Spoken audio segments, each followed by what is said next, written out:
There was once a man who wanted only one thing: to reach the very peak of martial arts. Not strength for its own sake, not glory, not power over others. The summit itself. The place where there was nothing left above him.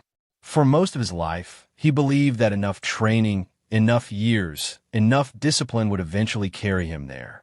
But as decade after decade passed, a colder truth settled into him. He was not destined to reach it.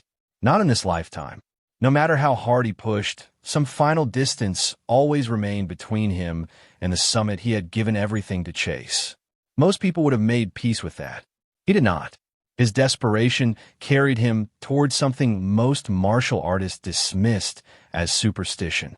An old legend, passed down through generations, about a divine dragon that guarded a golden fruit. The fruit was said to grant immortality to whoever ate it. He chased that legend the way he had chased everything else in his life. Completely, and without looking back. The battle against the divine dragon nearly killed him. It was fierce and long, and it cost him more than he was willing to admit, even to himself. But when the dust settled, he was the one still standing, and ahead of him sat the sacred place where the legend said the fruit would be.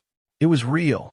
The golden fruit hung there glowing with a soft, radiant light, a quiet and mysterious aura pulsing from it like something breathing. He could hardly process that the legend had been true the entire time.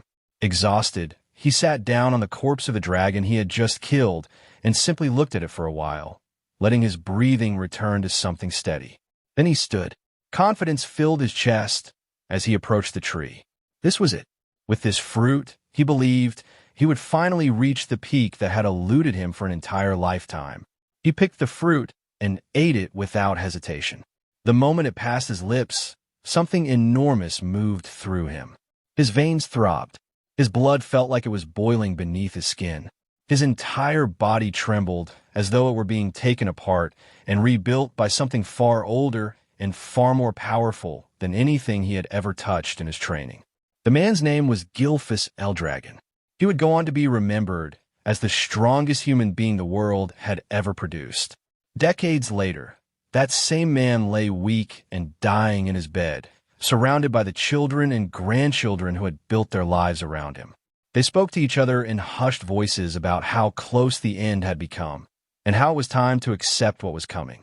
His eldest son, Gilliam, held his father's hand tightly. Gilfus, now the head of the El Dragon family in name as well as legacy, told him gently that he did not want to see sadness on their faces. His time had simply come, and that was all there was to it. Gilliam forced a smile through a voice that was already trembling. He said the manor had grown quiet enough when their mother passed. It would be lonelier still once his father was gone too. Gilfus told him not to let weakness consume him, not to be swallowed whole by grief. The room fell quiet after that, and in the silence, Gilfus's mind drifted back to the golden fruit. He admitted to himself, after all this time, that perhaps no one could fully believe in the old myths anymore. Even he, who had lived the truth of one, still felt the strangeness of it. But he also felt fortunate. He had lived long enough to build a family, to watch them grow, to hold their hands the way Gilliam was holding his now. He told the people gathered around him that he had lived a long and fulfilling life and had no regrets. It was a lie. Even now, with his body failing and his breath growing shorter, he could not fully release the dream that had defined every year of his life. If he had more time, even a little more, he would have kept chasing the peak that had always stayed just out of reach. He held on to that desire the way he had held onto everything, until his very last breath. And then his eyes opened again. Confusion hit him first. He wondered if he had simply fallen asleep, if this was some strange continuation of a dream he had not finished. But everything around him felt wrong in a way sleep never did. The room was different. His body felt impossibly light. Nothing about his surroundings matched anything he recognized. He looked down at his hands. These were not his hands. Disbelief crashed in him all at once. Was he a baby? He turned the thought over, trying to make sense of a situation that defied every category he had available to him. As a 10-star level martial artist, the idea that someone could do this to him without his awareness was almost more unsettling than the situation itself. Then the memory surfaced. The divine dragon. The golden fruit. He understood all at once. The fruit's true gift had never been immortality. It was reincarnation. The realization should have terrified him. Instead, it filled him with something close to joy. He had been given a second life. Another chance to climb toward the peak he had spent his entire first existence failing to reach. He noticed, gradually, that he was not alone in the room. Looking around, he recognized the space. The annex of the El Dragon Manor. Somehow, against every reasonable expectation, he had been reborn into the very same family he had once led. The room around him was filled with other infants, rows of them, and before he could begin to wonder why so many had been gathered together in one place, a group of maids entered carrying baby bottles. The liquid inside those bottles was not milk. It was red. He watched the maids pour the crimson substance carefully, methodically, into one bottle after another. He assumed, for a moment, that they were simply about to feed the infants. Then one of the maids lifted a goblin instead and forced the bottle into its mouth. The goblin began to tremble. Violently, a red light burst from somewhere deep inside its small body, and then it exploded into a fine spray of blood that scattered across the room. Gilfus froze. Fear and confusion collided inside him at once. What in the world was happening here? One of the maids spoke calmly, as though nothing unusual had occurred, explaining that the mixture would be safe once they adjusted the ratio of water correctly. The maids continued their work, moving down the row of infants with the same red liquid in hand. Then one of them picked Gilfus up. He looked at the bottle and understood immediately that whatever this was, it was not milk. The energy radiating off, it was terrifying in its density. He could sense, with the clarity of someone who had spent a lifetime reading energy in every form, that this was dragon blood. Far too dangerous for a body as fragile as the one he was currently trapped inside. Before he could do anything about it, the bottle was already in his mouth. Instinct took over the way it does in any infant. He drank. Power surged through him instantly. His small body convulsed under the force of it, and the pain was immediate and total. But underneath the pain, Gilfus recognized exactly what was moving through his veins. The blood of ancient dragons, coursing through a body that had no business surviving contact with something this potent. This is dangerous, he thought. But maybe this is also an opportunity. He considered stopping. For a fraction of a second, the instinct towards self-preservation almost won out. Then another thought arrived behind it, quieter and far more dangerous than the first. If he could absorb this power rather than simply survive it, he might surpass even the version of himself that had eaten the golden fruit centuries ago. He might finally reach the true summit, the one that had stayed out of reach across an entire lifetime of trying. He kept drinking. His tiny veins bulged under strain. His body convulsed again, the agony rolling through him in ways that should have been unbearable for something this small and this new to the world. And still his will held, unbroken, underneath all of it. Don't underestimate me, he thought, somewhere beneath the pain, in a voice that belonged to no infant at all. I am Gilfus El Dragon. He repeated his name in his mind like a mantra, over and over, using it to anchor himself against the pain until somehow, impossibly, he came out the other side of it still intact. The maid holding him stared in open disbelief as he kept drinking, surviving something that should have ended him several times over. Inside his tiny body, two colossal dragon energies were locked in violent conflict, each one fighting for dominance over the other. When one finally broke through and overpowered its rival, Gilfus could hardly process how easily the absorption had happened. The two forces folded into each other and merged, and in that instant he understood exactly what kind of opportunity had just landed in his lap. He finished the last drop. The pain had been overwhelming, but his body had not exploded. It had adapted instead. He noticed, glancing around through eyes that still belonged to an infant, that a few other babies in the room had also survived. Something about that made him smirk inwardly. Never underestimate the survival instincts of a newborn, he thought. But baby's body has limits regardless of what soul is steering it. Exhaustion came for him fast and hard, his eyelids growing heavy despite the triumph still settling in his chest. And Gilfus El Dragon, the strongest human who had ever lived, now folded into the smallest and most fragile version of himself, slowly drifted into sleep. 7 years passed. He was deep into physical training, performing one-handed push-ups with a massive boulder balanced across his feet. When he reached his 1,000th repetition, he kicked the boulder upward and let it crash down across his back on the way down. Even he found it difficult to believe what his body had become capable of withstanding. Gilfus El Dragon, once the head of the El Dragon clan in a life that no longer technically existed, now lived under a different name entirely.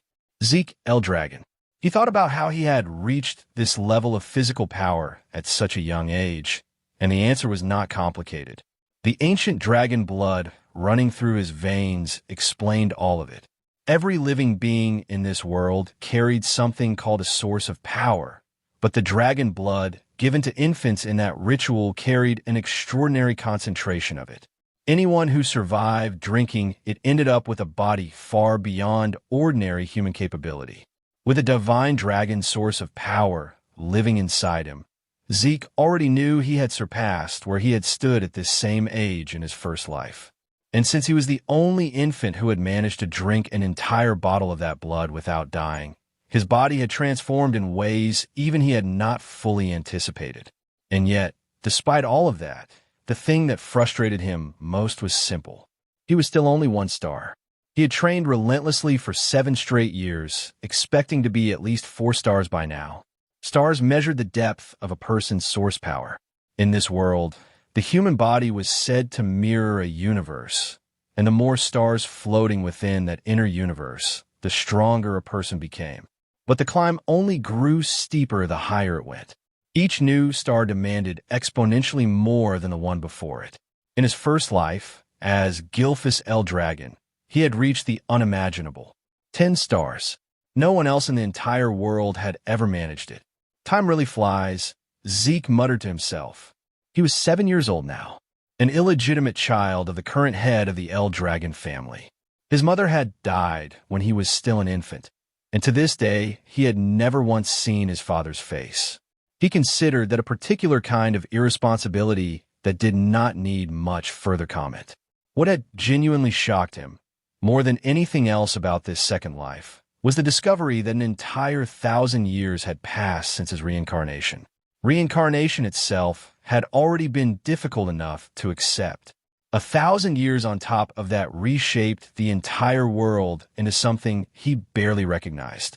It had become an era defined entirely by survival of the fittest, and the clearest proof of that was the practice he had survived as an infant. Feeding dragon blood to newborns, followed by something called the dragon trial. Only those who survived both the blood and the trial were considered worthy of formal training as El Dragon warriors. By every reasonable measure, Zeke should have been one of them. Yet whenever he asked the servant assigned to care for him why no instructor had ever been sent his way, she gave the same answer every time. She was not permitted to speak about it. Even past the age of 7, he had never received a single lesson. Isn't that strange? Zeke wondered aloud. Every child who survived the dragon trial moved into combat training. Every single one of them, except him. Day after day, he lived in isolation with only the servant for company. And when he confronted her about the imbalance, all she offered in return was a question about what exactly was wrong with the arrangement. Zeke let out a sigh and told her that, for now, conditioning his body mattered more than formal combat training anyway. He could teach himself if it came to that. He had been a 10-star warrior once. The basics were not exactly a mystery to him. He asked for information about the other surviving infants, or anything at all about the main family that might help him understand a situation. The servant refused again, repeating that she was not permitted to disclose information like that. Frustration crossed his face. "Will you always refuse to answer me?" he asked, sharper this time. She stood firm. She could not speak of such matters. "Isn't it cruel?" he asked, the bitterness creeping into his voice now. "Treating me this way." She explained, without flinching, that she was simply following orders. Her duty was to attend to his daily needs. Nothing more than that.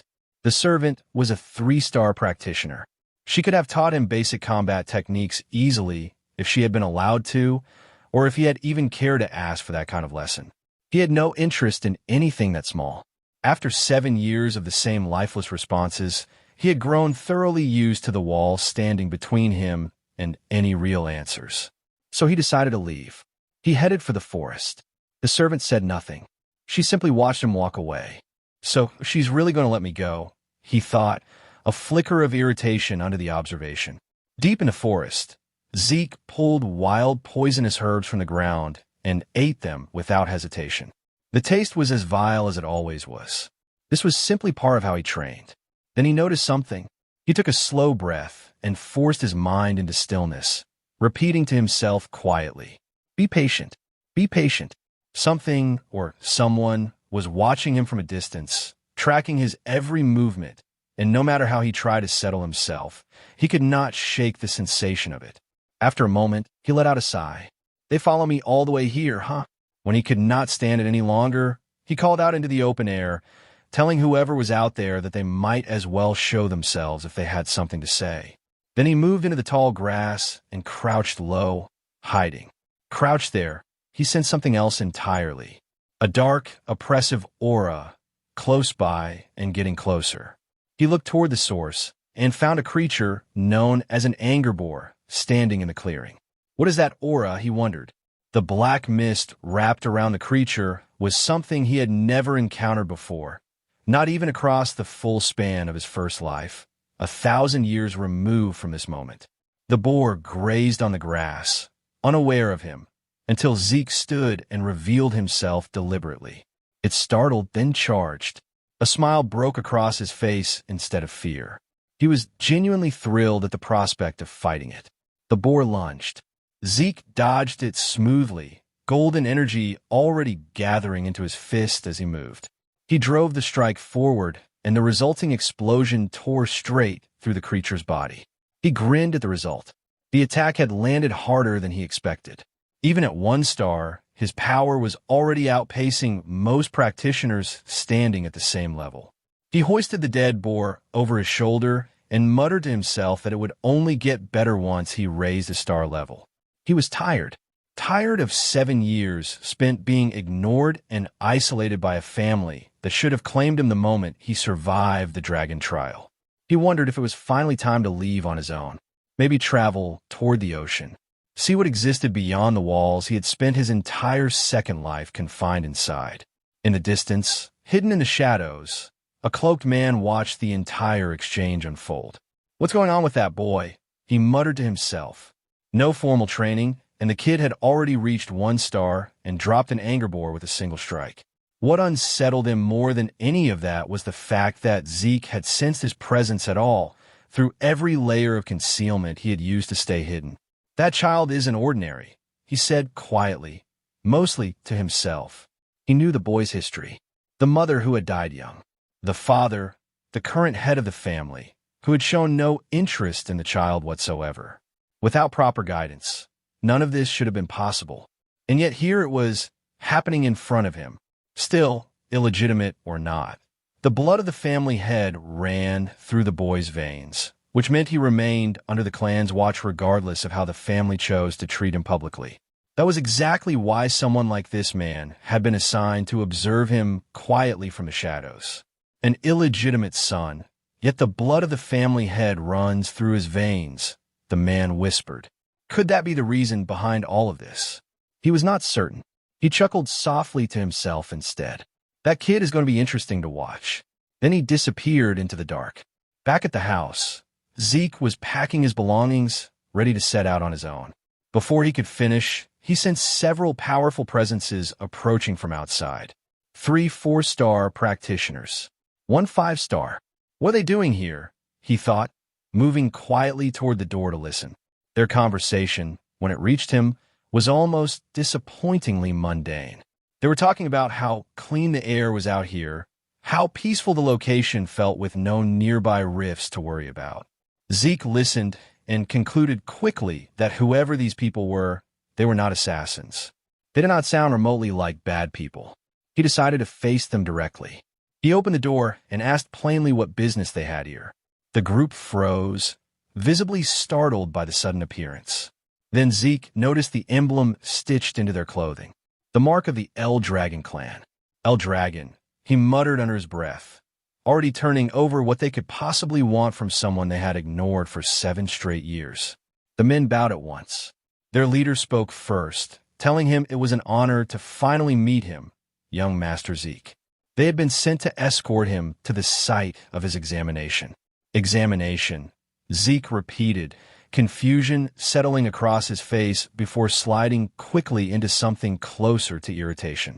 They expected him to take an exam, he thought, even though they had never taught him a single thing in his entire life. A few days after being summoned, Zeke found himself back inside the main estate of the El Dragon family for the first time in years.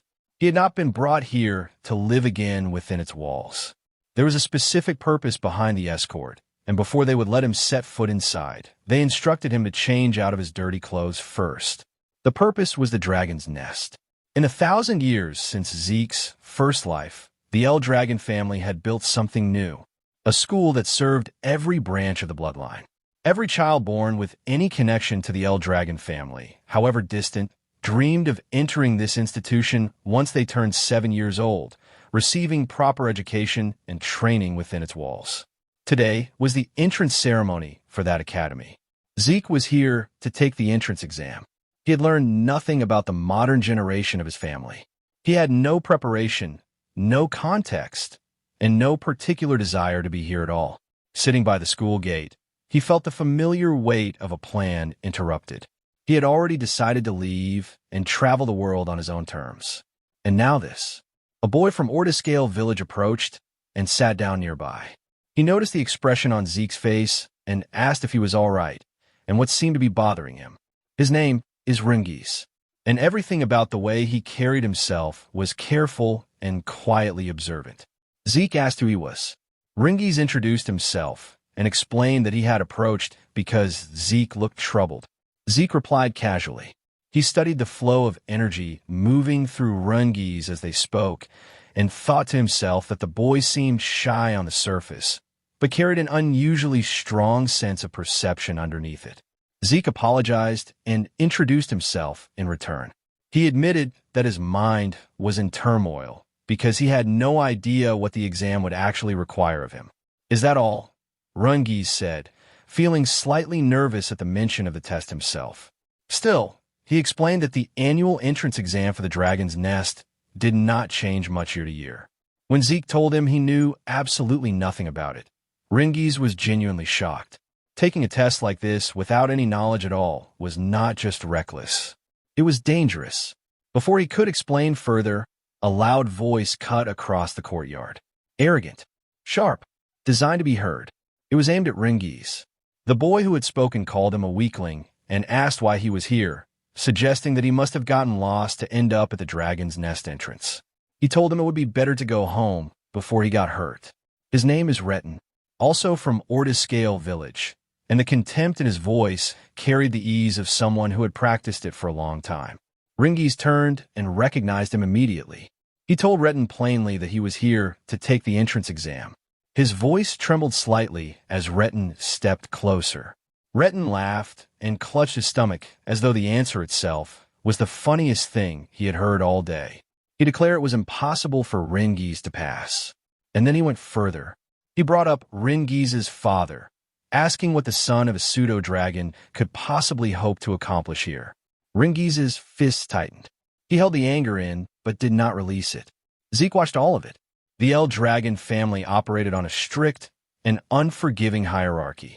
At the top sat the family's elite ranks. Below them, various tiers of recognized warriors. And at the very bottom sat the pseudo-dragons, those who had failed to enter or graduate from the Dragon's Nest, considered incomplete and immature dragons in blood only. Rangis had grown up with that label hanging over his father, and with it over himself. His dream had always been to prove that even a pseudo-dragon was still a dragon. Zeke was curious.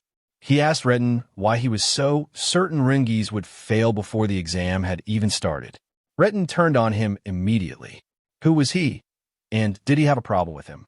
Zeke told him calmly that he was merely asking why Retin was so confident about something that had not happened yet. Retin pointed at Rangis and said the reason was obvious. He was just a weakling. Zeke tilted his head and said that from what he could sense, Rangis actually seemed stronger than either of them. Rangis's eyes went wide. It was the first time anyone had said something like that on his behalf. The arrogant boys reacted with immediate fury, unable to accept that Zeke was suggesting a pseudo-dragon son was their equal or better. Before things could escalate past words, a figure arrived and drew everyone's attention away. The adult dragon examiner announced that the dragon's nest entrance exam was about to begin and that all participants should register and collect their numbers. As Retin turned to leave, he looked back at Zeke with a cold glare and warned him that he would not forget his face. Zeke sighed and remarked that there was no need for all that anger, noting that children of this generation seemed to carry very short tempers. Rangis pointed out, slightly awkwardly, that they were roughly the same age. He added that most people would be upset if someone told them they were weaker than him. Is that so? Zeke muttered. He mentioned that since the exam was mandatory, they had no choice but to participate. Rangis surprised him then by mentioning that it was actually possible to withdraw and skip the test entirely. Zeke's eyes went wide for a brief moment before he recovered. Rangis realized in that moment that Zeke genuinely had no idea about any of this. He advised him that it might genuinely be better to withdraw before he risked getting hurt. Zeke replied that a genius like him would never withdraw from a challenge. Rangis shook his head and said that Zeke was far too confident for someone who knew nothing about what they were walking into. Zeke laughed and told him that whatever the test turned out to be, they should hurry because it was about to start. Rangis had no real argument against that and agreed. At the testing grounds, the examiner laid out the rules simply. To pass, each participant only needed to scratch the stones placed behind him. No outside weapons were permitted, only the ones the Academy provided, though bare hands were allowed as well. And each participant had exactly 3 attempts. That is it, Zeke said, sounding genuinely unimpressed. After surviving the dragon blood ritual as an infant, he had expected something far more dangerous and intense. This seemed almost disappointing by comparison. The examiner called the first participant forward. The boy was nervous but committed. He stepped up and struck the massive stone with everything he had. The sound rang out sharp and loud across the testing grounds. And then the sword in his hand snapped cleanly in half, and the recoil came back through him and shattered his arm. The area fell silent. As the boy writhed on the ground, the examiner calmly informed him that he still had 2 remaining attempts and asked whether he wished to continue. The boy could not stand. The examiner declared him failed and ordered the others to clear the area. He was dragged away, and the next number was called. Rangis trembled at the sight of it. Zeke's annoyance sharpened into something more focused. He asked what kind of stones these were. The answer came. The stones carried regenerative properties. Any scratch made on the surface would vanish almost instantly. Beyond that, they reflected physical force back at the attacker at 100-fold intensity when struck with raw power alone. Zeke said plainly that materials like that were far too excessive for an entrance exam. Rangis explained that it was still possible to scratch them, but only if the participant could properly circulate their source power throughout their entire body before making contact with the stone. Zeke absorbed that. The exam was not about brute strength. It was about circulation, source power properly distributed through the body before the strike. He glanced across the group of remaining participants and thought quietly that only a handful of them would manage it, including the arrogant boys from the courtyard. The exam continued. More failed than passed, many of them walking away from the stone with broken hands and shattered weapons, the recoil taking them apart before they could understand what they had done wrong. Then the examiner called Zeke's number. "It's my turn," Zeke said, with a calm smile already in place. Rangis, still nervous, asked one last time if he was really not going to withdraw. Zeke simply walked forward and told him not to worry. As he approached, the examiner's eyes changed. Something in his expression shifted, catching on the faint aura beginning to radiate off the boy walking toward him. It was subtle, Most people in that courtyard would not have noticed it at all, but the examiner noticed. The aura around Zeke had begun to stir, faintly, the way a buried fire stirs when air reaches it. And underneath it, barely visible, was the weight of something that should not have belonged to a 7-year-old child standing at the entrance exam of a school. It was the weight of Gilfus, the weight of a 10-star warrior, the weight of a life that had already happened once and was not finished yet. The examiner told him to step forward and choose a weapon. Zeke said it was not necessary.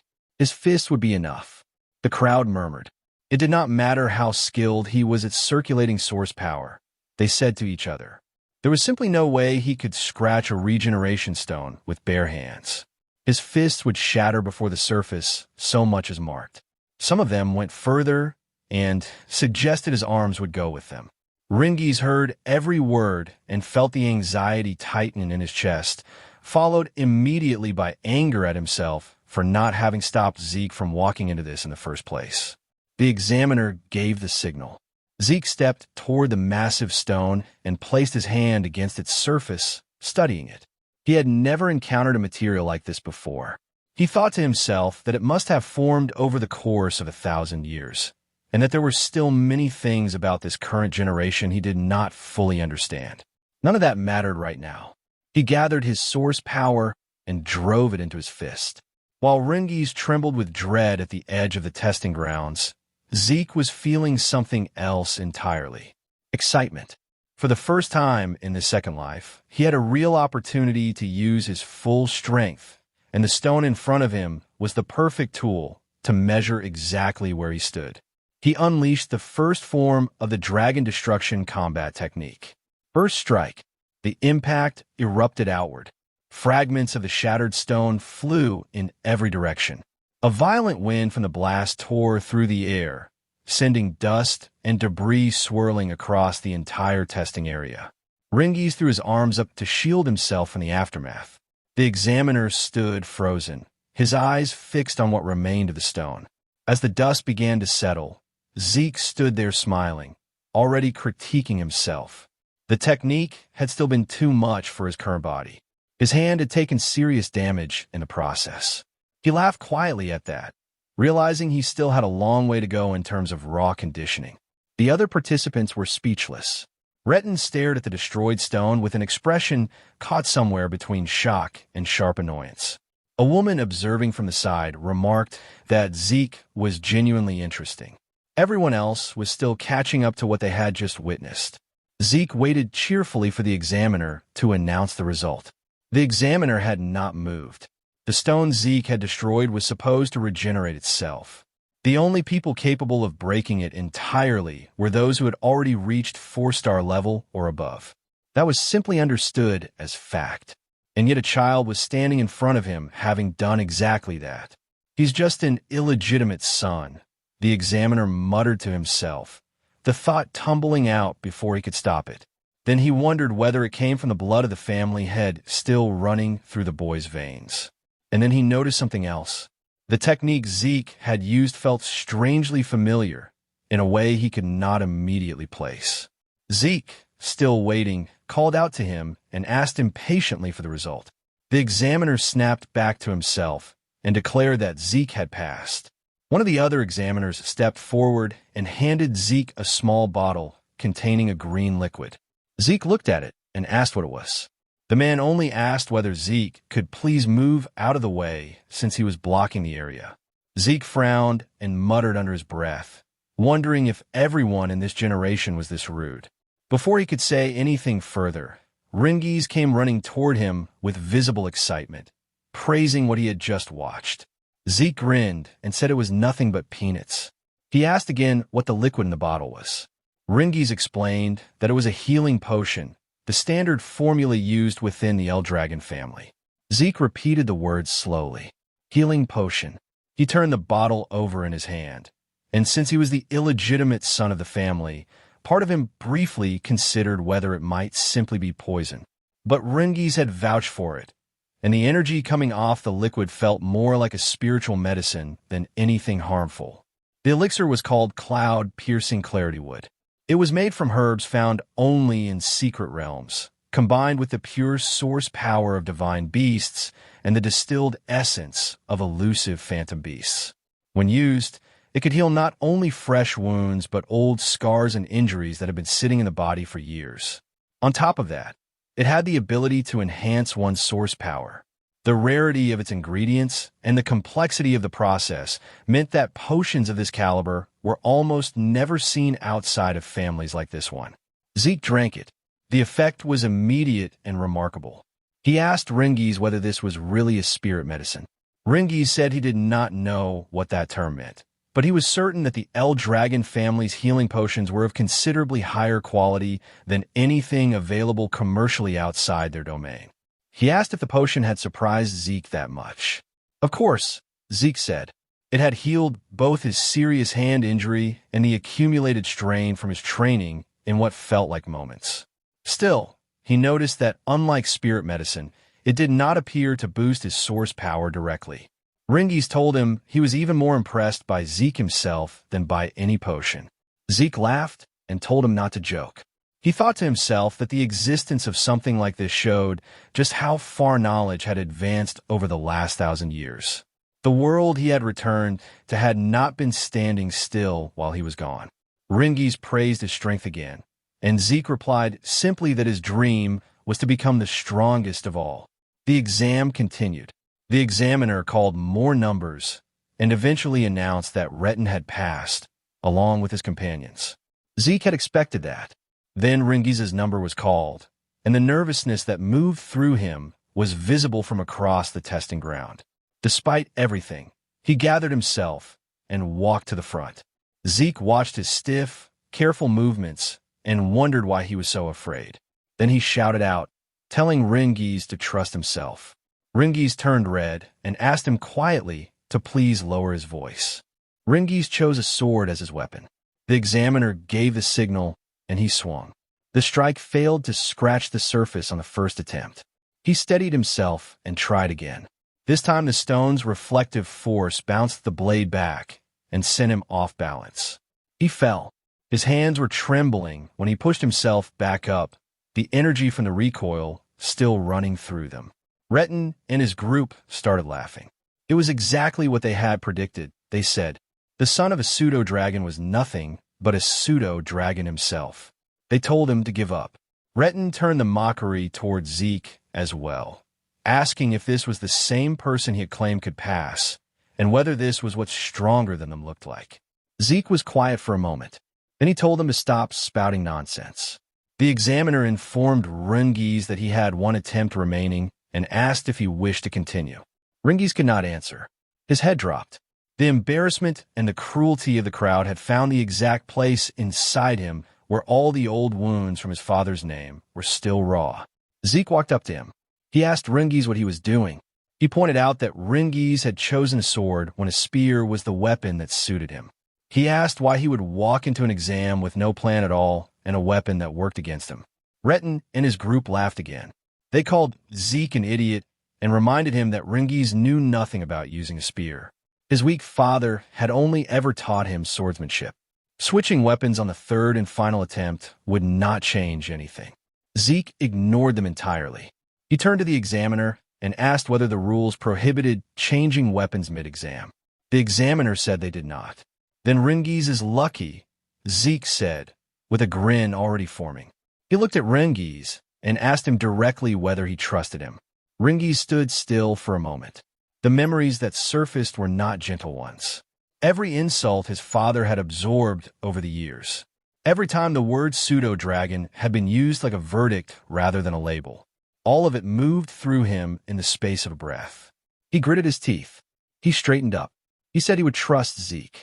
He would fight with a spear, exactly as Zeke had told him to. Rangis's father had never made it into the dragon's nest. Because of that, people had spent years calling him a pseudo-dragon and laughing at him. But despite every insult and every humiliation, his father had endured all of it quietly for one reason: to raise Rangis properly. That was everything his father had done and everything he had sacrificed, and Rangis had sworn that he would prove to every single one of them that the son raised by that man was a true dragon. He stood up and gripped the spear. He declared that today he would prove that neither he nor his father were fakes. He understood, standing there with his last attempt remaining, that going back to the sword would only produce the same result as before. So he chose to trust Zeke completely instead. The only problem was that he had never held a spear in his life. Zeke called out to him. He pointed at the enchanted stone and told Rangis there was nothing complicated about what he needed to do. Just thrust the spear straight into the stone. Do not think about anything else. Pierce it straight through. Rangis tightened his grip. Under ordinary circumstances, stabbing directly at a stone with strong regeneration properties would do nothing at all. He knew that. But Zeke had been the first person to ever stand up for him, and they had only just met that morning. It was something he had no experience with, that kind of immediate, uncomplicated belief from someone who had no particular reason to offer it. Because of that, he chose to place his trust in it completely. He chose to believe in his own strength this time, rather than his fear. He gathered his source power into the spear. Something immediately felt different. He had wielded a sword for years, and had never managed to wrap it in this much source energy. But with the spear in his hands, the flow came naturally, almost effortlessly, as though the weapon had always been waiting for him. With a shout, Rangis unleashed everything he had and drove the spear toward the stone. Retin was already laughing before the strike landed, saying exactly what he had predicted. Changing weapons would not help him pass. Nothing would. Rangis did not stop.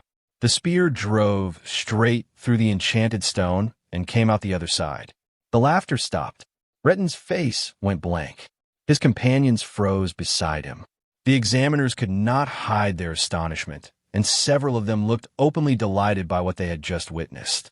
Rangis had not scratched the stone. He had pierced completely through it. Zeke praised him immediately. Rangis stood there for a long moment, unable to fully accept what had just happened. Even after the examiner officially declared that he had passed, Rangis asked again, genuinely unsure, whether he had really done it. Zeke smiled, wrapped an arm around his shoulder, and confirmed it.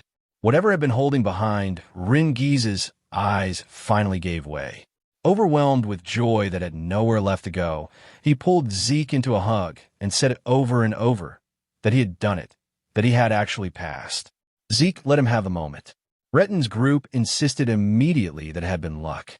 Retin himself said nothing. He stood shaking, the rage working through him silently, unable to accept the truth that Zeke had stated plainly in the courtyard and that the exam had now confirmed. Rangis was stronger than them, and his result had been better. The examiner announced that the test was officially over and that the entrance ceremony would begin shortly. Zeke asked whether the exam was truly finished. Rangis told him it seemed so, though there would almost certainly be more tests once they were inside the dragon's nest itself. Then a group of men emerged from a dark hallway. When they stepped into the light, the examiner announced that the head of the El Dragon family would now deliver a speech to congratulate those who had passed. Zeke looked at the man who had stepped forward and asked quietly who he was. The expression on his face was cold and dark and entirely without warmth. Rangis, visibly nervous, told him that was the family head himself. Zeke stared for a moment and then said that the man looked colder than ice and was not even smiling. What was wrong with him? Rangis covered Zeke's mouth immediately and whispered, with some urgency, that it would be considerably better if he stopped talking right now. Zeke nodded and surveyed the group around the family head. He observed quietly that these people represented the current power structure of the El Dragon family. Several of them were at 7-star level, others at 6, and at the center of all of it stood Balzac El Dragon, the current family head carrying 8-star level strength. 1,000 years ago, only a handful of people had ever reached that level. Zeke was not certain how many existed in this era. He muttered that he did not like this family head. Rangis tried to hush him again. Zeke sighed and thought to himself that he had never expected this man to be his father in this lifetime. A dark, fiery aura radiated from Balzac's body, pressing down on the entire hall the moment he stepped forward. Zeke felt it and was unmoved. Most of the other examinees were not as fortunate. Many of them trembled. Some struggled to breathe as the weight of his presence locked their bodies in place. Zeke noticed Rangis was affected too. He could hardly believe how easily the pressure reached everyone around him. Beyond the power itself, Zeke sensed something else buried underneath it. An intense hatred, sitting just beneath the surface of Balzac's aura. He did not know the reason behind it, but knowing it was there made it even harder to feel anything toward this man that resembled respect. Balzac spoke. Only a few words. He told them all to strive to become the flesh and blood of the El Dragon family. Then he turned away. Another man stepped forward before the silence could settle. He had blonde hair and a cheerful ease about him that immediately cut through the heavy atmosphere Balzac had left behind. He thanked Balzac warmly and said that his master had high expectations for everyone present, and that, like his master, he would also keep his own speech short. Zeke studied him, wondering who this person was. The man told everyone simply to train hard and grow stronger. That was all. One of the examiners muttered that that was it. The man smiled and pointed out that people who worried too much about small things went bald early, so he saw no reason to burden anyone with a long speech. Several people in the hall laughed despite themselves. Zeke could not quite figure out what was wrong with the man, but whatever it was, the atmosphere in the room had genuinely lightened. The examiner then announced that the new students would be assigned to their dormitories. Anyone whose number was called was to head there immediately. There were 4 dormitories: East, West, South, and North. Every student accepted into the academy would be assigned to one of them. When Zeke's number was called, he stood and waved goodbye to Rangis. He had been assigned to the East Hall.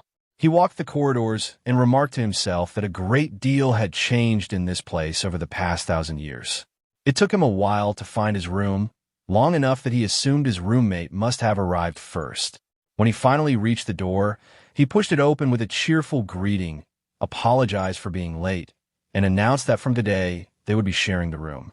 His new roommate looked up at him. Zeke laughed when he saw who his roommate was. It was Rangis. He said it seemed like fate kept linking the two of them together. He asked if there was anything else scheduled for that day, and Rangis confirmed that training would begin the following morning. Zeke said casually that was fine, which prompted Rangis to ask whether he had listened to the examiner's earlier explanation at all. Zeke admitted that he had not. On purpose. Rangis sighed and told him they should rest early since the first day of real training was coming. Zeke looked out the window and let his mind wander back to his original plan, leaving the El Dragon family, traveling the world on his own terms. But the day had given him something he had not expected: the regeneration stone, the healing potion. Both of them had been genuinely interesting, and both of them pointed at something larger. 1,000 years of accumulated knowledge and development that he had not yet even begun to understand. If he truly wanted to grasp how much the world had changed, staying with the El Dragon family for a while might not be such a bad idea after all. He decided to stay. A month passed. The training inside the dragon's nest grew harsher with each week. One morning, the instructor called the class to attention, holding dumbbells in both hands as he explained that dragon's breath was one of the most important techniques ever created, the work of the 15th head of the El Dragon family. He reminded them that the technique had to be mastered under any condition and under any level of strain. His attention drifted across the students as he spoke. Several had already made clear progress. One in particular stood out. He called her Master Leica. Her overflowing energy suggested she was close to reaching 2-star level, and the precision with which she moved through the technique was difficult to ignore. But there was another student who caught his eye in an entirely different way. Zeke was performing dragon's breath with dumbbells in both hands, large stones balanced across his head and arms simultaneously, and he looked as though he found the whole arrangement mildly entertaining. The instructor stared at him and muttered to himself that the blood of the family head truly ran through that boy's veins. It was said that no one had ever taught Zeke anything since childhood, which made everything he was witnessing feel deeply unfamiliar. Zeke, for his part, could hardly believe that the technique he had once built and called the Dragon King's breathing technique had been further developed by the family heads who came after him and was now being taught to the wider branches of the bloodline. He reflected on what breathing techniques actually were: methods that drew source power from the surrounding environment into the body, circulating it to strengthen a person's own inner energy. The effectiveness of any breathing technique depended entirely on the individual's ability and intellect, which was precisely why the great families of the world kept their techniques secret, never sharing them with outsiders or those unconnected to their lineage. He also recognized that dragon's breath, as it was being taught now, was a simplified and stabilized version of what he had originally created. Safe, learnable, usable while resting. His own version had allowed the user to manipulate surrounding source power even while in motion, making it far more powerful in combat, but also far more difficult to master. Only a handful of people in his first life had ever managed it. The current generation had clearly made a deliberate decision to scale it down so that even the family's branch members could access it, and that decision had visibly strengthened the El Dragon family as a whole. Zeke felt a strange, quiet satisfaction at that. He had never imagined the techniques he built would still be shaping the world 1,000 years later. He wondered whether the other martial arts he had created over his lifetime had evolved in similar ways. Interesting, he muttered to himself.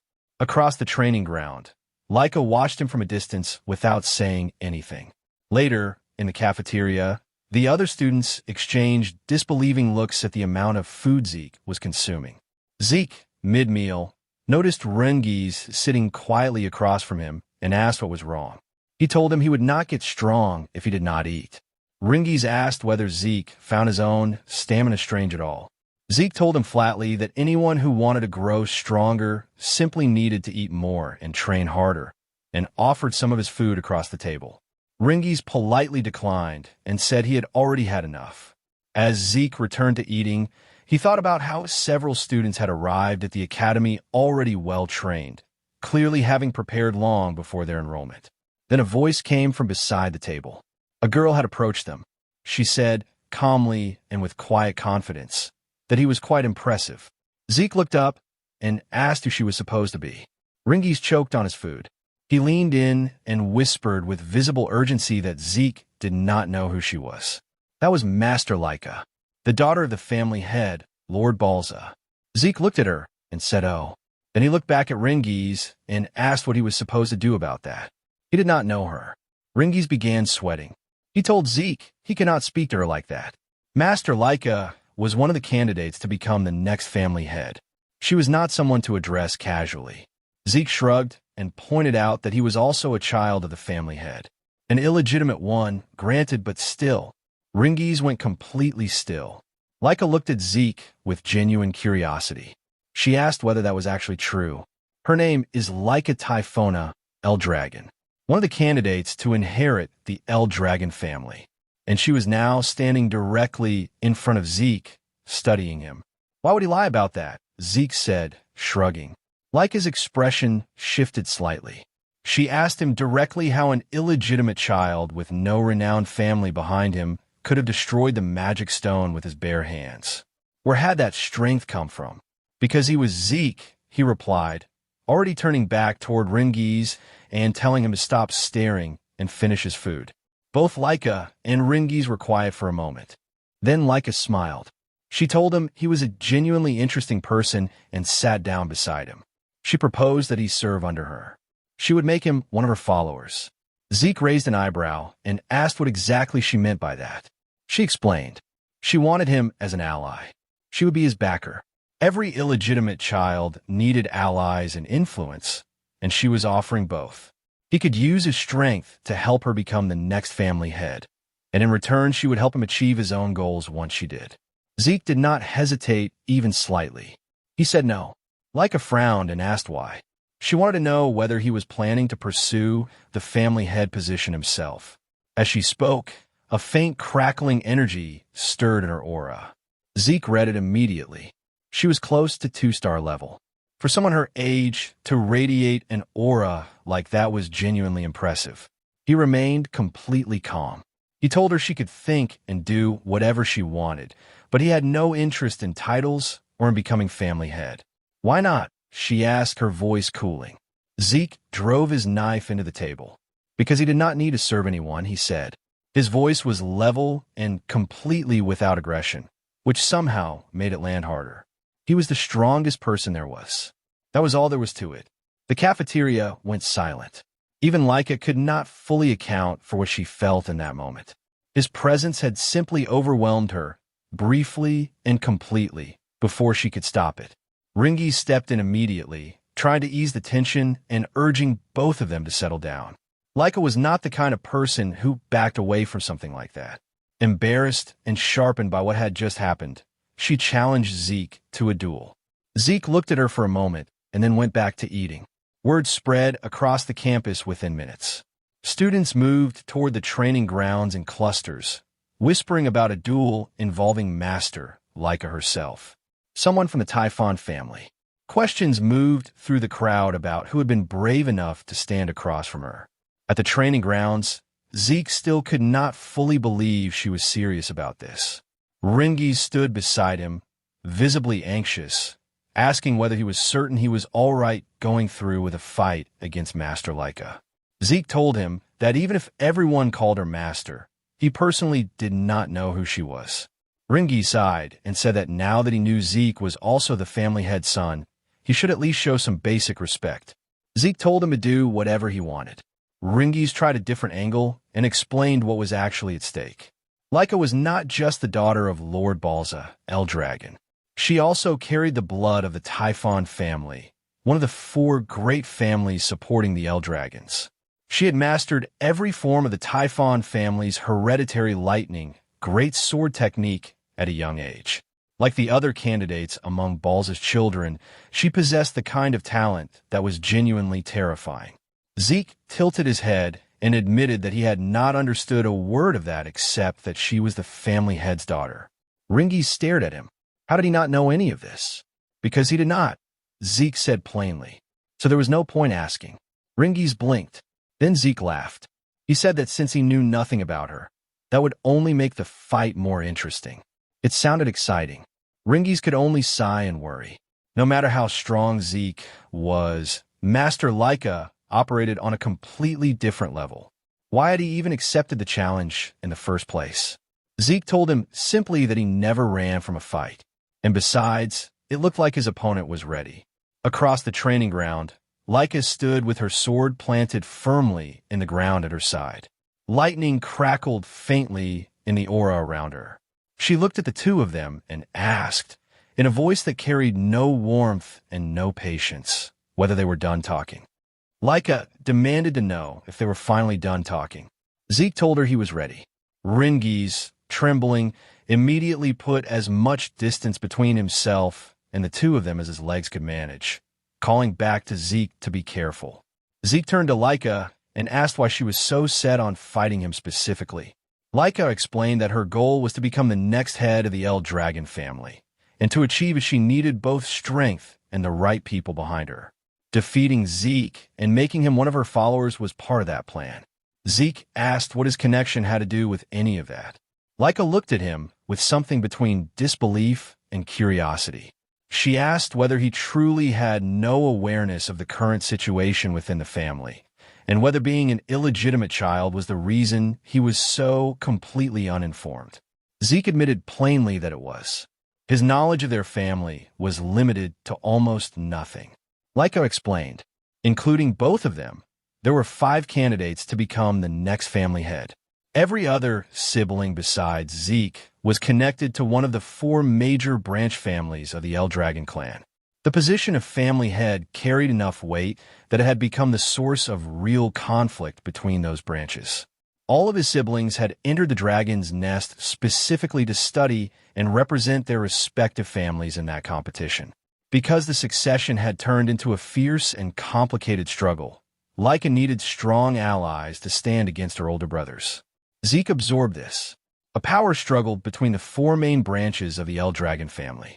He found the whole thing too complicated and was not entirely sure he wanted to understand it any further. But he understood the shape of it.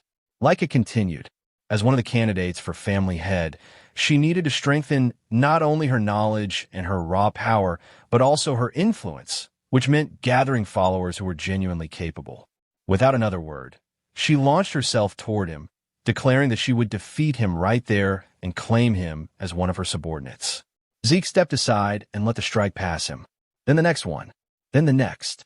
Laika refused to give him space, pressing forward without pause, each attack flowing out of the one before it with remarkable speed given the weight of the great sword in her hands. The crowd watching could not quite believe what they were seeing. The precision of Laika's source power control was evident in every movement.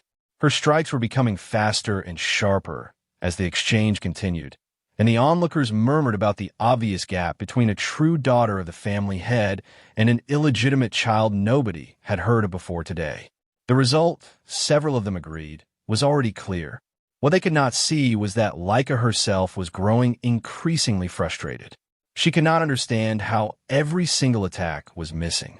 It felt less like he was defending and more like he was simply not being where her strikes intended to land. Like the whole exchange was something he was watching rather than participating in. Rangis, watching from the edge of the training ground, felt his earlier worry quietly dissolving. The calm in Zeke's movements was something else entirely. Zeke remarked that the martial art Laika was using was unlike anything he had encountered before. Her movements were far faster than any ordinary one-star fighter had any right to be. Laika, irritated, told him to stop talking and focus on fighting. Zeke said he was already focused, and that was exactly why the next strike was going to land the way it did. His punch connected squarely. Laika gagged from the force of it and dropped to one knee, gripping her sword in her stomach at the same time, the impact reverberating through her. The spectators erupted in whispers. They could not piece together how he had avoided everything she had thrown at him, or who this boy actually was. Laika pushed herself back to a standing position and demanded to know why none of her attacks had reached him. She was faster than any other one-star fighter. By any logical measure, Zeke should not have been able to keep pace with her at all. Zeke acknowledged that she was faster than any one-star he had ever faced. But in his eyes, she was still one-star. Laika snapped back that so was he, and that he had no business matching her speed. There's a simple reason for that, Zeke told her. Her breathing, the movement of her eyes, even the small shifts in her muscles before a strike. He could read all of them. By observing those details, he could predict her next move before she made it. It was nothing more than experience. Laika told him not to make her laugh and came at him again, faster this time. Zeke stepped aside and said that just like a moment ago, he could see exactly what she was doing. In the same motion, he countered with a strike that sent her crashing hard into the wall at the edge of the training ground. The sound of the impact cut through the crowd. Several people screamed. Someone called out that Master Laika had actually been defeated. Rangis shouted his name with visible excitement. Zeke told him calmly that it was not over yet. The dust cleared. Laika was standing again, bruised and defiant. Zeke noted that she had concentrated her source power into her core at the moment of impact, allowing her body to absorb the force without taking serious damage. He allowed himself a small smile and admitted that she was genuinely extraordinary. Rangis pleaded with Laika to stop. Zeke told Rangis to move back, warning that he could get caught in what was coming next. Then Zeke felt the shift. The aura coming off Laika was no longer the same as before. It had surged, intensified, taken on a new quality. He wondered quietly whether she had just crossed into 2-star level. The crowd noticed it too. The glowing mark that had appeared on her body confirmed it. She had broken through. 2-star. White aura rising around her, the kind that allowed a fighter to channel source power directly into their martial art, even manifesting it outside the body in visible form. Laika looked at Zeke and told him that because of their fight, she had reached 2-star earlier than she had expected. And because of that, she said, he no longer had any chance of winning. She charged. Her great sword blazed with the aura wrapped around it. The power behind each movement now of an entirely different order than before. Zeke laughed. He looked genuinely thrilled. He told her as he dodged another strike that her speed was incredible now. She had truly improved. Then he felt it. A sting on his cheek. A shallow cut. He knew he had dodged that attack. Laika smirked. She asked whether he could finally feel the difference in their strength. She told him this was her true ability. Now that she had fully reached 2-star and awakened her aura, She was going to show him the real power of the true Thunder Greatsword technique. Zeke's expression shifted into something brighter. He said that meant he was about to witness a martial art he had never seen before. He smiled, and the smile was completely genuine. For the first time since this fight had started, it had become something worth his full attention. Laika unleashed the lightning greatsword technique, Lightning Flash. Her sword blazed with blinding golden energy as she drove herself forward. The air around Zeke erupted in crackling light, and for the first time in the fight, he actually stepped back. He demanded to know what that technique was, how she was manipulating lightning at that level, and whether this was really still just a sparring match. Laika planted her sword in the ground as golden light surged around her and smiled. She told him he seemed surprised. Then she called the next move, Lightning Net. Sparks tore up from the earth and formed a glowing web of electricity that launched itself toward him. Zeke narrowly got clear, landed, and muttered to himself that her power had grown tremendously. The fighter standing across from him was nothing like the one star he had been reading a few minutes ago. At this rate, the fight was not going to be easy. The audience could no longer pretend to be composed. Since Laika had broken through to 2-star, everything had shifted. Rangis, watching from the side, felt the worry creeping back in. Zeke studied her movements. The patterns themselves were not new. Her footwork, her swings, all of it was the same framework as before. But every strike now carried a weight entirely different from what it had carried at 1 star. Her lightning greatsword technique was overflowing with aura, amplifying each blow in ways that had not existed moments ago. And the speed was something else. She was moving faster than he had anticipated, and something about her lightning felt strangely difficult to read, like it carried its own rhythm separate from her body. He remained confident. Even cloaked in thunder, he was certain he could find counter. But the curiosity was real. What was this power exactly? What kind of lightning was she commanding? He kept evading and kept analyzing, watching the flow of her aura, the rhythm of each discharge. Laika noticed his expression as he moved away from her strikes, calm and studying, and frowned. She told him to stop smiling. He looked far too relaxed for someone in the middle of a duel. She wanted to see how long that lasted. She used swift thunder, her sword blazing as she wrapped herself in golden lightning and drove straight toward him. Zeke stepped aside at the last possible moment. She was as fast as lightning itself, he thought. And in mid-charge, she swung, and this time the blow connected. Zeke was sent flying backward. The shockwave from the strike scattered dust and debris across the field in every direction. Rangis gasped and started forward, and a spectator grabbed his arm to hold him back. Zeke stood up. His clothes were scorched. His expression had not changed. Laika came at him again with another lightning flash, striking head-on. He was still standing afterward. She stared at him, genuinely confused, and asked aloud how he was still upright. Rangis called out to Laika, begging her to stop. He told her they had seen enough. They understood how strong she was. Laika turned on him coldly and told him that stopping mid-battle would be an insult to Zeke himself. Rangis turned to Zeke then and pleaded with him to surrender. Laika agreed, almost pleasantly, that surrender would be the sensible choice given his condition. If he knelt and pledged loyalty to her, she would stop. Zeke only smiled in silence. Laika's eyes hardened. Even as an illegitimate child, she said, he was a truly proud El Dragon. She raised her greatsword high, her aura surging to its full height, and told him that if that was how he wanted it, she would use her full strength to end it. Lightning roared down from above. She activated her first secret art, Heaven's Thunder. A colossal wall of golden energy descended on Zeke, shattering the stones beneath his feet. Bolt after bolt tore through him in a storm of divine force. Rangis cried out and watched through his fingers as Zeke's body was engulfed completely, smoke rising from the charred silhouette at the center of the light. Laika drove her sword into the ground, exhaled slowly, and told him softly that she was sorry, but it was over. Then a voice came through the crackling air. Is that so?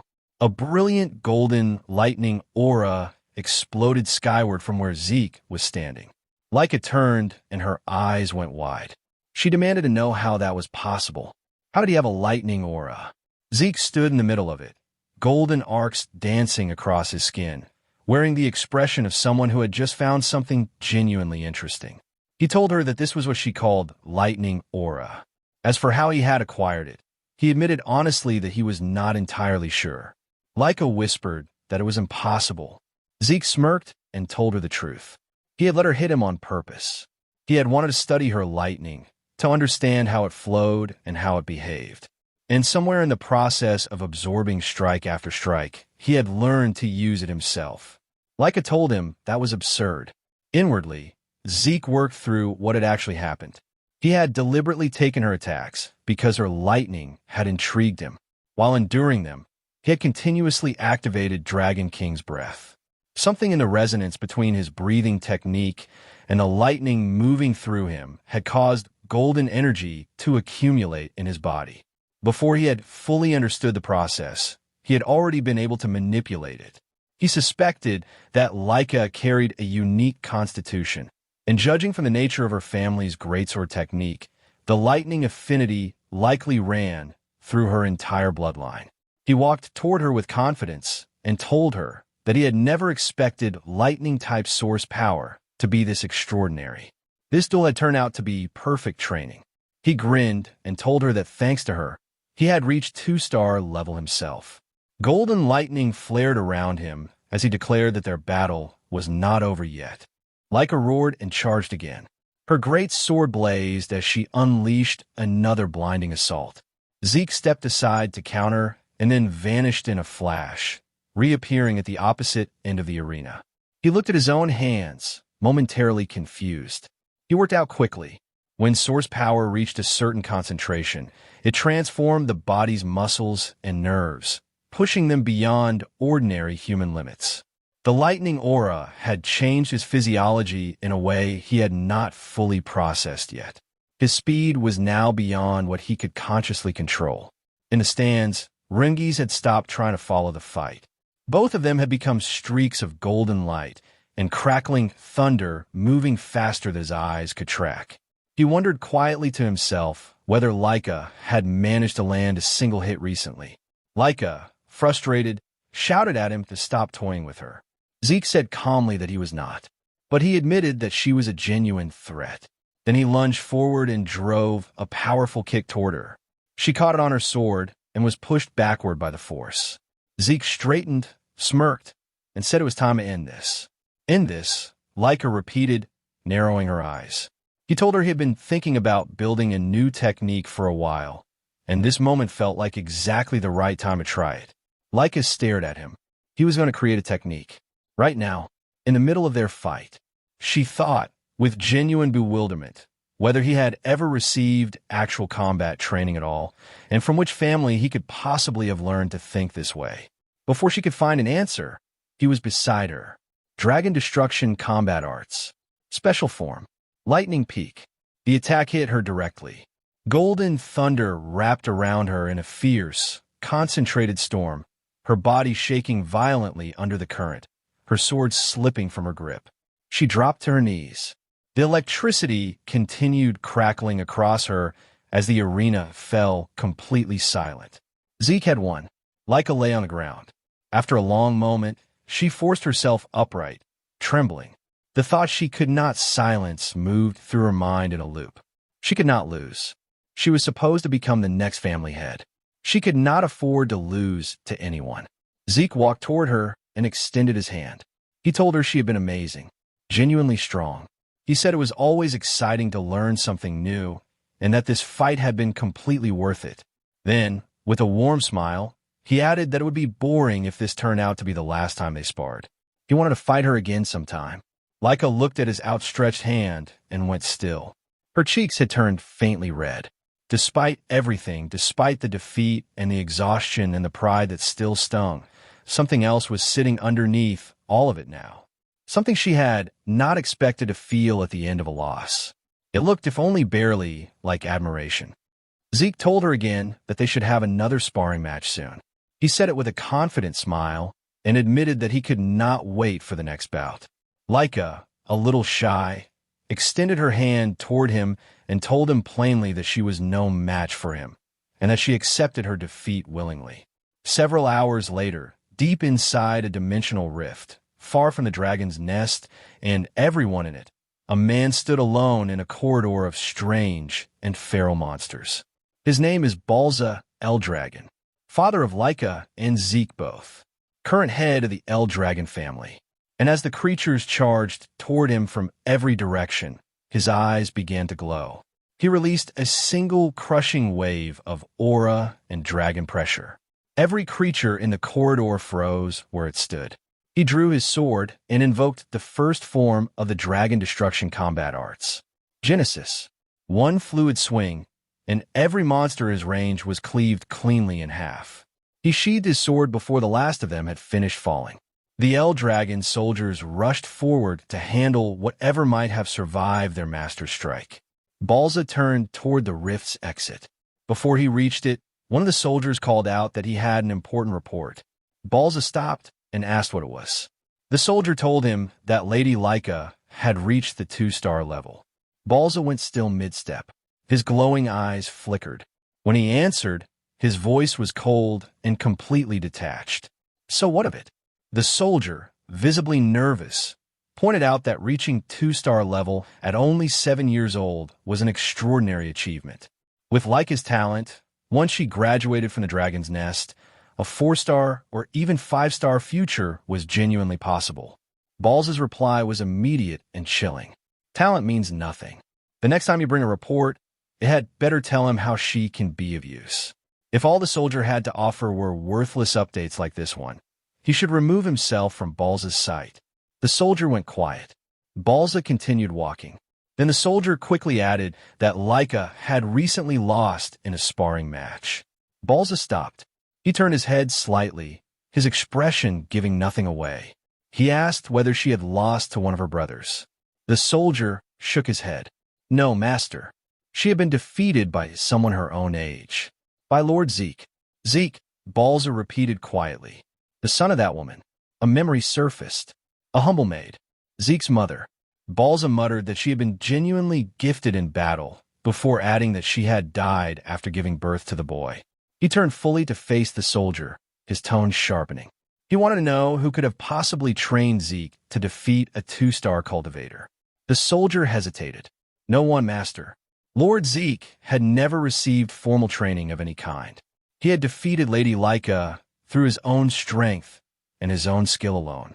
And beyond that, Zeke himself had also already reached the 2-star level. I see, Balza said flatly. Then he turned his back again and issued the order. Begin the first trial. The soldier could not conceal his alarm. He reminded Balza carefully that it had only been a month since the students had begun their combat training. Most of them had not even reached the 1-star level yet. Was it not too soon? Balza cut him off. Death chose no timing, no level, no favorites. Only the strong deserved to survive. Star levels meant nothing if a person could not endure the first trial. Those who failed were not worthy of the El Dragon name. Yes, master, the soldier said quickly. Balza added one more instruction before walking away. Summon Freya. Tell her to return immediately. The soldier's eyes went wide. Freya. That Freya. Balza confirmed it with a nod. If Zeke had defeated Laika using nothing but his own strength, he was far more intriguing than expected. He wanted Freya to design and personally supervise the first trial, and he expected her to observe every participant herself. The soldier bowed deeply and said it would be done. For the first time in a long while, something faint crossed Balza's face. Not quite warmth, but the shadow of it. He said softly, almost to himself, that Zeke was the most interesting one of all. Then he was gone. The following day at the Dragon's Nest, the students continued their combat training. Rangis ran the group through their exercises while Zeke sat apart from the others, working through his breathing technique on his own. He was holding a wall-sit position with a massive boulder balanced on top of his head and dumbbells in both hands, his eyes closed, his concentration absolute.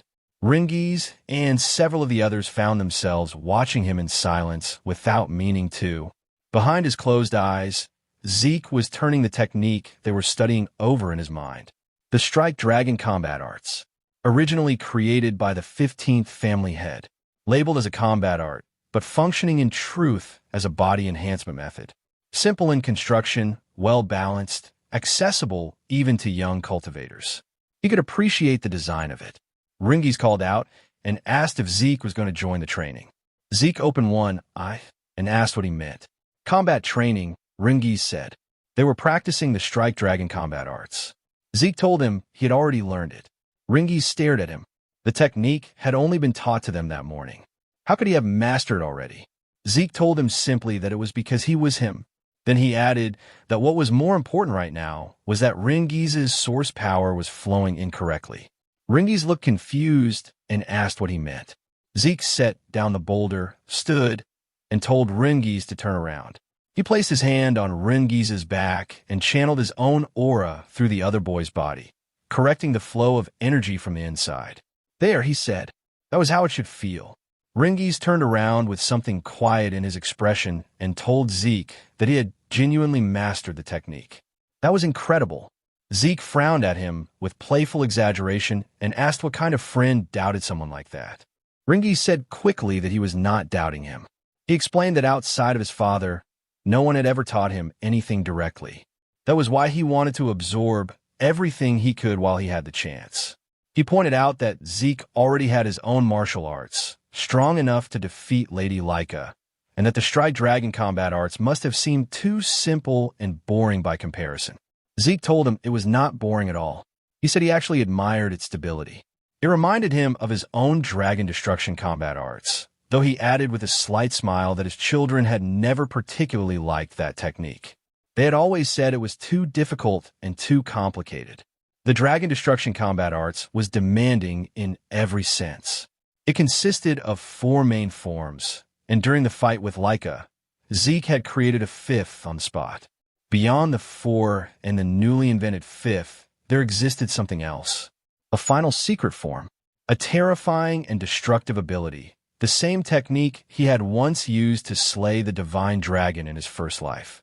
He wondered quietly how his descendants had handled his other dragon techniques over the centuries, whether they had modified them, expanded them, or let certain things fall away. The thought only made him more curious. He shook it off and said that since he had already mastered the Strike Dragon combat arts, he would continue with his physical training. Everyone had their own way of learning, and this was his. Before he could return to the boulder, Rangis called his name again. He asked Zeke to teach him. He said it was a shameless thing to ask, but he wanted to become stronger, even just a little, and he could not think of anyone better to ask. Zeke looked at him for a moment. Then he nodded and said he would teach him. Rangis blinked and asked whether he meant it, whether he would really say yes that easily. Zeke told him, of course, and asked why he looked so surprised given that Rangis was the one who had brought it up. Rangis admitted he had not expected the answer to come that quickly. Zeke told him he was not lying, and that Rangis was worth teaching. Then Laika approached them. She was hesitant in the way someone is hesitant when they have made a decision they cannot quite fully commit to yet. She told Zeke that she would also like him to teach her. Rangis turned to her, startled. Laika asked calmly whether there was a problem with that. Then she explained herself. She had always believed that no one her own age could defeat her. As one of the candidates to become the next head of the El Dragon family, her confidence in her own power had been something close to absolute. But the match had shattered that.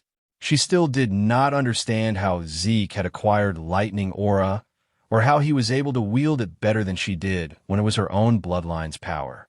Zeke sighed and muttered half to himself that somehow this had become his fault. Laika continued, undeterred. She wanted to become strong enough to defeat her older brothers, and strong enough to defeat Zeke as well. She asked him, directly and without looking away, to please teach her. Zeke went quiet. He looked at her for a long moment. When Zeke did not answer immediately, Laika asked whether he was truly comfortable with the arrangement, given that he was technically also a candidate to become the next head of the El Dragon family. Rangis caught up to that same realization a moment later. Zeke was an illegitimate child.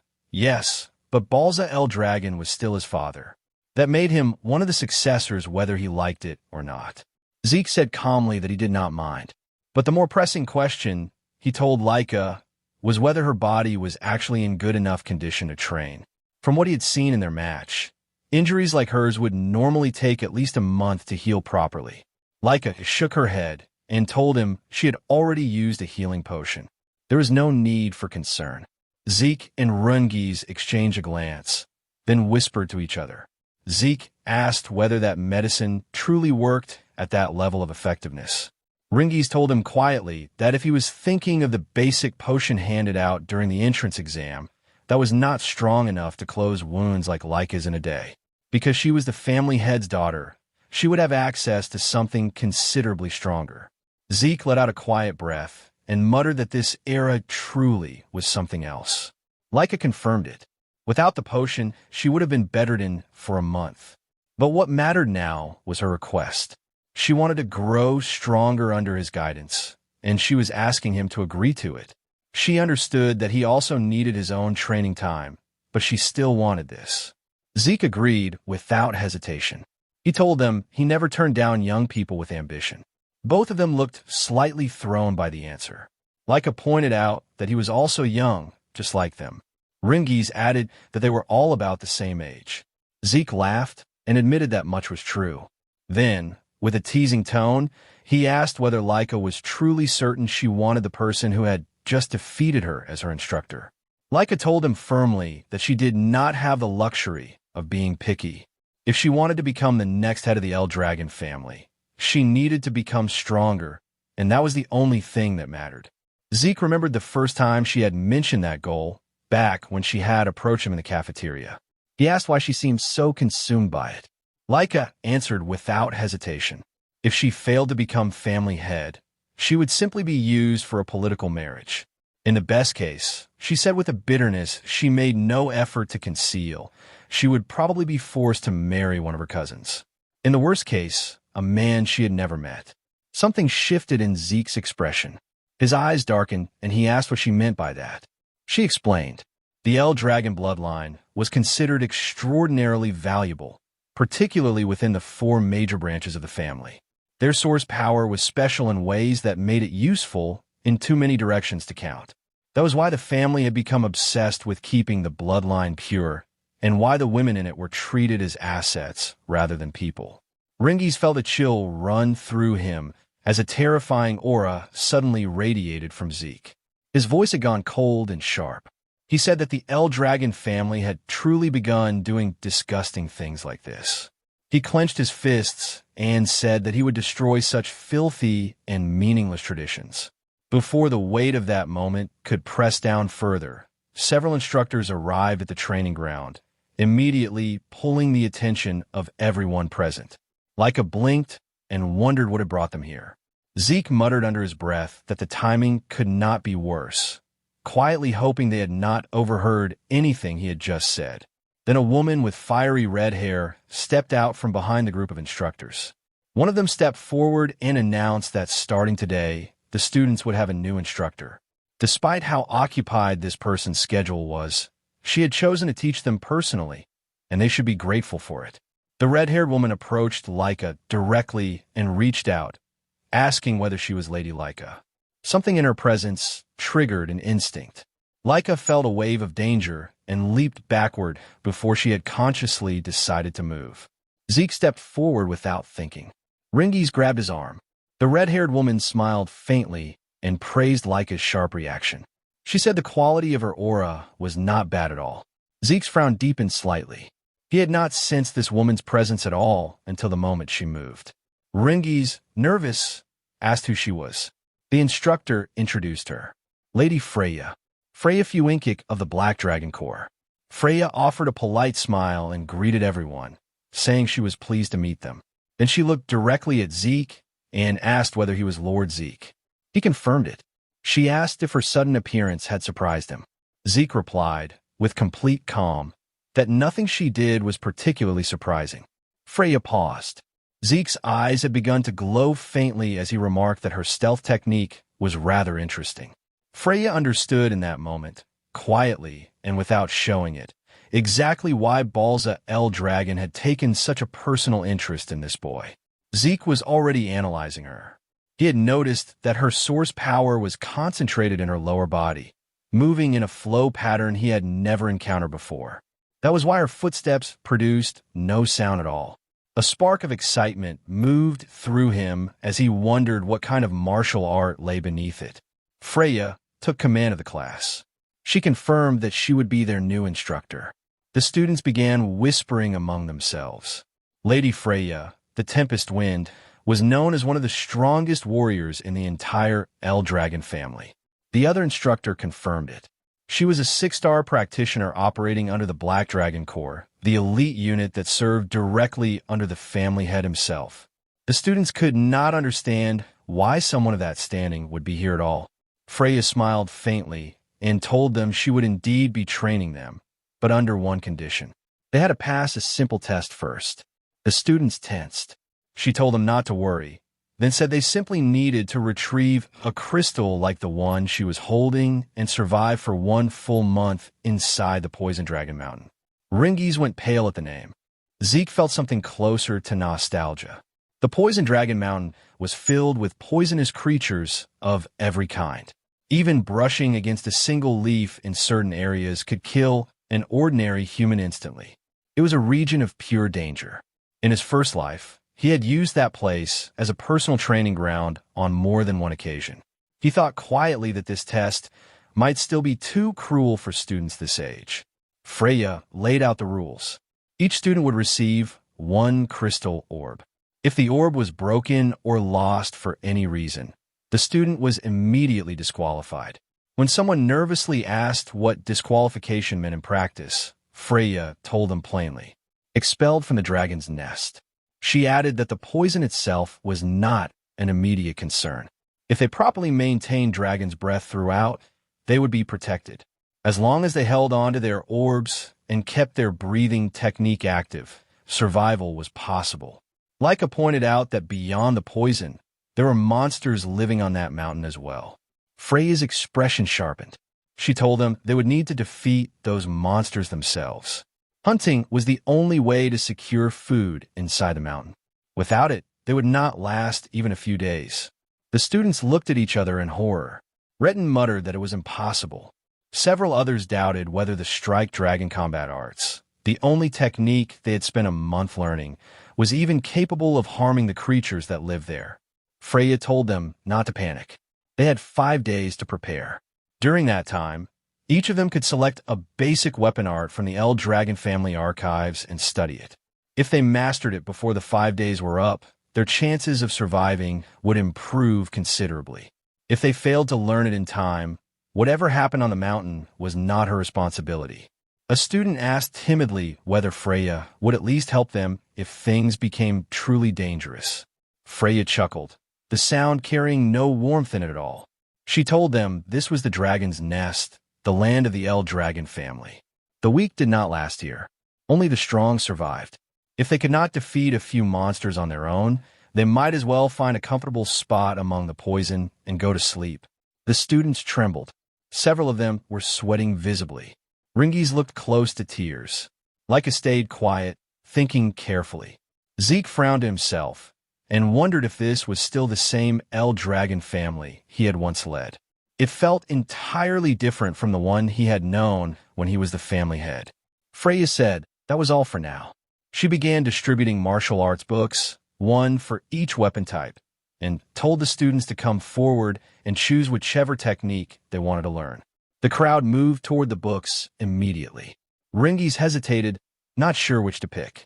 Zeke told him to take a spear technique, reminding him of what had happened during the entrance exam. Rangis agreed and thanked him. Leica said she would take a great sword technique since she already knew the basic forms of the lightning greatsword. Zeke stopped her. He suggested she try axe arts instead. She asked why. He explained that it would help cover the weaknesses in her current style. Because it was Zeke saying it, she did not argue. She simply nodded and picked up the axe technique book, trusting his judgment without needing to be told twice. Freya asked whether everyone had made their selection. When they confirmed it, she told them to make the most of the remaining 5 days. Survival in the Poison Dragon Mountain depended entirely on whether they could master what they had chosen in time. Those who failed to do so would die there. Pathetically, she was already turning to leave when she stopped and looked back. She had one more thing to tell them. During the test, their seniors would be hunting them. Rangis stared at her. She explained without softening it.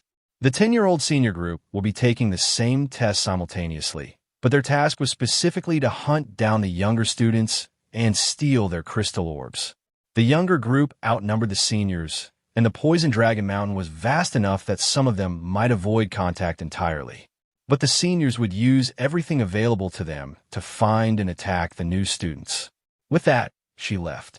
Rangis stood with sweat running down his face, asking what they were supposed to do. Not only were they facing poisonous creatures and a mountain that could kill them with a single wrong step, but now they had older, stronger students actively hunting them. Leica frowned and said that every upperclassman would be at least 1-star level or higher. If they came after her in numbers, she would not hold out long, and most of her classmates probably would not survive at all. Zeke nodded. He said she had a point. If she could not fight the seniors alone, she should form a small group of 2 or 3. Cooperation was not against the rules. They could share the work of hunting monsters and defend each other against attacks from above.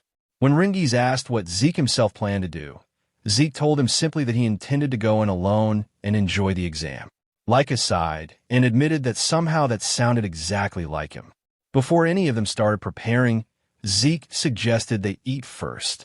As they walked away from the training ground together, Leica glanced at Rangis and asked quietly whether he did not find Zeke a little strange sometimes.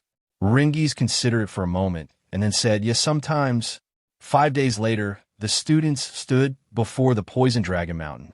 Fear and determination sat side by side in the faces of every person gathered there. Freya stood at the front of the group, wearing a confident smile, and declared that the weather was perfect for the test to begin. Rangis said nervously that the exam was finally about to begin. Even though this had been Zeke's plan, he could not help but wonder whether someone like him truly belonged on Lady Leica's team. There were noble-born students she could have chosen instead of a commoner who had not even reached 1 star yet. A voice came from behind him. "We're the same. Rangis." He turned around. 2 students from the East Hall stood there.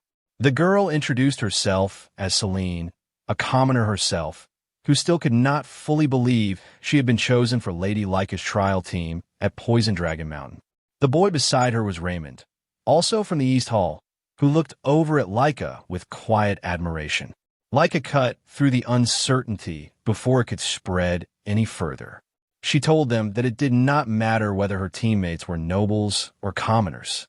She had chosen them because she had seen their potential and their abilities. That was the only reason that counted. The words landed. Rangis was quiet for a moment, then gripped his spear and declared that he understood and that he would do everything in his power not to become a burden to the group. Raymond followed, saying he would give everything he had to meet her expectations. Leica smiled and told them she was counting on all of them. Then she turned to Zeke and asked whether he was truly planning to take the trial entirely on his own. He nodded with complete confidence and said he could not wait for it to start. Celine admitted she admired both of them. While she stood there, trembling with anxiety, Zeke was calmly preparing to face Poison Dragon Mountain alone. Raymond remarked that it made sense for them to be confident since the blood of family heads ran through their veins. Leica cut in and told him not to compare her to Zeke, because even she felt nervous. Zeke turned to her and asked why there was any reason to be nervous. Looking around at the people Leica had gathered, they all seemed like a group of genuinely promising students to him. They all informed him, with varying degrees of disbelief, that there were plenty of reasons to be nervous about what was ahead. Leica asked Zeke directly whether he truly thought the students she had selected were skilled. He confirmed it without hesitation. He thought to himself that Leica had managed to gather some of the most promising people in the entire academy. The balance of her group, offense and defense working together, made him genuinely confident the trial would go smoothly for them. He told her as much.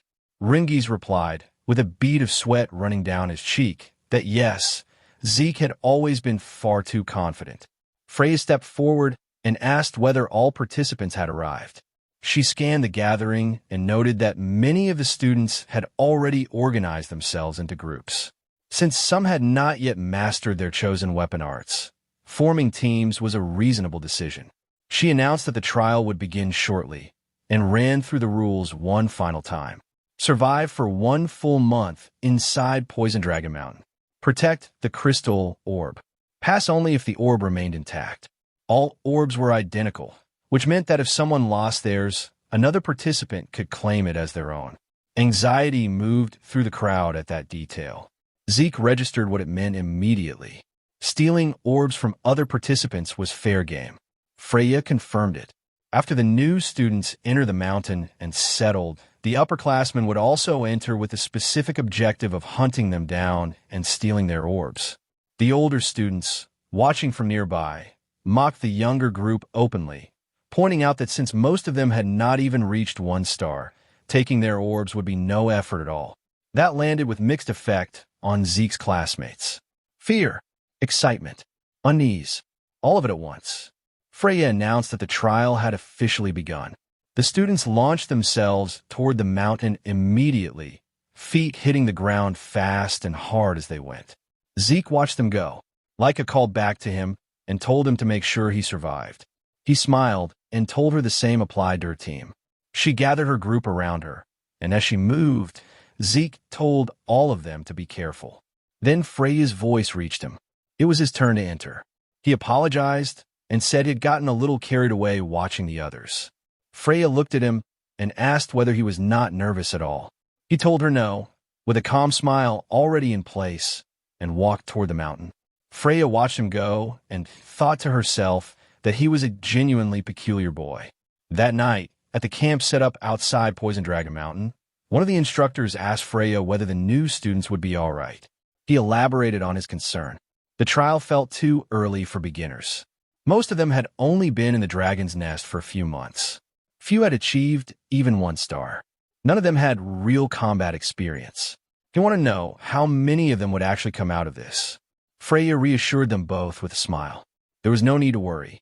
The mountain was filled with poisonous creatures, but most of them were only 1 or 2 star level. Nothing that posed a serious threat to students who kept their breathing technique active. They would be fine. Then, almost too quietly to catch, she murmured that she would eventually release that thing. The instructor asked what she had said. Freya smiled pleasantly and told him it was nothing. She then announced that it was time for the upperclassmen to begin their part of the trial.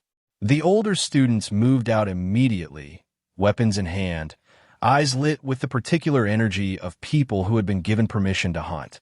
Freya watched them disappear into the dark and murmured to herself that she wondered how many would survive. She could not wait to see the results. Inside Poison Dragon Mountain, as the upperclassmen fanned out and began their search, one of them spotted something at the base of the mountain. A first-year student still standing there motionless, completely alone, as though he had never actually entered the mountain at all. One of the older students laughed and asked whether this kid was stupid. The new students had gone in ages ago. Another raised his crossbow and fired without further discussion. The arrow never reached him. Zeke caught it out of the air with one hand, snapped it cleanly in half, and looked at the upperclassmen with a calm, sharp expression. He told them he had been waiting for them. One of them asked what he meant. Another shouted that it did not matter, demanding to know how he had just caught an arrow mid-flight. Our boy was already moving. He closed the distance between them in a single dash, his eyes bright with excitement, a smirk pulling at the corner of his mouth. He told them it was time to play together. Deep in the Poison Dragon Mountain, Laika's group was already in the middle of a fight. Celine cut down a massive frog-like creature, and the moment it fell, another one launched itself from the tall grass behind her. Raymond moved without hesitation, raising his shield and catching the blow before it could reach her. He brought the shield down hard and drove it straight into the monster's body, killing it clean. Across from them, Rangis was handling his own opponent without too much difficulty. Raymond watched him and smiled. Laika praised them both for the teamwork, and Rangis thanked her, then turned and went still when he saw the pile of frog monsters lying behind Laika every single one of them taken down by her alone while the rest of them were occupied. Celine stared at it and remarked that Laika's power truly was on another level entirely. Raymond agreed. While the rest of the group had been managing a handful of monsters each, Laika had wiped out most of the wave by herself. Laika shrugged and said it was only natural. She was a 2-star warrior. These creatures were a warm-up at best. She also noted that since the exam had started a week ago, everyone had grown noticeably.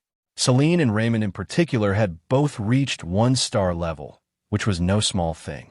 Celine acknowledged her gratitude, saying they would not have advanced so quickly without Laika's guidance. Raymond said the same. Rangis stayed quiet. Both of his teammates had their first stars now, and he was still standing where he had started. Celine noticed his expression and told him gently that he would get there. Raymond added that he just needed to keep working and be patient. Rangis thanked them both, managing a smile. Laika pointed out that he had taken down 3 giant frog monsters without a single star to his name, which was not something most people could say. She added that before the exam began, he had trained personally with Zeke and had already developed his spear handling to a level well beyond his rank. His first star was only a matter of time. Rangis nearly teared up at that. Laika looked up at the sky. Night was closing in fast. She told everyone they needed to move back to base. Celine agreed immediately, warning that Poison Dragon Mountain was far more dangerous after dark than during the day. They had not gone far when Laika stopped walking without warning. Rangis asked what was wrong. She did not answer right away. Her expression had darkened, and her eyes were fixed on something ahead. She asked, quietly but sharply, what a certain student was doing near their base. A figure emerged from the tall grass a moment later, stepping out with a loose, comfortable posture and a smirk already in place. Celine and Raymond drew their weapons on instinct. The student told Laika he had not expected her to notice him so quickly. Laika recognized him immediately as an upperclassman and asked whether he had come to steal their crystal. He confirmed it. She understood then. The older students had finally decided to move against their group, and the one standing in front of her was 2-star level. He grinned and said their current exam task was to steal crystals from the first years. He had not expected his first target to be Lady Laika's group specifically, but here they were. Laika told him that realizing whose base he had walked into, she assumed he would be leaving. She warned him that a single upperclassman stood no chance against her team. His grin widened into something colder. He asked who had said he was alone. 3 more upperclassmen rose from the grass behind him, all 1-star level. Their leader sneered and said that even Lady Laika would find things difficult when her teammates were nothing but burdens. He drew his sword, shouted for them to hand over their crystal orbs, and charged directly at Laika. She stepped aside effortlessly, let the strike pass, and ordered Celine and the others to hold their battle formation while she dealt with him. Across the clearing, Rangis found himself matched against one of the 1-star upperclassmen. Without a star of his own, defending against the assault was difficult. His opponent taunted him and told him it would be easier to just surrender and hand over his crystal. Rangis hesitated, and then a memory came back to him. Before the exam, he had asked Zeke the question that had been sitting at the back of his mind since the day they met. Was there any way for someone weaker to defeat someone stronger? He was still starless, and he was afraid that when stronger enemies came, he would only pull his team down. Zeke's answer had stopped him cold. He told Rangis to surrender. He explained, if the opponent was 3-star or 4-star, surrendering was the only logical choice. A starless fighter had no realistic path to victory against someone that far above him. But if the opponent was around 1-star level, there was still a chance. Rangis had asked how. Zeke told him it was nothing unusual. He just needed to exploit an opening. Rangis had not understood. What opening? Zeke said simply that he had to endure. Keep enduring until the opponent showed one. There was no other method. You could not force an opening against someone stronger. You could only wait until they made a mistake. If he could not do even that, then defeating someone stronger would remain a fantasy forever. He had added that against someone like Laika, Rangis would not last long enough for an opening to appear. But against an ordinary 2-star, he would be fine. He told him to trust his own strength and gave him one final piece of guidance. Do not overthink it. Do not try to calculate how to create the opening or analyze the gap in power. Just wait with patience, and the moment it appears, thrust the spear straight into it without hesitating. The memory settled back into place. Rangis clenched his fists and let it anchor him. He was weaker. That was simply the truth. So he endured. He absorbed every blow his opponent threw at him and kept standing. The upperclassman's frustration grew with every passing exchange. He screamed at Rangis to just fall down already and threw a powerful strike with everything behind it. And there it was, the opening. Rangis drove the spear forward without hesitation, straight into his opponent's body. The upperclassman coughed once, then collapsed and lost consciousness. As he hit the ground, a radiant light bloomed on Rangis's chest. His first star, earned in the middle of the fight, not before it. Laika noticed immediately. She looked at him with quiet pride. Across the clearing, the upperclassman leader had stopped understanding what he was dealing with. Laika's power felt far beyond what 2 stars should produce, and he could not reconcile the gap. Laika understood it herself. Since she had started mastering the axe arts technique Zeke had recommended against her initial instincts, she had learned to channel greater force and energy through her greatsword in ways the lightning technique alone had never allowed. The difference in power between them now was the product of that change. She told him it was his misfortune to have chosen her group. Then she gathered the golden lightning around her blade and said simply that the battle ended here. The strike landed with blinding force, and the leader dropped. Laika moved immediately to check on her team. Everyone confirmed they were safe. The relief that went through the group was loud and genuine. Their first real battle against upperclassmen, and they had held. Celine and Raymond turned to Rangis and congratulated him on his first star. He thanked them with a smile that came easily this time, the kind that does not need to be forced. Laika looked at each of them in turn. Every member of her team had now manifested their first star. She said that the battles ahead would be considerably easier from here. Then she paused, and with a thoughtful expression, wondered aloud how Zeke was doing. Elsewhere in Poison Dragon Mountain, an upperclassman was running. Not walking, not retreating, running, with tears streaming down his face, muttering the same words over and over under his breath. Please do not come here. Zeke, please do not come here. He was trembling, his voice cracking between each repetition, asking himself in genuine terror what kind of monster that boy named Zeke actually was.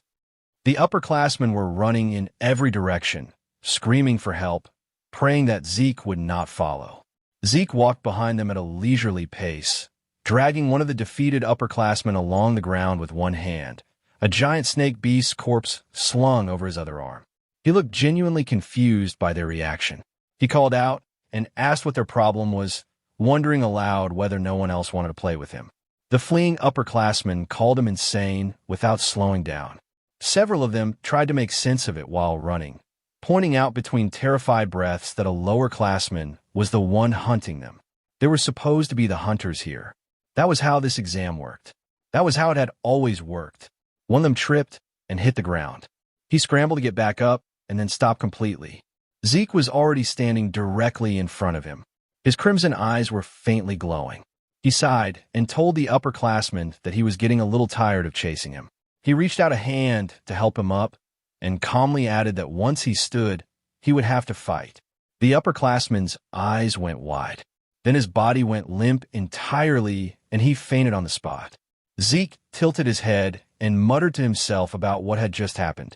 He looked around and asked out loud what was going on with everyone. They had been so aggressive the first time they spotted him, and now they were running away in complete terror. He called them pathetic and shouted after the others not to leave him behind. Then he felt it, a faint presence, nearby, watching him from the trees. He turned toward it and asked, without raising his voice, why the watcher did not come closer if they wanted a better look. No reply came. Zeke chuckled and said that since whoever it was had been observing without interfering, that probably meant there was nothing wrong with what he was doing. With that settled, he announced he would stop holding back and continue his little game with the upperclassmen. A man stepped out from the direction of the presence. One of the overseers assigned to monitor the examination. Sweat ran down his face as he stared at Zeke and whispered to himself, unable to piece together what kind of child this was.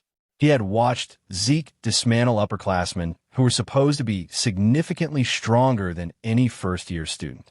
And beyond all of that, Zeke had detected his hiding spot. He made the decision immediately.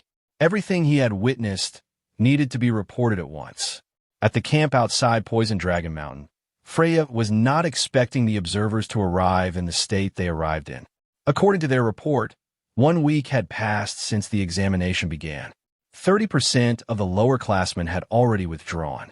The rest were gradually adapting to both the environment and the dangers of the mountain, and the observers did not expect many more to drop out. Freya nodded and asked about the upperclassmen. The observers exchanged uneasy looks and could not answer directly. Freya's expression darkened. She told them to speak clearly. One of them admitted that the upperclassmen were constantly fleeing. Freya frowned. She asked what they were running from. As far as she knew, there was nothing inside Poison Dragon Mountain strong enough to threaten upperclassmen. The observer took a slow breath and told her they were not running from a monster. They were running from Lord Zeke. Freya raised an eyebrow. The observer explained. Zeke had been relentlessly hunting the upperclassmen from the moment he entered the mountain. At first they had tried to fight back. Eventually they had simply run. Another observer added that what he had witnessed was something completely without precedent. Zeke appeared to be genuinely enjoying it, cutting down the older students and pursuing them like prey. A second observer agreed, saying that whatever Zeke was, he was no longer just a prodigy. He was something else, a true monster in human form. Freya listened to all of it without interrupting. When they finished, she spoke with a quiet, calm certainty. She admitted she had suspected from the very beginning that Zeke was unusual. Unlike the others, he had chosen to enter the exam alone, and he had walked into Poison Dragon Mountain looking completely at ease. There was only one explanation for that. He had never intended to hide from the upperclassmen. From the very start, his plan had been to hunt them down himself. She thought back to the look in his eyes when they had first met. She thought to herself that the boy was indeed a monster. Then one of the observers frowned and asked what that strange sound was coming from outside. A faint smile crossed Freya's lips. She said that was something she had been waiting for. A man approached and asked Lady Freya where they should place the massive cage they had brought. She told him to leave it where it was and thanked him. The observers turned to look at it, and several of them went very still. They asked what was inside it. Some of them asked, with visible alarm, whether she genuinely intended to release whatever that was into the mountain. The aura coming off the creature inside was enough to identify it as at least 3-star level, far beyond anything the students were equipped to handle. Freya reassured them calmly. Adjustments had already been made. The creature had been conditioned to target only individuals at 2-star strength or higher. Ordinary students would not be in serious danger. When pressed on why she was releasing it during the exam at all, she told them it was a direct order from the family head himself, Balza. What she kept to herself was the rest of it. She wanted to see whether Zeke could survive against such a creature. The soldiers had already started calling him a monster. She wanted to find out whether that word was accurate. She gave the order. The creature would be released into Poison Dragon Mountain at dawn. The next morning, deep inside the mountain, the ground shook. Laika's group stopped immediately. Laika frowned and said she had a bad feeling about the tremor. Raymond wondered whether an upperclassman had caused it. Rangis shook his head and said it was more likely a beast, probably a massive anger boar. But Laika could not shake the unease settling into her chest. Something about it felt different from anything they had encountered in the past week. A second tremor hit, stronger than the first. A giant tree began to fall directly toward them. Laika's instincts moved before her thoughts did. She screamed for everyone to get clear. They threw themselves aside in every direction. The enormous trunk crashed down exactly where they had been standing seconds before. They turned around. Laika went completely still. Celine gasped and asked what it was. Rengis's face drained of color, and sweat began sliding down his temples. His voice barely held together as he told them they needed to run. Right now, standing before them was a colossal golem. On the other side of Poison Dragon Mountain, Our boy Zeke was sitting on top of a pile of defeated monsters and upperclassmen, and he was bored. No one was coming to challenge him anymore. The upperclassmen had long since stopped daring to approach, and the observers who had been quietly monitoring the situation from a distance seemed to have simply decided to leave him to his own devices. The whole arrangement was disappointing. He had expected more from this examination. Then he felt it, a presence from the opposite side of the mountain. He straightened immediately and asked himself what kind of strange aura that was. His first reading placed it at 2-star level, but the more he focused on it, the more the picture shifted. 3-star. He sat with that for a moment and then questioned whether 3-star monsters were actually supposed to exist inside Poison Dragon Mountain. He also considered whether this aura might belong to something that had simply been living deep in the mountain for the past 1,000 years, never cataloged, never removed. Either way, it was a problem. Every examinee would struggle against a 3-star level creature. Even Leica would not be able to handle something at that tier. The instructors should have cleared the mountain of anything at that level before the examination began. Unless they had not. Unless Freya and the others had left it there deliberately as part of the test. He admitted to himself that he had no idea what they were thinking. But he also admitted, with considerably more enthusiasm, that it did not matter. A 3-star opponent, something worth his time, had finally appeared. He looked across the mountain in the direction of the presence, noted that it was far from his current position, and decided that waiting was not an option. He declared that he would go to it, and told the creature to wait for him. On the other side of the mountain, Leica's group had already made contact. Selene launched the first attack at the golem with everything behind it. The strike landed and did nothing. Not a scratch.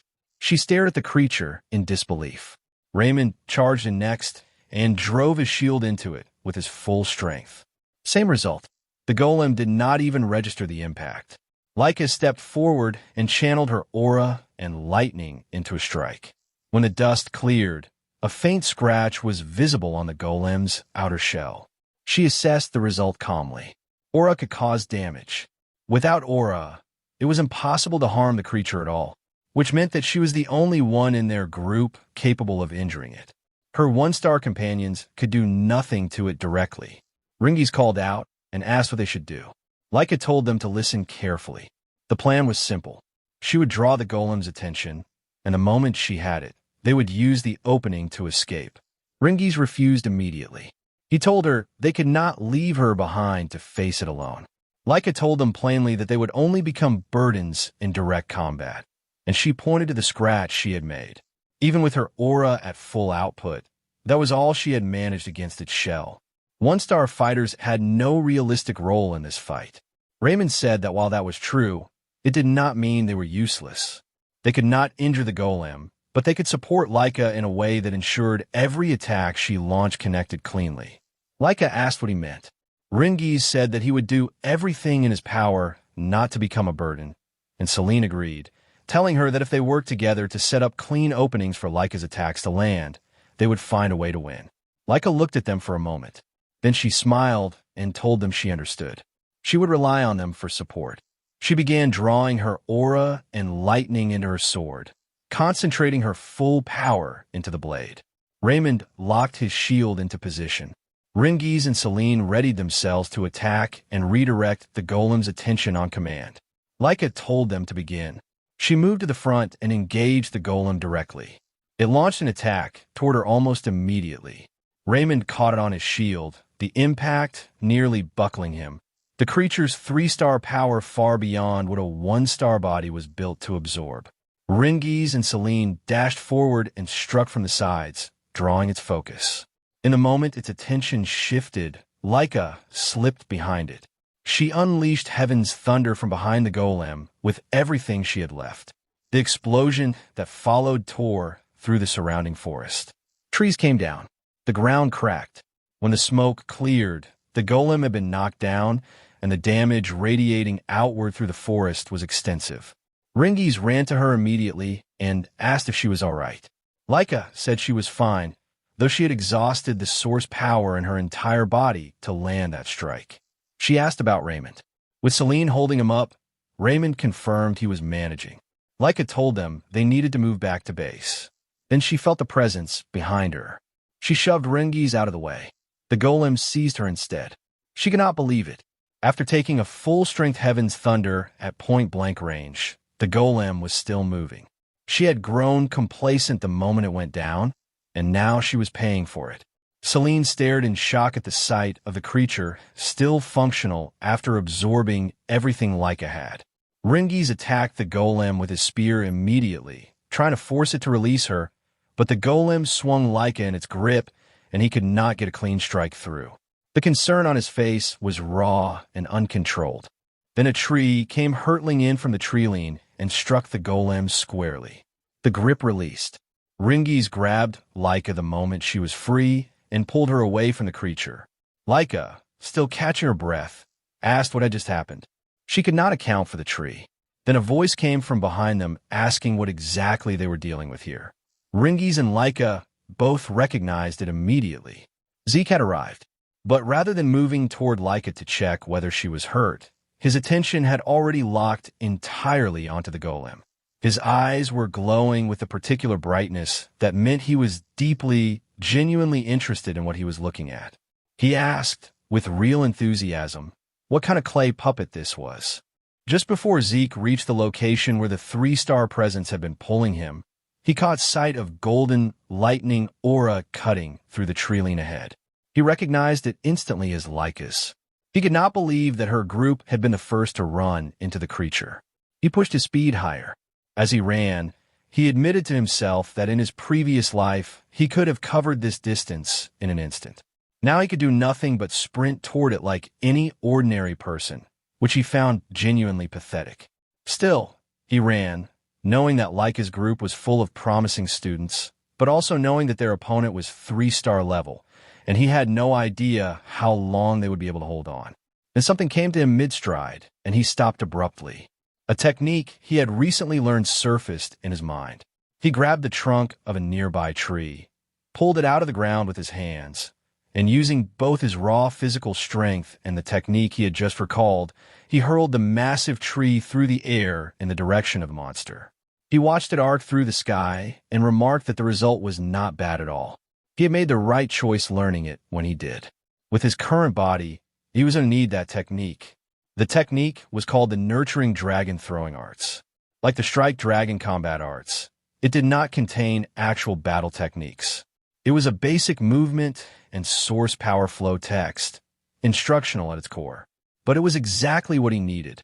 In his previous life, he had been a long-range fighter operating in a body built more like a melee combatant, and this technique bridged that gap precisely. Still, throwing a tree was not going to be enough. He resumed running. When he arrived and found Laika's group still standing, Rangis asked immediately whether they were all right. Rangis confirmed they were, then told him that was not the point. The golem was the problem. Zeke's eyes lit up at the word. He repeated it slowly. Golem. So that was what the creature was called. He studied it and noted something unusual. He could sense its presence, but he could not detect any life force inside it. No heartbeat. No inner energy. Just mass and movement. The golem rose again and launched an attack immediately toward Zeke. Laika called out a warning. Rangis shouted that the creature was extremely dangerous. Zeke caught the incoming fist with one hand, absorbing the impact and remarking that the creature was indeed tough. He understood immediately that normal strikes would not get through its shell.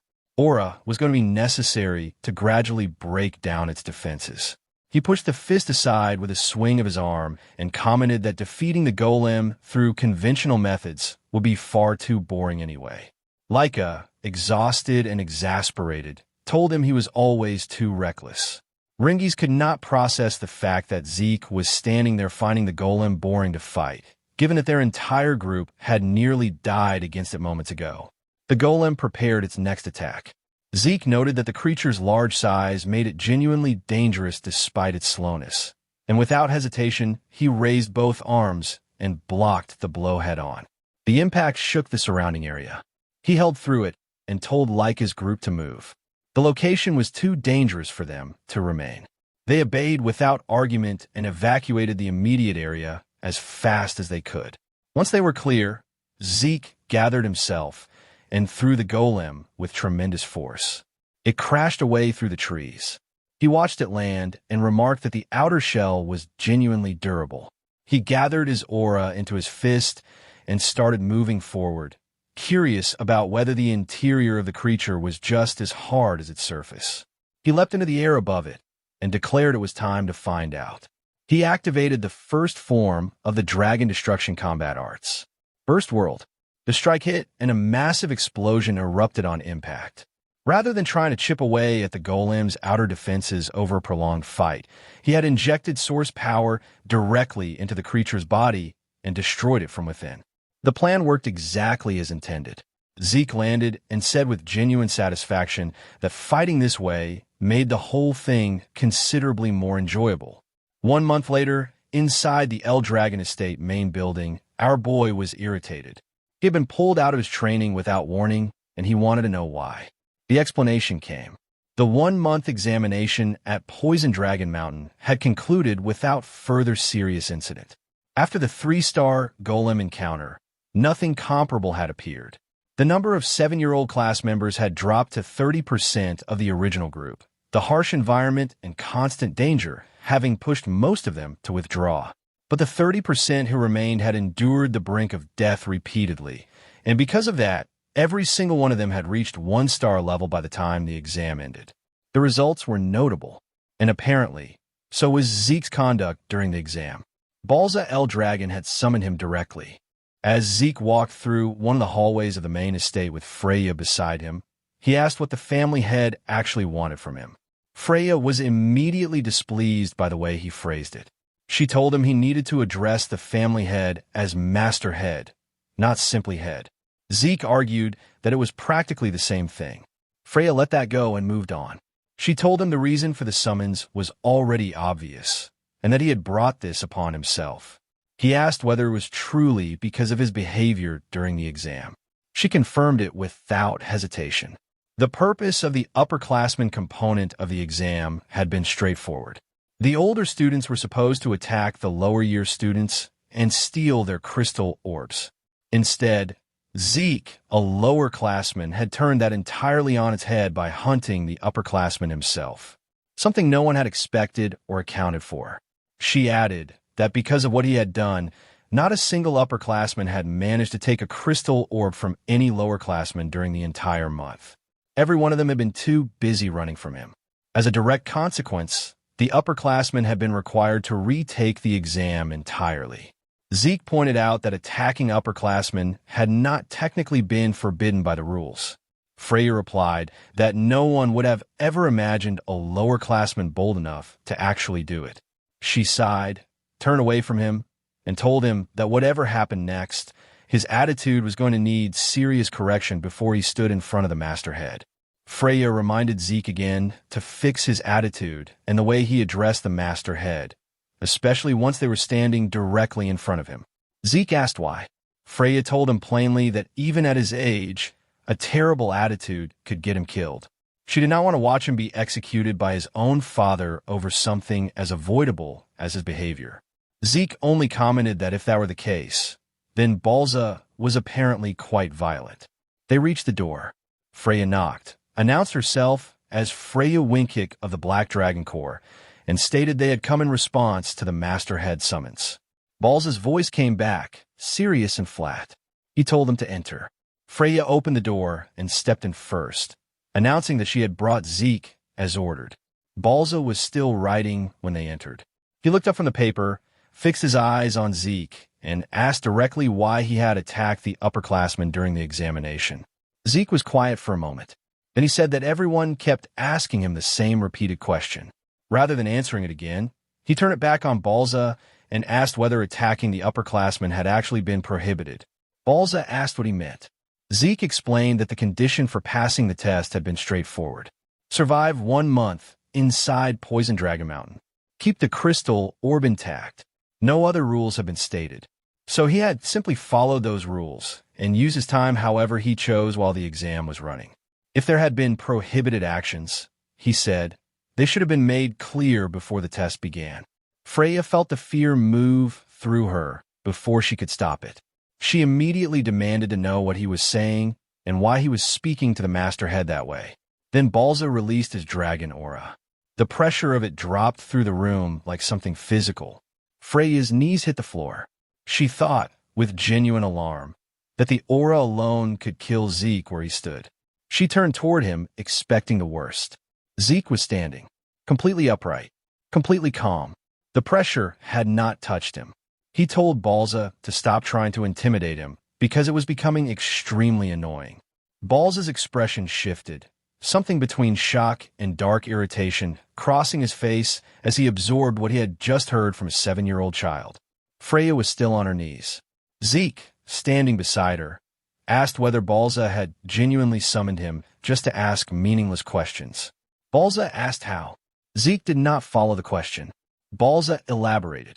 According to the reports, Zeke had not only defeated upperclassmen, but had brought down a 3-star golem. And he had just stood through a wave of dragon pressure that had floored everyone else in the room. He demanded to know, in a tone that carried real weight, how an illegitimate child had obtained strength and power that defied all comprehension. Zeke said that if Balza truly wanted to know the reason, it was very simple. The only reason was that he was Zeke. Balza's brows furrowed. The silence that followed was the kind that comes from two people who have decided to hold their ground and wait for the other to move first. After a long moment, Balza said that Zeke's personality was every bit as terrible as the reports had described. And then, despite all of it, he told him he would be rewarded for defeating the golem. Freya could not quite process what was happening. Balza told him to choose. He could take any single item from the dragon treasury, or he could gain access to the second floor of the dragon hall. Freya explained it internally to herself as much as to anyone. Both the dragon hall and the dragon treasury were repositories that the El Dragon family had been building for over 1,000 years, dating back to the patriarch Gilfus El Dragon himself. The dragon hall held books of every kind, including techniques now classified as forbidden. The dragon treasury held relics from the family's previous heads across every era. Legendary weapons, spirit medicines, artifacts, objects whose significance had grown with the centuries. Both facilities were among the most heavily guarded locations in the entire estate. Access to the second floor of the Dragon Hall was reserved for those who had demonstrated extraordinary results. The fact that Balza was offering either of those things to this child, despite everything that had just happened in this room, was something she could not reconcile with what she knew of him. Zeke said that if Balza was going to give him a reward, there was no reason to be stingy about it. He asked why he could not simply have both. Balza told him to choose one. Then he told them they could leave. Zeke pointed at him. He said that their conversation could not be over already because he still had things he wanted to say. Freya grabbed him by the collar before he could continue, physically pulling him toward the door, smiling through gritted teeth as she announced that receiving a direct reward from the Masterhead was a great honor, that she now understood his orders, and that they would be leaving immediately. As Freya turned and dragged him through the doorway, Zeke said there was one last thing he wanted to tell Balza. He said that as long as Balza continued killing off his own emotions the way he was doing, he would never become any stronger regardless of what else he did. Balza released his aura again. It meant something. A divine dragon presence pushed back against it from the direction of the door, suppressing it. Freya was trembling. She whispered at Zeke to be quiet. The door closed behind them. Inside the room, Balza sat alone in the silence that followed and asked himself quietly what kind of presence he had just felt from that child. Outside in the hallway, Freya immediately turned on Zeke and demanded to know what had been going through his mind.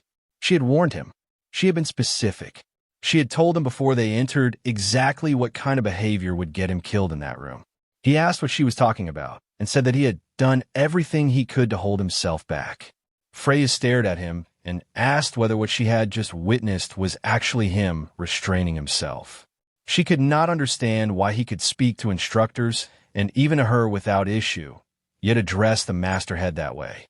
Zeke told her that Balza was his father, so the way he spoke to him was naturally different. Freya stood with that for a moment, and then said, with the exhausted certainty of someone who has stopped trying to find a normal explanation that he was truly not an ordinary child. She asked who he really was. Zeke asked if she was seriously questioning who he was, and reminded her, as he always said, that he was Zeke. Freya went silent. She turned it over in her mind. Every child who had drunk ancient dragon blood as an infant, herself included, could not defy the Masterhead. Balza carried the power of the Dragon King, a superior species among all ancient dragons. No one born into this family should have been able to stand calmly under that pressure. And yet, she decided quietly that she needed to investigate Zeke's birth records thoroughly. She asked him which reward he would take: the Dragon Hall up to the second floor, or the Dragon Treasury with any item of his choosing. One of the two. Zeke asked again whether he could have both. She said no. He chose the Dragon Hall. Knowledge, he said, was more important to him right now. He lacked a clear understanding of how the world had changed over the past 1,000 years, and the hall was where he would find it. Rangis appeared moments later, still barely believing any of this was real. He could not process that they were actually being allowed into the Dragon Hall of the El Dragon family. Zeke asked if he was happy about it. Rangis said yes immediately, saying that the Strike Dragon combat arts and the Nurturing Dragon Spear arts had already been incredible, and now there was a chance to find something even better within the hall itself. He could not believe this was a reward they were receiving for passing the exam. Laika arrived soon after, already thinking about strategy. She wondered aloud how much knowledge she could absorb before the time limit ended, and said she would need to read with every bit of focus she had. When Zeke asked whether there was a time limit, she confirmed it. The rules that applied to the higher floors applied here as well. Each of them could borrow one book to take with them. They could read as many others as they wanted during their allotted time, but managing those hours carefully was going to be essential. Laika asked why Zeke had chosen the Dragon Hall over the Dragon Treasury, saying she had expected him to go for the Treasury based on what she knew of him. He told her he had considered it, but knowledge mattered more to him right now. She pointed out that the second floor held significantly rarer books than the first, especially when it came to martial arts, the gap in quality between floors being considerable. Even so, she said she doubted anything inside could compare to her lightning great sword technique. Zeke was staring at the building. Laika asked if he had heard a word she said. When they arrived at the Dragon Hall, the Guardian announced that their allotted time inside would be 5 hours. They were reminded to use it wisely and to remain silent throughout. Zeke was not sure whether 5 hours was long or short. Laika told him it was already generous. Most people were allowed only 2 to 3 hours. The first task, she said, was to decide which book they wanted to borrow. After that, they should use the remaining time to read as much else as they could. Rangis mentioned that he had heard of people talented enough to read multiple books simultaneously, though his own goal was simply to find a martial arts book that suited him before their time ran out. They stepped inside. Zeke commented that finding the right books to borrow among this many would probably take some doing. Rangis and Celine were too busy standing still and taking in the sheer reality of where they were to respond. Zeke looked around at the rows upon rows of collected knowledge and smiled. The number of books was even more impressive than he had expected. He wondered whether somewhere inside all of this there was something new, something that might actually surprise him. Zeke had barely begun reading before the shock hit him like a physical thing. He sat surrounded by a mountain of books stacked on every side, and the more pages he turned, the harder it became to keep his mind from racing ahead of what his eyes were taking in. Rifts, chaos, magic, 1,000 years of history that had fundamentally reshaped the world he had once known, compressed into rows and rows of text that he could not read fast enough. Eventually, he simply laid down beside the books he had already finished, exhaling slowly, and said aloud that the events of the past 1,000 years were terrifying. What truly undid him was the scale of it. He still could not accept that within just 1,000 years, their world had become connected to another one entirely through dimensional rifts. The books told him what had happened. 900 years ago, the first rift appeared, tearing through the dimensional wall for the first time in recorded history. Beyond it lay what was now known as the Chaos Realm, a world where creatures called Chaos roamed freely, and where humans carrying powerful source power had been fighting those creatures for as long as anyone could remember. When the El Dragon family discovered these people existed, they joined forces with them. The wars they fought together forged a bond that went beyond strategy and survival. In time, 4 powerful female warriors from that other world married into the El Dragon family. Their names were Typona, Fafnilde, Levius, and Bahamut, the founders of the 4 great branch families that still existed in the present day.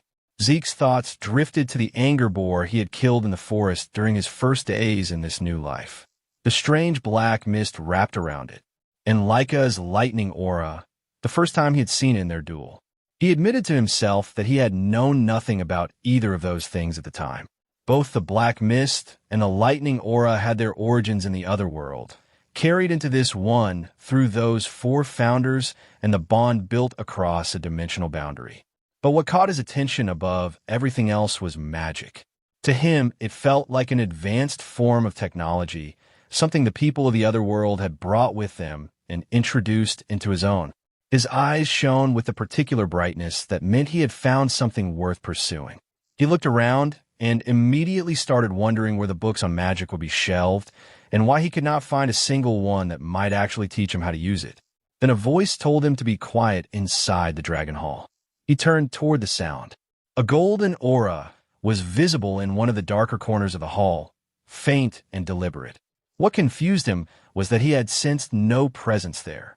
He asked himself whether it had truly been a voice at all, or whether this was something else entirely. A technique capable of transmitting sound alone without the body behind it. He looked up toward the ceiling of the hall and confirmed again that he could not sense anything beyond the source power he had noticed earlier. Then the books in front of him moved. They rose into the air on their own, and Zeke cried out in genuine shock, asking what was happening. Then his eyes went bright as the mechanism behind it clicked into place. Source power threads. Invisible lines of concentrated energy being used to manipulate physical objects at a distance. He declared aloud how interesting that was. The voice told him again to be quiet. Zeke grabbed one of the floating books out of the air and demanded to know how he was supposed to stay silent when something this fascinating was right in front of him. He told whoever was to show themselves properly instead. The cloaked figure seated on the upper floor of the Dragon Hall said nothing. The source power threads moved again, and in the next instant Zeke found his entire body bound, suspended in place, unable to move. The figure threw him out. He tumbled through the hall's doors, hit the ground rolling, and managed to pull himself upright before coming to a full stop. He said he had discovered yet another thing he did not understand. He was not entirely sure whether he was angry or excited, possibly both, and demanded loudly that the cloaked figure come out and show him clearly how the source power thread technique actually worked. Rangis arrived at a run, confused, asking what happened. Laika followed and asked what exactly he had done inside to get himself physically thrown out. Zeke said he had gotten a little too excited. Then he asked them how things had gone, whether they had found the books and techniques they were looking for. Rangis confirmed it. He had borrowed a martial arts book called the Cloudwater Spear Arts, and said he had already picked up a few basic techniques just from reading inside. Celine said she had also learned some techniques and had borrowed a book called the Windflower Sword Arts. Raymond said he had learned about the El Dragon-style Guardian Sword Arts during his time inside, and the book he chose to borrow was also El Dragon-style, specifically the Guardian Shield Arts. Zeke greeted all of this with a quiet, slightly awkward expression. Every single technique they had borrowed, he realized, was something he had created in his past life, built as diversions, as pastimes between his more serious work. And here they were, being borrowed and studied as rare and valuable knowledge by the next generation. He asked which book Laika had chosen. She said happily, the Heavy Wave Great Sword Arts, created by the first patriarch of the El Dragon family, Gilfus El Dragon. In the present version, it was known as the Heavy Wave Great Sword Arts, revised and improved by the 15th family head. She added that because she already possessed the family's hereditary martial arts, she intended to use the borrowed book for deeper research rather than basic study. Zeke went silent. Another one of his techniques had been revised by the 15th family head, just like his dragon's breath and his strike dragon combat arts. He also remembered seeing, while he had been inside, many other books in the hall that connected back to things he had built in his first life. Almost all of them, now, had improved versions sitting alongside the originals. He found himself wondering more and more about this 15th family head. Whoever had done all of that revision work was someone he was becoming increasingly curious about. He glanced back at the Dragon Hall. He had assumed, before entering, that it would satisfy his curiosity and perhaps bore him. Instead, he could not wait for the next time he had the chance to go back inside. 5 years passed. Laika, now 12 years old, was walking through one of the hallways when she stopped and realized she had not seen Zeke or Rangis anywhere. A group of classmates passed her and greeted her, informing her that Lord Zeke and the others were at the training ground again. Laika muttered again under her breath, thanked them, and changed direction. When she arrived at the training ground, she found Rangis, Raymond, and Celine all in position, weapons ready, preparing to launch an attack at the same time. And, standing across from all three of them, arms relaxed at his sides, was Zeke, also 12 years old now. In Balza's office, a report had just arrived about the appearance of a special rift. Balza asked whether the information was reliable. It was confirmed immediately. The man delivering the report was Ein, captain of the Black Dragon Corps, who stated that based on their investigation, there was roughly an 80% chance that magic water existed inside this newly appeared rift. Balza's expression shifted as he considered the location. The spot where the rift had appeared was an extremely troublesome one, and he questioned why it had chosen to manifest there of all places within their territory. Still, with a probability that high, they could not afford to ignore it. He laid out the stakes. Anyone who drank magic water became a mage. Those who consumed it gained a special constitution that allowed them to convert source power into an entirely different force called mana. The introduction of mana-based magic had brought new techniques into the world unlike anything that had existed before, and at the same time, it had ignited fierce territorial struggles over the sources of magic water, known as magic springs. In this age of magic, the number of mages a house commanded determined its military strength directly. The El Dragon family had no magic springs, not a single one within their territory. For a house in that position, conquering special rifts was the only available path to magic water. At present, the number of El Dragon mages was extremely small, including Balza himself. All of them were hardened veterans who had obtained magic water through previous rift conquests. Even so, in raw numbers they were being outpaced by houses that owned springs outright. Conquering special rifts was not one priority among many. It was the top priority. The location of this new rift made things complicated. The abundant dragon forest was a vast woodland that fell mostly within El Dragon territory, but a portion of it stretched into the lands of another house. The Cerberus family claimed broader ownership of the region and referred to it as the Great Abundant Forest. Ein reported that while the rift itself was certainly within El Dragon lands, the special domain that had formed around it might extend into Cerberus territory, depending on its scale. Those mongrels, as Balza put it, would detect the rift sooner or later. Their instincts for that kind of thing were the one area where they excelled. That meant the El Dragon family had to move with the assumption of a struggle with the Cerberus family already baked into the plan. Since it was a special rift, both sides would be operating under limited options, but the window before the Cerberus family caught on needed to be used. Balza gave the order immediately. Ein was to inform all dragons' nests at once. A selection exam would be held as soon as possible. Back at the training grounds, Laika stood at the edge watching what was happening in the middle and commented that Rangis and the others really did go all out every single time they trained with Zeke. In the center of the ground, Zeke stood completely relaxed and waited. Rangis, Celine, and Raymond came at him simultaneously from 3 different directions. Zeke's expression did not change. He strengthened his body and absorbed all 3 blows at once without retreating a single step.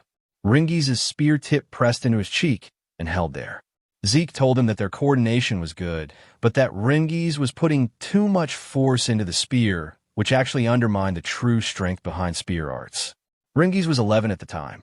He told Celine, who was 12, that she was too focused on speed and volume of strikes, leaving no real weight behind any of them. She needed to find a proper balance. He told Raymond, also 12, that his shield work and movement were correct.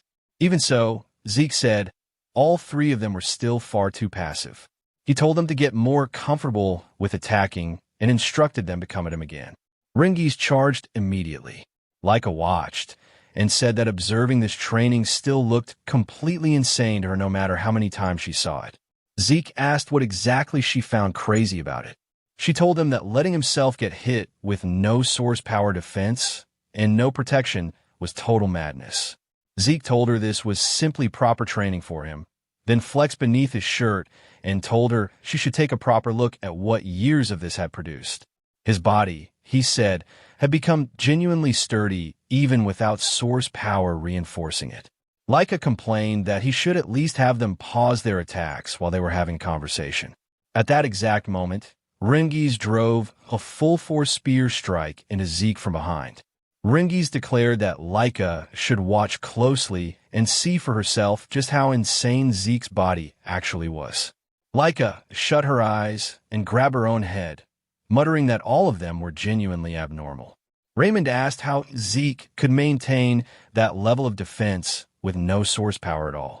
Celine said it was too far beyond what the human body should be capable of to have a simple explanation.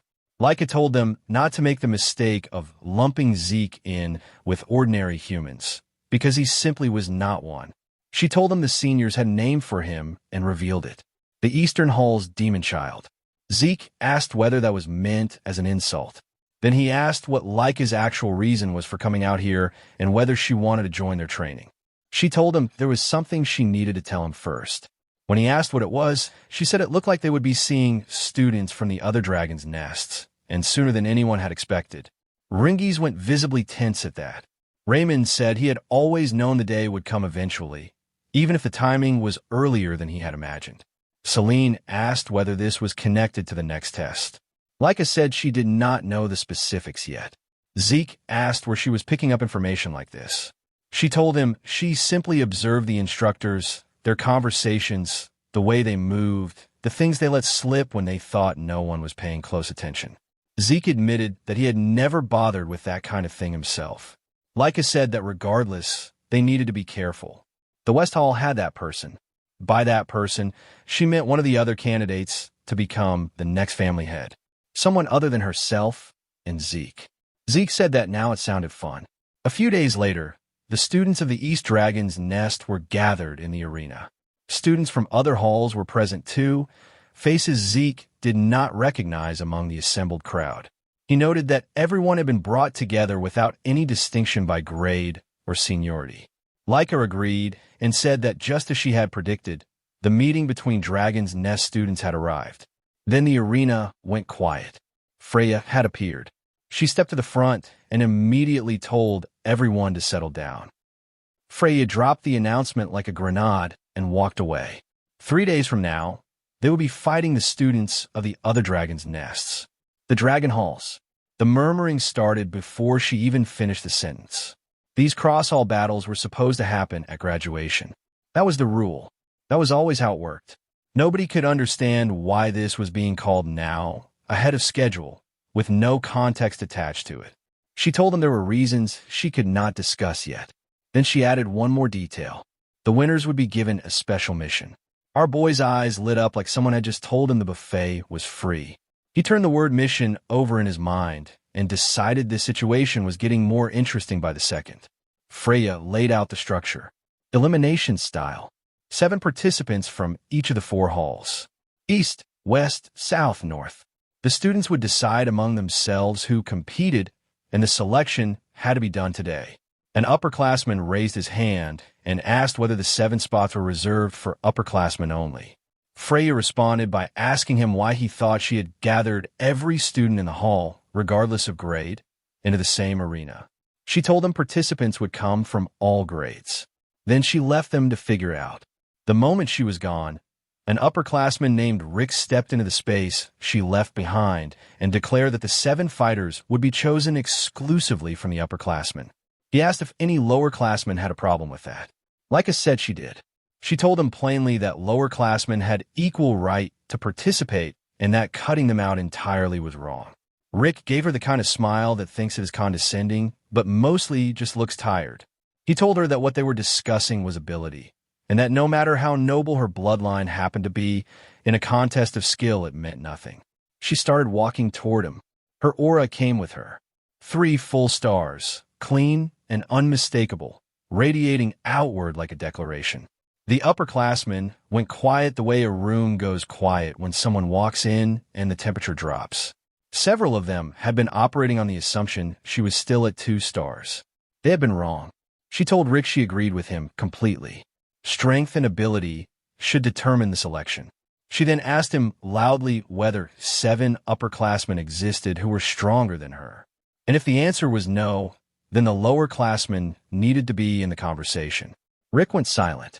When he finally responded, the best he could manage was that her bloodline was special and that she was an exception. Then he doubled down and called every other lowerclassman trash. Our boy told him he was too noisy. Rick turned on him and demanded he repeat himself. Zeke obliged. Same words, same tone, 0 effort. Rick's anger climbed fast. Zeke asked him calmly whether he genuinely believed every lowerclassman was a weak and worthless being. His expression shifted and his aura came forward. He suggested, with the casual energy of someone ordering lunch, that perhaps everyone should just fight each other until 7 were left standing. Laika grabbed her own head and told him that was not a solution, that was a riot. She offered the alternative before anyone could take Zeke's suggestion seriously. Open preliminaries. Any student from any grade who wanted to compete could enter. The results would determine the 7. She asked the upperclassmen what they thought, adding that if they were genuinely confident in their abilities, the format should pose no problem at all. Rick agreed, the way someone agrees to something they're already planning to ignore. He called it a waste of preparation time and turned away. As he did, he threw one last look back at Laika and Zeke. She asked our boy if he was entering. He confirmed it without pausing. He also said Rangis, Celine, and Raymond should enter as well. The 3 of them looked at each other like they had just been voluntold into a duel they had not agreed to. Rangis asked whether Zeke was actually serious about putting them against upperclassmen. Zeke told him yes, and then reminded them that they had been training with him through all of this. If they could not show the results now, he genuinely wanted to know when they were planning to. This was their Dragon Ball Z moment. The training arc was over. Celine said the pressure of facing upperclassmen formally was something else entirely. Raymond said that since the decision had already been made, there was nothing left to do but give everything they had. Laika said it looked like she would be fighting alongside her teammates again, then turned to the rest of the lowerclassmen and asked if anyone else wanted to join. The answer she got was nervous whispering. The others were too intimidated, muttering about 3-star levels and impossible odds, already talking themselves out of it before they had even tried. Our boy let out a quiet sigh. He asked them why they had so little drive. He told them that fighting someone stronger was exactly where the most growth happened. And for now, he said, he simply wanted to see what these upperclassmen the whole hall seemed so afraid of were actually capable of. The preliminaries were 3 days away. The East Hall's demon child was already looking forward to them. The upperclassmen pulled out their weapons and complained among themselves that dealing with lowerclassmen who did not know their place was exhausting. No matter how hard the younger students tried, the outcome was already decided. One of them suggested they go easy. Another laughed and agreed, pointing out that apart from Lady Laika, every lowerclassman in that arena was practically a baby still stuck at 2 stars.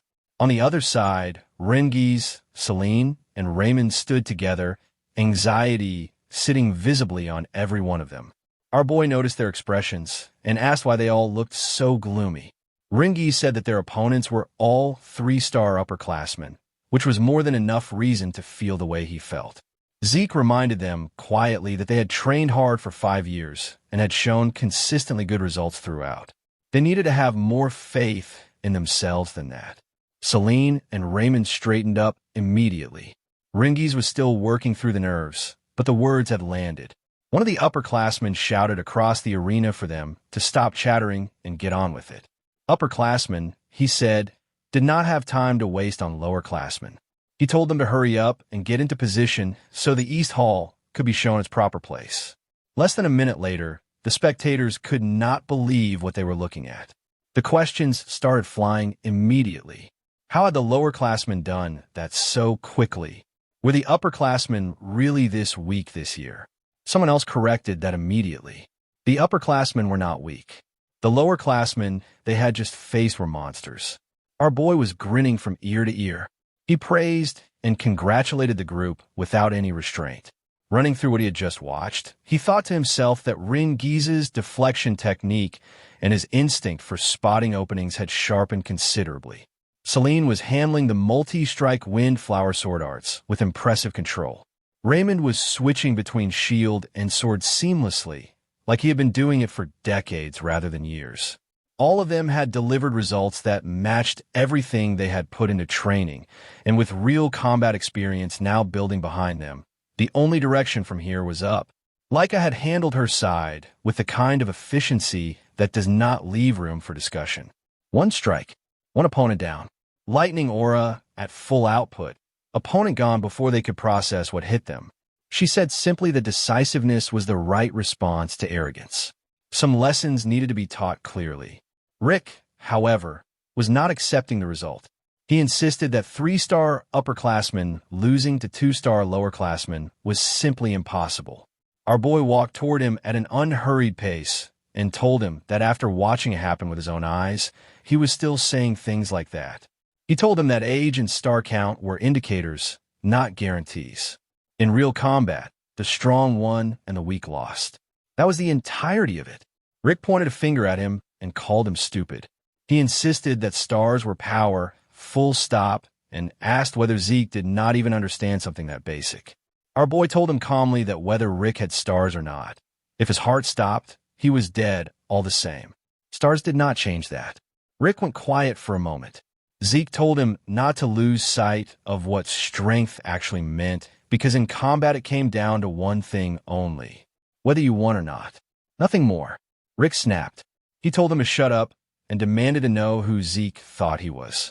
He said that as an upperclassman he was not going to sit there and let some brat twist logic at him. He declared that he had been holding back out of consideration for the fact that they were kids, but after this conversation, that consideration was gone. He would not hold back anymore. Our boy said he was already tired of talking. He told him that children should use their bodies before their mouths. Since they were the only two left in the arena, he invited Rick to show him the martial arts he had been training so hard and was apparently so proud of. Rick charged forward screaming, his great strength technique loaded with everything he had. He never got there. Our boy's eyes flashed gold. One punch to the face. Rick cleared the arena horizontally and hit the ground at a distance.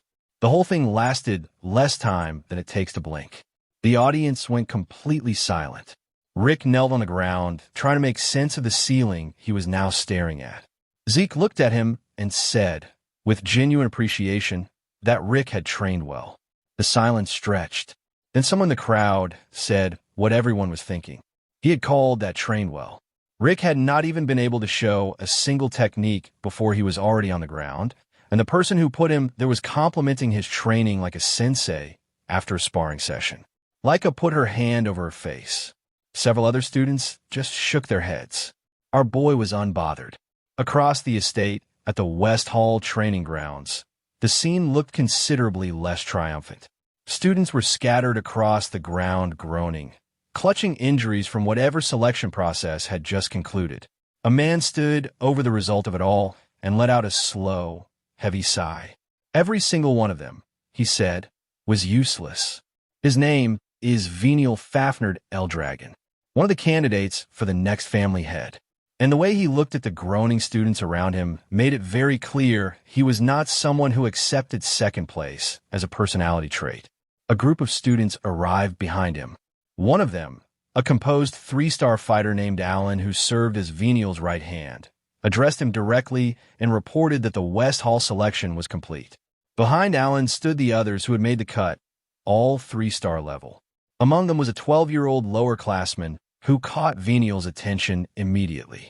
His name is Retin, the same boy from the Dragon's Nest entrance exam who had laughed at Rangis.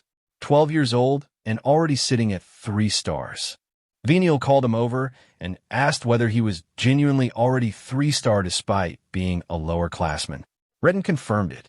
Venial told him he liked capable people and that if Retin proved useful, he would make him a direct subordinate. Retin bowed immediately, thinking to himself that Lord Venial had acknowledged him, and that with someone like this leading the West Hall, there was simply no way they could lose. He let himself imagine further down the line. Great results on the special mission. Venial named the next family head, and himself right there beside him at the top. Alan stepped closer and told Venial there was something he needed to know. He lowered his voice and said that Lady Laika would apparently be participating as part of the East Hall selection team. Venial scratched his head. The irritation on his face was immediate and unfiltered. He called her an endlessly annoying pest. Then he stood up and said it did not matter. No matter how exceptional Laika was, the West Hall was going to win. He said it again for the room. They would win, complete the special mission, and prove to every one of his older brothers that the seat of the next family head had always belonged to him. Selection day arrived, and the arena filled up fast. Students from every Dragon Hall had come to watch, and the sheer volume of people packed into the space made Rangis mutter to himself that he had not expected this many. Laika explained that most of the student body from the different halls had gathered specifically to witness the selection, and noted that since a significant number had dropped out during the various exams, the crowd they were looking at was already a reduced version of what it used to be. Rangis went quiet instead of answering. He thought about the ones who had not made it here, the ones who had been sent home and given a label instead of a future, called pseudo-dragons, the same word that had followed his father around for years. Laika caught the look on his face before he could hide it and immediately changed the subject, putting a hand on his back and telling him that what mattered right now was that they had been chosen to represent the East Hall. That was something to be proud of. Rangis agreed and told her he would give everything he had. They found our boy a short distance away, standing quietly among the other participants, unusually still for someone who had spent the last 5 years being the most energetic person in any room he entered. Rangis asked if something was wrong. Laika remarked that he seemed different today. He told them there was no problem. He was simply reading the room, gauging the fighting strength of the students around him like a scout doing a pre-match analysis. Then a loud voice cut across the arena. As expected of Lord Zeke, to think he could do something like that. Rangis collapsed from the shock of it. 2 upperclassmen came running toward them, both members of the selection, both apparently very eager to be near the person who had punched their teammate across an arena and then complimented his training. Rick was one of them. He said that after their battle, he had genuinely reconsidered how he thought about strength. He respected the strong. That was simply how it was for someone of El Dragon blood. Our boy told him that was not a bad way to think. So it was fine. Meanwhile, Rangis was clinging to Zeke's legs, trying to recover from having his heart nearly leave his body. They peeled him off the ground while our boy thought through what he had observed so far. Every participant from the other halls was at 3-star level. No 4 stars as expected given the special Rifts entry restrictions, but several of them were sitting right on the edge of it. The kind of fighters who were technically 3-star, but felt like something closer to 4 when you stood next to them. He was genuinely looking forward to seeing what techniques would show up in these matches. Before that thought could develop further, someone grabbed Laika from behind.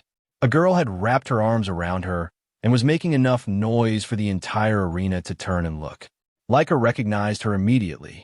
Her name is Sandy Typhona, daughter of the Typhona family head and Laika's cousin. Arriving like she owned the space she walked into and fully expecting the room to agree. She asked how Laika had been, whether anyone had been giving her trouble, and pulled her in tighter while she waited for answers. Celine asked who she was. Laika introduced her properly. Sandy, one of the 4 great families. The room around them shifted slightly at the name. Sandy's mood turned a degree cooler when she turned her attention to the group standing with Laika. She asked in a tone that carried the particular weight of someone who has never had to soften anything in their life, whether these were really her companions. She acknowledged that getting along with people was fine, but pointed out that none of them had the ability to truly stand beside someone who was a candidate for the next family head of El Dragon. They simply lacked the quality for it. Our boy cut in and said that would only become clear once they actually fought. Sandy asked who he was. Leica said quickly that he was Zeke, also a candidate like herself. Sandy looked at him and asked whether he was really that one, the rumored illegitimate child of the current family head. Then she said, with complete bluntness, that she had never expected a mere bastard like him to still be alive. Our boy kept smiling. Leica did not. She immediately asked Sandy why she was speaking like that in front of her friends. Sandy looked genuinely surprised by the reaction. She told Leica that even if Zeke was an illegitimate child, he was still her rival, and that Leica could not afford to walk around with that kind of attitude if she intended to defeat the other candidates. She also pointed out that the East Hall group standing around them was objectively poor quality since not one of them had reached 3 stars yet, and asked whether East Hall students had really dropped that low. Zeke told her, with a slight pout that did not quite mask the sharpness underneath it, that if she kept looking down on them the way she was doing right now, she would end up having the rug pulled out from under her before she saw it coming. Sandy's expression shifted immediately. Her eyes narrowed, and she asked him to repeat that. She wanted to confirm whether an illegitimate child with no backing beyond the family head's blood was actually standing in front of her and issuing a warning. He told her it was not advice. It was a warning. There was a difference. Sandy's temper started to rise. Before it could go further, a third voice entered the conversation from the side. A student stepped in and told Sandy that causing trouble for the other teams before the selection had even started was not a good look. He introduced himself with the easy confidence of someone who had never needed to raise his voice to be listened to. His name is Aegis Van Blade, representative of the North Hall, and the way he carried himself suggested this was not his first time walking into a tense room and making it slightly less tense just by arriving. Sandy told him not to interfere, that they were in the middle of something. Aegis smiled and said he could not let it go since the selection was about to begin. The conversation dissolved into the general noise of students milling around and waiting, the tension between Sandy and our boy sitting unresolved in the air like a storm that had decided to postpone itself.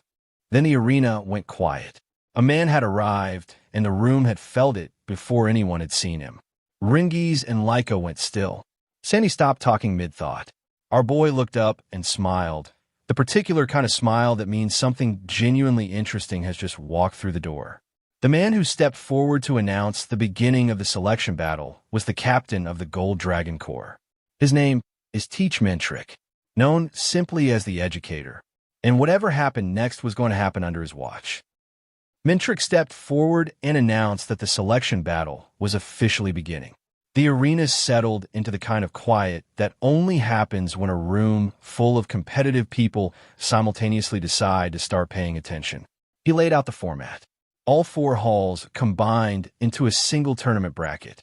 The 4 halls would be split into 2 groups, with the winners of each group advancing to a final. Matches would be one-on-one duels, each hall sending out its 7 fighters one at a time in a predetermined order. The first hall, to defeat 4 opponents, would be declared the winner of their group. Once the order was locked in, no changes would be permitted. That last detail mattered more than it sounded. The fighting order was not just logistics. It was strategy. Choosing who faced who and when was half the battle before anyone threw a single punch. Mentrick added one more detail before moving on. The hall that won this selection would be assigned the special mission, an extremely important one for the El Dragon family. Anyone who contributed to its success would make a significant mark on the family record. For Leica and Venial, that contribution was not just about the mission. It was a direct step toward the head seat. The bracket draw came next. Each hall's representative would step forward and pull a stone from a box. Mentrick called the West Hall first. Venial Fafnield El Dragon walked to the front without hurrying. He reached into the box, took his stone, and was sent back to his position. As he walked away, he turned and looked at Leica's group with a slow, deliberate smile. The kind of smile that is not trying to be friendly. A bead of sweat ran down Laika's face as she watched him. Our boy noticed immediately and asked whether she knew that man. She confirmed it and told him that was the West Hall's head candidate she had mentioned. Venial Fafniled El Dragon. Her older brother. Our boy said, "I see," a faint smile forming as he turned it over in his mind. The West Hall was strong overall. He could feel that clearly just standing in the same arena as them. The other halls were well-trained too, but the gap between them and the West was noticeable to anyone paying attention. His gaze drifted and landed on Retin. He thought to himself that it had been a while since he had seen that face. The boy had shown considerable raw ability even back at the entrance exam, but reaching 3-star level at 12 years old meant he had not wasted a single day in between. Our boy smiled at that. He could respect it. Retin noticed Rangis at the same moment, and his expression shut down immediately. The warmth that might have existed was replaced by something flat and hostile. He stared across the arena and asked, loud enough for people nearby to hear, what Rangis was doing in the selection at all. A few students who recognized Rangis reacted with visible surprise, some openly questioning it. Rangis felt the familiar weight of being the person in the room that everyone expects to be somewhere else. Raymond leaned over and asked if he was okay. Rangis said he was fine, which was technically true and also not the whole truth. Retin kept staring. Mintrick called the North Hall representative next. Aegis stepped forward, drew his stone, and returned to his position with the same unhurried calm he had brought to every moment since arriving. The South Hall representative followed. Then Mintrick called the last representative from the East Hall. Laika immediately told our boy he was being called. He looked at her and asked why he had to be the one. She told him the reason was straightforward. He was the strongest in the group. Rick and the others around them agreed without hesitation. Our boy suggested that in situations like this it might make more sense to send the youngest member forward. Laika asked what exactly he meant by that, pointed out that they were all roughly the same age anyway, and told him to go take stone. He accepted the role and stepped forward. Sandy immediately questioned why an illegitimate child was representing the East Hall instead of Laika herself. Laika told her it was because he was the strongest among them. Sandy did not buy it.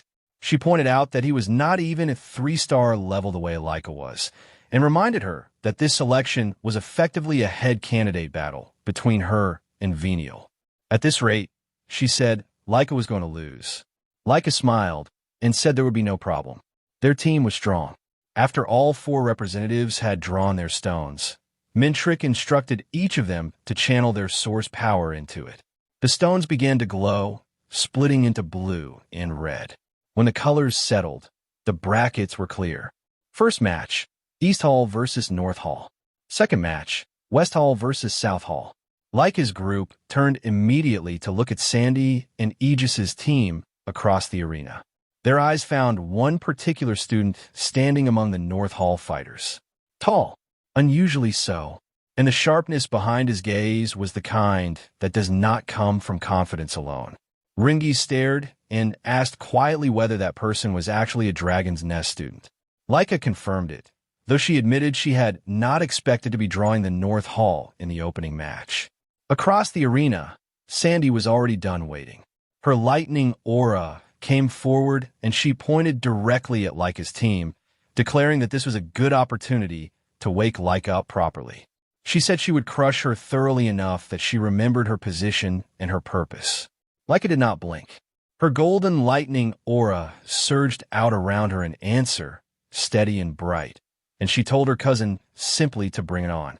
Our boy stood holding the blue stone, watching all of this unfold, when he felt someone's attention shift toward him. Aegis was looking at him with a calm smile, saying that it looked like they would be meeting in the first match, and that he was genuinely looking forward to it. Our boy looked back at him and decided immediately that he liked this one. He told him it seemed like they would get along, and that he could not wait for the fight to start either. 2 people who had both shown up to this selection actually wanted to be here, and both of them already looking forward to each other. The silence in the arena broke when Mintrick announced that the first match would be East Hall versus North Hall. Rick immediately turned to our boy and declared that he would do everything in his power to win. His voice was determined. His face was sweating through the determination. Laika caught it immediately and asked quietly whether he was actually going to be all right, given how visibly anxious he looked. Our boy agreed that yes, he looked anxious. Mintrick confirmed both sides were ready, and the match began. Rick charged forward immediately, source power loaded into his fist, and the East Hall held its breath from the sideline. Laika asked our boy what he thought the outcome would be. He replied that there was no such thing as a guaranteed victory in any fight, unless they were talking about himself, in which case his wins were always absolute. Laika clarified that she was asking about Rick specifically. Our boy turned back to the fight. He said that in terms of pure skill, Rick and his North Hall opponent were not far apart. If Rick fought the way he normally did, he should be able to take it. Laika agreed, but pointed out the variable that skill alone could not account for. This was their first time fighting in front of a crowd this size, under the weight of representing their entire hall. That pressure was its own kind of opponent. Our boy acknowledged it. He also noted that Sandy and Aegis were exceptions to that rule. Both of them were already brushing the edge of 4-star level. Pressure in front of a crowd was not going to rattle people sitting that close to the next threshold. He also noted to himself that Sandy, being from the Typhona family, meant she almost certainly carried techniques from the same lineage as Laika. That was going to make for genuinely valuable battle experience when the time came. Rick went down. Mintrick announced North Hall as the winner of the first match. Marin stepped up next, visibly shaken, but telling herself she needed to win. Laika encouraged her and told her she would be fine. Marin was defeated before the encouragement fully landed. Laika and our boy both sighed at the same time. Rick and Marin came back to the group, trembling, and apologized for their losses. Our boy laughed and told them he had already known they were overwhelmed by the atmosphere the moment they stepped in. He said they did not need to carry that. If this had been a real battlefield where lives were actually on the line, the results would have been different. The arena they were standing in right now was built for learning and testing, not for killing. The losses today were not failures. They were the kind of experience that could only be gained safely here, and on a real battlefield in the future, those lessons would become the foundation they fought from. Both of them straightened up almost immediately. 2 straight losses. The next match was critical. Our boy turned to Rangis and asked if he understood that. Rangis, who had been anxious since morning, begged him not to make it worse. And then he looked across the arena at his opponent, and his expression collapsed entirely. The North Hall fighter waiting for him was enormous. Glowing red eyes. The kind of size that makes a crowd start doing math they do not like the answer to. Rangis burst into actual tears, nose running, clinging to our boy's arm and saying that his opponent was terrifying and the crowd was massive, and he was genuinely scared. Our boy reminded him that he had already fought upperclassmen when they were forming the team. Rangis insisted that none of those upperclassmen had looked anything like this. He also pointed out that fighting someone this intimidating in front of a crowd this large was an entirely different kind of pressure. Our boy sighed. He put his arm around Rangis, told him to look at his opponent carefully, and asked what weapon the man was carrying. Rangis looked. A massive sword. Our boy told him that was all he needed to know. He was simply fighting someone holding a sword. Nothing more than that. He broke it down. If the opponent thrusts, parry it. If he slashes upward, pull back. If he swings downward, step in and thrust the spear. Focus on the weapon in front of him. The same way he always trained. Nothing about this situation changed that. Rangis's breathing steadied. Our boy watched his eyes and saw the shift happening. The focus Rangis had been building over 5 years of training was quietly sliding into place beneath the fear. He thought to himself that Rangis still needed external guidance to reach that state right now, but the day he could enter it naturally on his own was the day his growth would become genuinely difficult to predict. The two of them stepped into the center of the arena. The crowd noticed the size difference immediately, and several people said aloud what everyone was already thinking. There was no way the smaller one could match him. Mintrick gave the signal. The giant came forward instantly with a triple-leaf sword-style, single-blade branch. Rangis stepped out of the way before it landed. The giant declared that Rangis would not be able to keep avoiding him and followed with the twin-fong branch, a barrage of strikes coming from multiple angles. Rangis dodged each one, parried the ones he could not fully avoid. The crowd that had been dismissive went quieter. Laika watched with tight concern from the sideline. Celine noticed that the giant was gradually cutting off Rangis's preferred distance, trying to collapse the range advantage a spear fighter relied on. Raymond asked our boy if Rangis would be all right. Our boy pointed at Rangis's eyes and told him to look. He was getting more focused with every exchange, not less. The pressure was working for him, not against him. The giant launched the Leaf Storm dance technique, a wide, sweeping assault. Rangis's eyes flashed. Something clicked behind them, clean and sharp, the kind of focus that does not look for openings so much as simply see them. He activated the Cloud Water Spear style, flowing clouds and water, and parried the incoming sword with a deflection that redirected the force and threw his opponent off balance. He did not wait. Raging Current Strike. He drove the spear into his opponent's chest with everything behind it. The giant hit the ground and did not get up. The crowd that had been doing unfavorable math went very still. Mintrick declared the match over. East Hall wins the third bout. Rangis exhaled so hard it was almost audible from the sideline. Our boy smiled and said simply that it was time to start turning this around. Rangis's win lit something in the East Hall that had not been there before. The momentum carried. Celine took the fourth match. Raymond claimed the fifth. 3 straight wins after going down 2. The kind of comeback that makes the crowd start paying attention to the wrong team. Then the 6th match arrived. Laika stepped into the arena. Sandy was already waiting on the other side. Laika greeted her, and said it had been a while since they had crossed swords like this. Sandy admitted she had not expected North Hall's fighters to fall to students who had not even reached 3-star level yet. Laika told her calmly that, as she had said before, her companions were strong. Sandy conceded the point with a mocking smile, said she had underestimated them, and then made clear that they were not the real issue between her and Laika anyway. Her golden aura came forward as she said it. Laika felt the pressure immediately, and her expression shifted.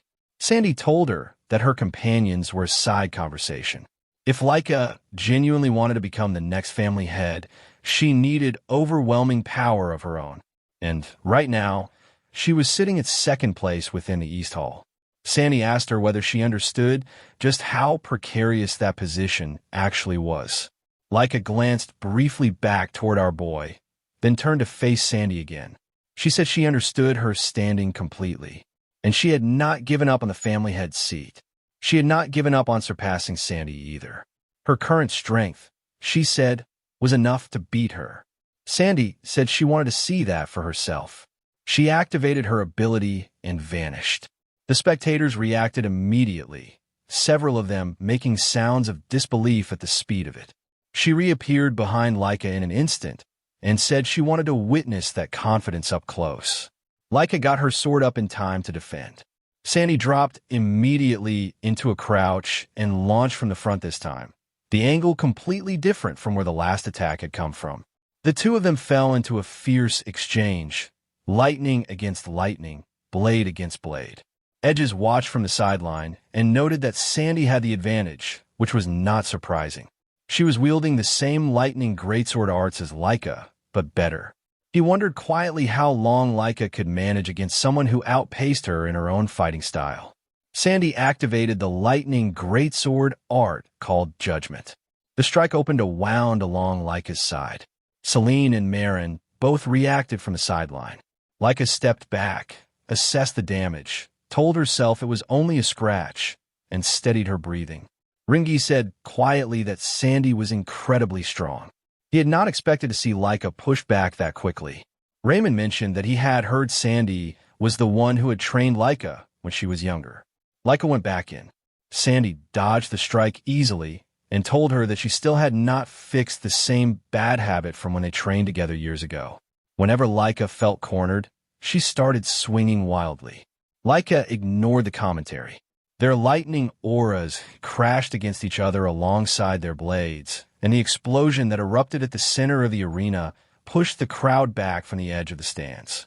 Laika came out of the exchange carrying several new injuries. Sandy shook her head. She told her that her bad habits had not improved at all, and that she could not even hold the #1 position in her own hall. She added that if Laika had simply joined North Hall from the beginning, she never would have allowed things to end up this way. Laika did not respond.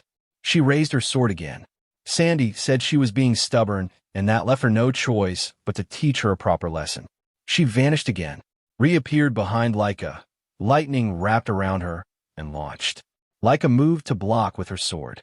Sandy kicked her in the side mid-block, breaking her balance before the sword could do its job, then followed with another strike. What came after that was a relentless sequence, one strike feeding into the next without giving Laika room to reset. Injuries accumulated across her body faster than she could absorb them. Celine and the others on the sideline looked genuinely afraid. Our boy watched with calm eyes and said quietly that Laika looked like she was about to break through another barrier. Sandy set up for the finish. She told Laika it would be better to surrender, then activated the first secret technique of the lightning greatsword arts. Golden lightning engulfed Laika completely in a storm that swallowed the entire center of the arena. The crowd went silent. Everyone waited for the result. Laika stood up. Sandy's composure cracked visibly. She could not understand it. That attack should have ended the fight. Laika told her she was right, that the old version of herself would have gone down from that strike without question. But over the past 5 years, she had not been standing still either. She had been training every single day, the same as anyone else in that arena. She raised her sword. She told Sandy that their match was far from over. It was only just beginning. Before the match had started, our boy had noticed something was off. Laika was not acting like herself. He asked if something was bothering her, whether she was nervous. She admitted it. Her opponent was Sandy, not just her cousin and rival. Sandy was the person who had first taught her the basics of the lightning greatsword arts. Whenever Laika had not understood something, she had gone to her. Sandy had been something like a mentor to her growing up. Our boy said, "I see." Laika then admitted the full truth. She had never beaten Sandy. Not once. And even though she had grown stronger over the past 5 years, Sandy had been training just as hard. Despite everything she had said in the arena earlier, she could not honestly say she was certain she would win. Our boy told her to remember their training together. All 5 years of it. Laika's expression twisted immediately at the memory, as if she were about to cry from something between frustration and exhaustion. He asked, with a slight grin, whether training with him had really been that bad. She did not answer that directly. He explained what those 5 years had actually been building toward. Her biggest weakness had always been her tendency to let her emotions narrow her focus the moment a fight became intense. Everything they had done together had been designed to teach her how to stay calm in the middle of that pressure, how to keep observing even when the hits were coming fast and hard. Laika said he had certainly attacked her quite freely during those sessions. Our boy winked and called it true spirit. She asked what kind of spirit that was supposed to be. He told her the results would speak for themselves, and that she could now analyze her opponent's movements calmly even while fighting, which was something the old version of her had not been able to do. She admitted it might be true, but she still did not know if it would be enough against Sandy specifically. He told her she would find out the moment she was actually standing in front of her, and that someone with her talent, once she truly began observing an opponent's movements, would discover very quickly how powerful that ability could be. He also reminded her that she had been trained by the strongest person in existence, so she had no reason to carry past results into this fight. Laika laughed a little at that, thanked him for helping her relax, and stepped forward. He called out one more thing before she went. Since Sandy was the one who had taught her the lightning greatsword arts in the first place, this was the perfect opportunity. Just like in training, all she needed to do was observe carefully. If she did that, she would grow stronger than Sandy before the fight was over. Back in the present, with her body carrying injuries from Sandy's relentless assault, Laika told her sister something that stopped her mid-preparation. She said she had spent the entire fight carefully studying Sandy's lightning greatsword arts. She had taken the attacks head-on specifically to read them, and now she was beginning to see through them. Sandy asked what she was talking about. Laika answered by attacking. Her sword generated afterimages that made it impossible for Sandy to read whether she had slowed down or stopped. The strike connected before Sandy could account for it. Sandy was still processing the shock when the next strike came, and the one after that. A relentless barrage of lightning-infused sword strikes that gave her no choice but to endure every single one. Sandy kept asking herself why Laika had suddenly become so fast.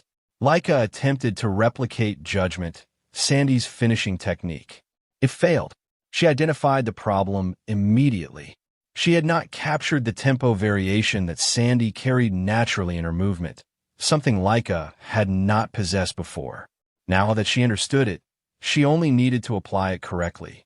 Sandy told her that realizing something in the middle of a fight and actually executing it were completely different things, and that mastery like that was not something that could be copied on the spot. On the sideline, Rangis and the others watched Laika's transformation in open disbelief. Rick asked our boy whether he actually understood what was happening out there. He explained that Laika was learning Sandy's lightning greatsword arts in real time, right in the middle of the fight. It was the direct result of 5 years of training built around teaching her to analyze an opponent calmly, even while taking damage. She used to focus only on her own sword when things got intense. Now she was different. She had developed the composure to observe while fighting, and by studying the same sword style mid-combat, she had stepped into an entirely new stage. Sandy still insisted that an incomplete imitation would never defeat her. Then their swords and lightning crashed together again, and Sandy was sent flying backward. She hit the ground and could not immediately accept what had happened. Laika came forward immediately and told her that 5 years of training had not been ordinary. She had spent them at the edge of her limits with a certain someone. This was the true strength of her lightning greatsword arts now. She gathered everything she had left and unleashed her grand thunder technique. Golden lightning tore across the entire arena in a wave that made the crowd instinctively step back. When it cleared, Sandy was still standing. Barely. She looked at Laika and admitted, quietly and genuinely, that she had truly grown stronger. Then she collapsed. Laika had won. Even Venial, watching from the West Hall side, could not hide that he was impressed. Laika walked back to the group, and our boy told her immediately that it seemed he would not need to fight after all. She smiled and said she was glad she had secured the win for the team. Then she mentioned that if she had lost, Zeke would have been up next against Aegis. Our boy asked if she knew him. She said not personally, but the name carried weight. Aegis was said to be the greatest genius the Vanblade family had ever produced. Our boy muttered "I see" and thought about it quietly. Based on the aura he had read from Aegis during the bracket draw, the man stood noticeably above every other participant in the tournament. Not by a small margin either. Laika added that even for Zeke, facing him would have been uncertain. Our boy said nothing to that, which was its own kind of answer. Mintrick stepped into the center of the arena and announced that although the East Hall's victory had already been decided, the matches would continue to their conclusion regardless. Rangis and our boy both looked up at that. Laika said it was strange since she had thought the competition ended the moment 4 opponents were defeated. Our boy stayed silent and kept his eyes on Mintrick and Aegis, reading the situation. He could not tell what they were planning, but as long as there was still a fight at the end of it, that alone was enough for him. Aegis said that even though North Hall had lost, he was glad the match was still continuing because it meant he would get to fight Zeke after all. Our boy asked whether he had really wanted that so badly. Aegis confirmed it without hesitation and explained why. Zeke was the East Hall's representative. Lady Laika was present and standing at 3-star level, and yet it was a 2-star who had been chosen to stand for the Hall. That alone made him curious. How could he not want to understand who Zeke actually was? Our boy listened, and then said that as he had expected, they were going to get along. He had been eager to cross blades with him as well. Aegis asked if that was really true.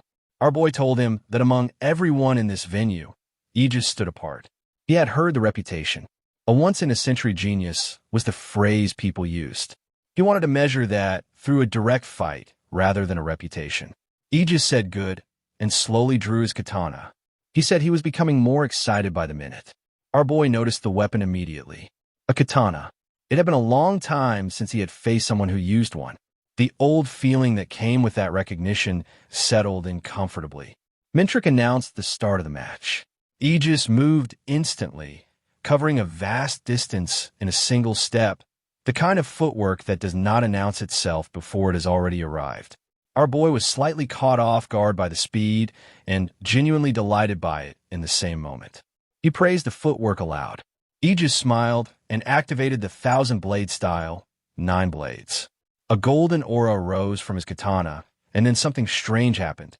The presence of the blade seemed to completely vanish, like a fighter who had been standing in front of you suddenly stepping out of your perception entirely.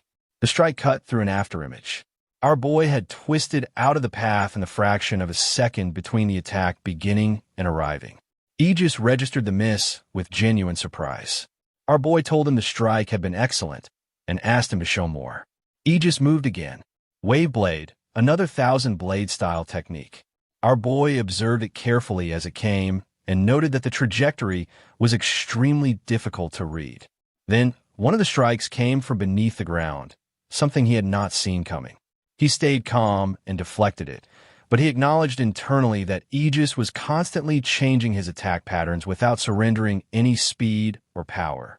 His source power flowed without waste. His strikes read breathing and rhythm and adapted in real time. This was not talent dressed up as technique. This was relentless training producing mastery. The kind of thing that reminded him of old adversaries from a life that had already ended once. Aegis admitted he could not believe he had still not landed a clean hit. He said Zeke was truly incredible and asked what kind of training he did. Our boy asked if he really wanted to know, then casually invited him to train together after the fight was over. Aegis appeared to genuinely consider this while still in the middle of their match. Our boy decided it was time to stop just receiving and moved forward to strike. His eyes flashed. He drove his fist toward Aegis at full commitment. Aegis raised his katana to intercept, and the sheer force behind the punch made his entire body tremble. He stared at our boy and said aloud that he was supposedly only 2-star level, the disbelief plain in his voice. Our boy noticed the damage on his own fist after the exchange and realized something. He had tried altering his breathing pattern mid-fight, and Aegis had already adapted to that as well. He admitted to himself that this opponent was an even more exceptional warrior than he had initially assessed. Aegis remarked that our boy had finally launched an attack, and asked if that meant he was done observing. Our boy said to some extent yes. Aegis wondered whether that meant he had already figured out his abilities. Then he attacked again. Our boy read the incoming strike and recognized it as identical to the previous pattern. He began to respond accordingly. Then at the last possible moment, just before the blade reached him, Aegis changed the direction of the katana, entirely using the lingering shadow technique. The shift was so sudden and so precise that there was no time to adjust. The blade connected across his chest. Aegis held the follow-through and asked calmly whether he still needed to reveal more techniques to meet his expectations. Our boy stood with one hand on his chest. He could not quite believe that Aegis had actually managed to wound him during this fight. He looked at the mark and processed it. Then he smiled, wider than before, and said that their battle was becoming more and more enjoyable by the second. Sandy crashed against the wall and crumpled to the ground. Blood ran from her mouth and nose, and every inch of her body carried the evidence of what had just happened. The fight with Laika was over. Sandy had lost, and the damage left behind made that fact impossible to argue with. Her body gave out completely, and she lost consciousness where she fell. When she opened her eyes again, it was slow. Reluctant, she blinked against the light, groaning softly, her body registering pain before anything else. Her first words were barely a whisper as she asked where she was. Her teammates were already beside her. They had been watching, waiting, tight with worry, and the moment she stirred they rushed to her side and asked if she was okay. They helped her sit up carefully, their hands steadying her as she found her bearings. Sandy told them she was fine, and then, quietly, she said that she understood. She had lost. The memory of it came back to her in pieces. Laika, standing over her, composed, powerful, The confidence in her expression, something that could not be argued with or taken apart. But what Sandy felt in that moment, sitting there supported by her teammates, was not resentment. It was happiness, and she smiled softly, genuinely, proud of her sister's victory in a way that had nothing complicated about it. Then she turned to her team and apologized, telling them that if she could have done more, things might have been different. The purple-haired girl cut her off immediately. She told Sandy not to say that, and insisted that if anyone owed an apology, it was them, for putting her in that position to begin with. The rest of the team echoed the sentiment, each of them looking at Sandy with guilt rather than disappointment. Sandy slowly pushed herself to her feet and smiled again, wider this time. She told them it was not true and that none of them should carry any blame. The opponent had simply been strong. That was all. That was why Laika had won. She told them not to worry, and promised that next time they would work together and they would not lose. That was all it took. The heaviness in the group lifted. Her teammates straightened, energized by her words, agreeing with conviction that next time would be different. Then Sandy asked whether the West Wing versus South Wing match had started yet. The purple-haired girl explained that for some reason the fights had run longer than expected, and that the ongoing match could actually be seen from where they were standing. Sandy looked confused. The girl pointed toward the edge of the arena and told her to look. Sandy looked, and what she saw filled her with terror. There was Edges, his entire body engulfed in a fierce, surging aura that radiated power in every direction. 5 aura blades burned around him as he prepared to strike. Sandy's breath caught. 5 blades meant he was using everything he had, every last bit of it. On the other side of that storm stood Zeke, wearing a playful smirk, looking for all the world like he was enjoying himself. The memory surfaced in Sandy's mind without warning. Something Laika had once told her, that Zeke was the strongest among them. Edges unleashed the style of the 1,000-bladed katana, and followed it immediately with the 5-shaded katana technique. A fierce yellow aura erupted from his sword, burning with raw intensity. He launched himself forward, and struck at Zeke with everything behind the blow. Zeke raised his hand and blocked it. The impact cut through his hand. A thin line opened across his cheek as well. But Zeke only smirked, as though the damage had confirmed something rather than hurt him. Edges noticed. He smirked too, remarking that the gesture had not worked either. And then he studied Zeke more carefully, and realized that after all of that, Zeke's breathing had not changed at all. He wondered out loud what kind of body this man possessed. Without hesitation, Edges swung again, the aura erupting once more from his blade. Zeke responded with an easy smile, explaining that he had put considerable effort into training basic endurance over the years. Martial arts were important, he said, but fundamentals mattered just as much. Edges stepped forward, admitting that it seemed so, and quietly resolving to train his own body harder the next time around. Then he swung again. This time the power that came with it was different. It did not just come from the blade, it surged from within Edges himself, and the intensity of it visibly startled Zeke. He observed it closely, analyzing the blade's hardness, its generation speed, and its range. His conclusion was that the blade's overall performance was still medium to low.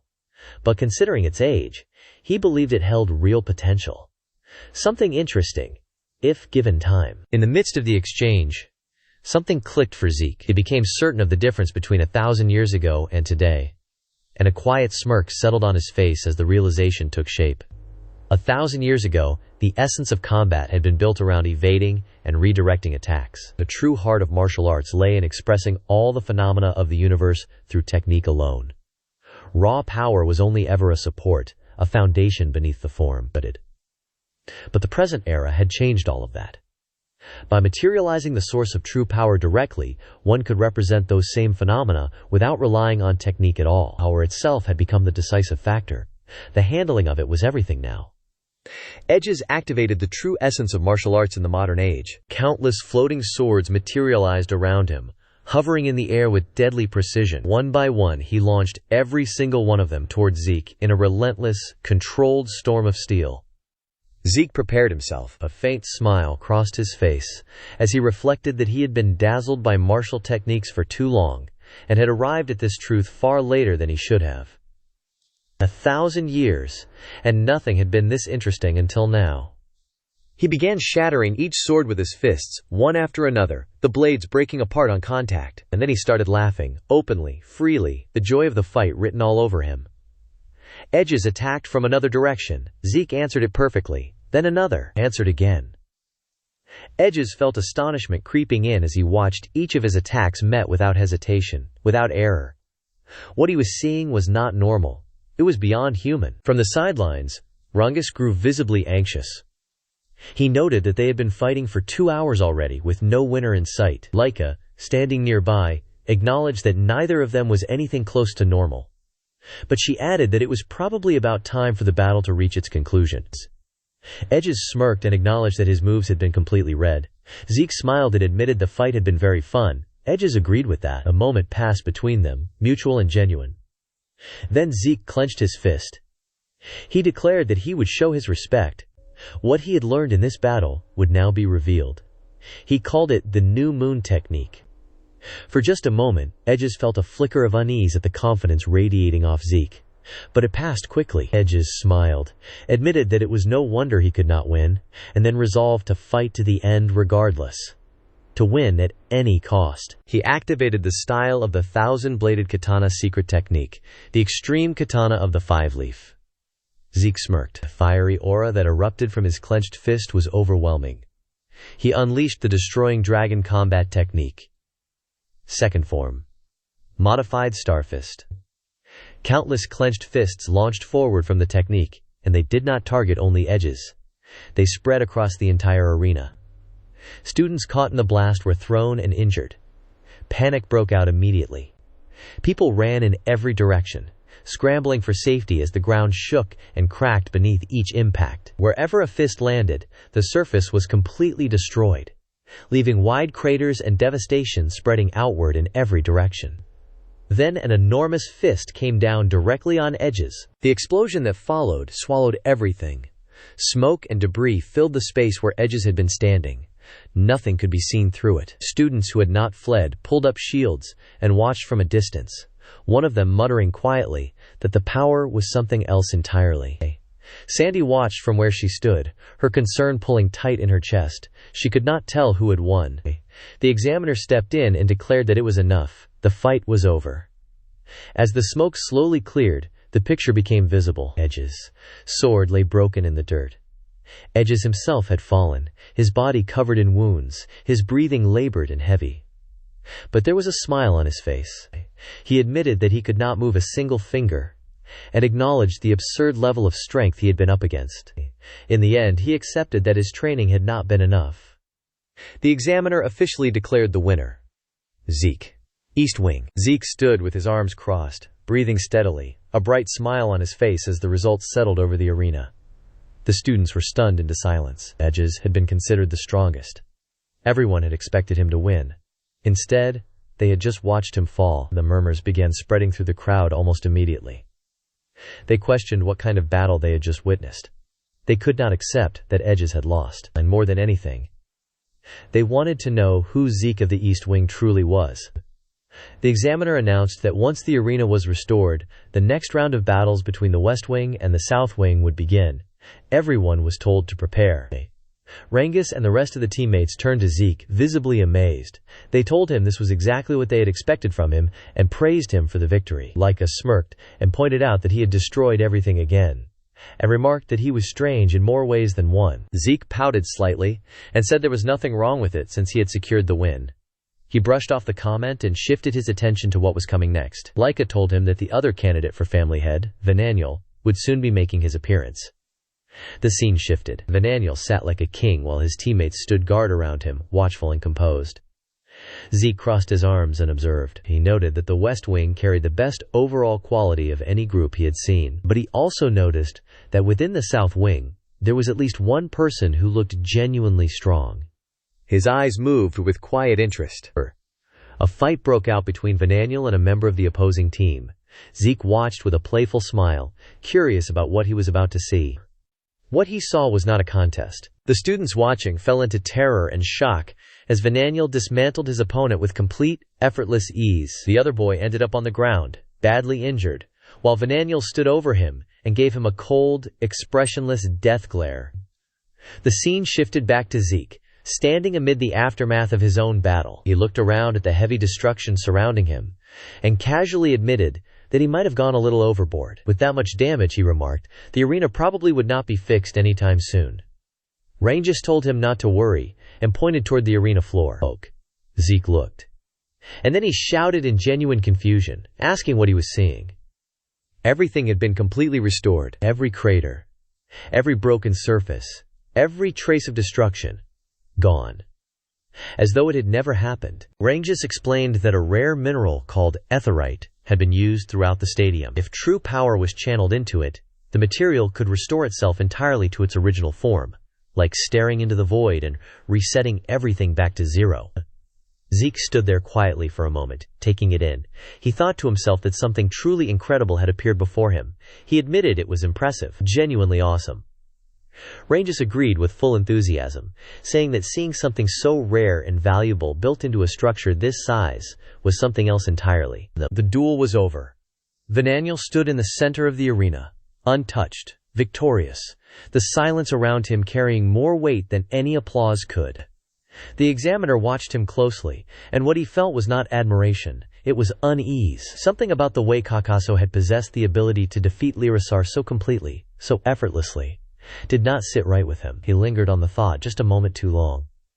Vananiel caught the hesitation. He turned that dark, deathly glare toward the examiner and asked, in a voice that required no volume to be threatening, whether he still needed to continue. The examiner declared the match over. Vananiel, winner, West Wing.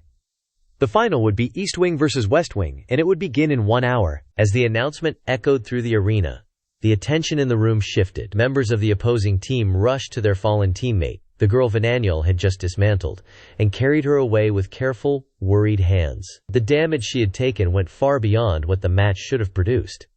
She was left nearly half dead. Laika stood among the crowd watching this, and the word that came to her mind was incredible, not in admiration. In disbelief, Zeke stood nearby, quieter, observing everything with a stillness that had nothing casual about it. Something was wrong, and he knew it. The gap in ability between the two fighters had not looked that wide. Yet the girl's ether flow had been wildly, visibly unstable throughout the entire fight. That instability explained the outcome, explained why it had looked so one-sided. And the judge's behavior had not helped either. The count had felt rushed, ended before it needed to be. All of it together left a residue in the air, the kind that comes from things happening just beneath the surface. Zeke's blonde teammate could not wrap his head around it. LRA, of the Sonar family, had been left completely defenseless. He acknowledged, though, that a candidate for the next boss would naturally exist on a different level entirely. The blue-haired girl beside him was less philosophical about it. It had gone too far, and she felt it. The orange-haired girl tried to find reason in the chaos, reminding herself that this was her first time witnessing someone of that caliber from another wing, so perhaps she was not the right person to judge what was normal here. Rocky, on the other hand, was smiling. He looked around at the group, named Laika and Zeke and Vananiel in the same breath, and declared that this was exactly what made it all so exciting. The rest of the team nodded, the tension in the air briefly cut through by his energy. Then they noticed Rangis. He was standing slightly apart from the others, visibly tense, something eating at him from the inside. They asked him what was wrong. He took a moment before answering. He said Vananiel had been incredible, yes, and then added that everyone on the West Wing was extremely strong. There was an apology in his voice before he had even finished the sentence. He knew how it sounded. He said as much himself, admitting that he was already talking like a weakling before the fight had even started. Some of the team bristled at that.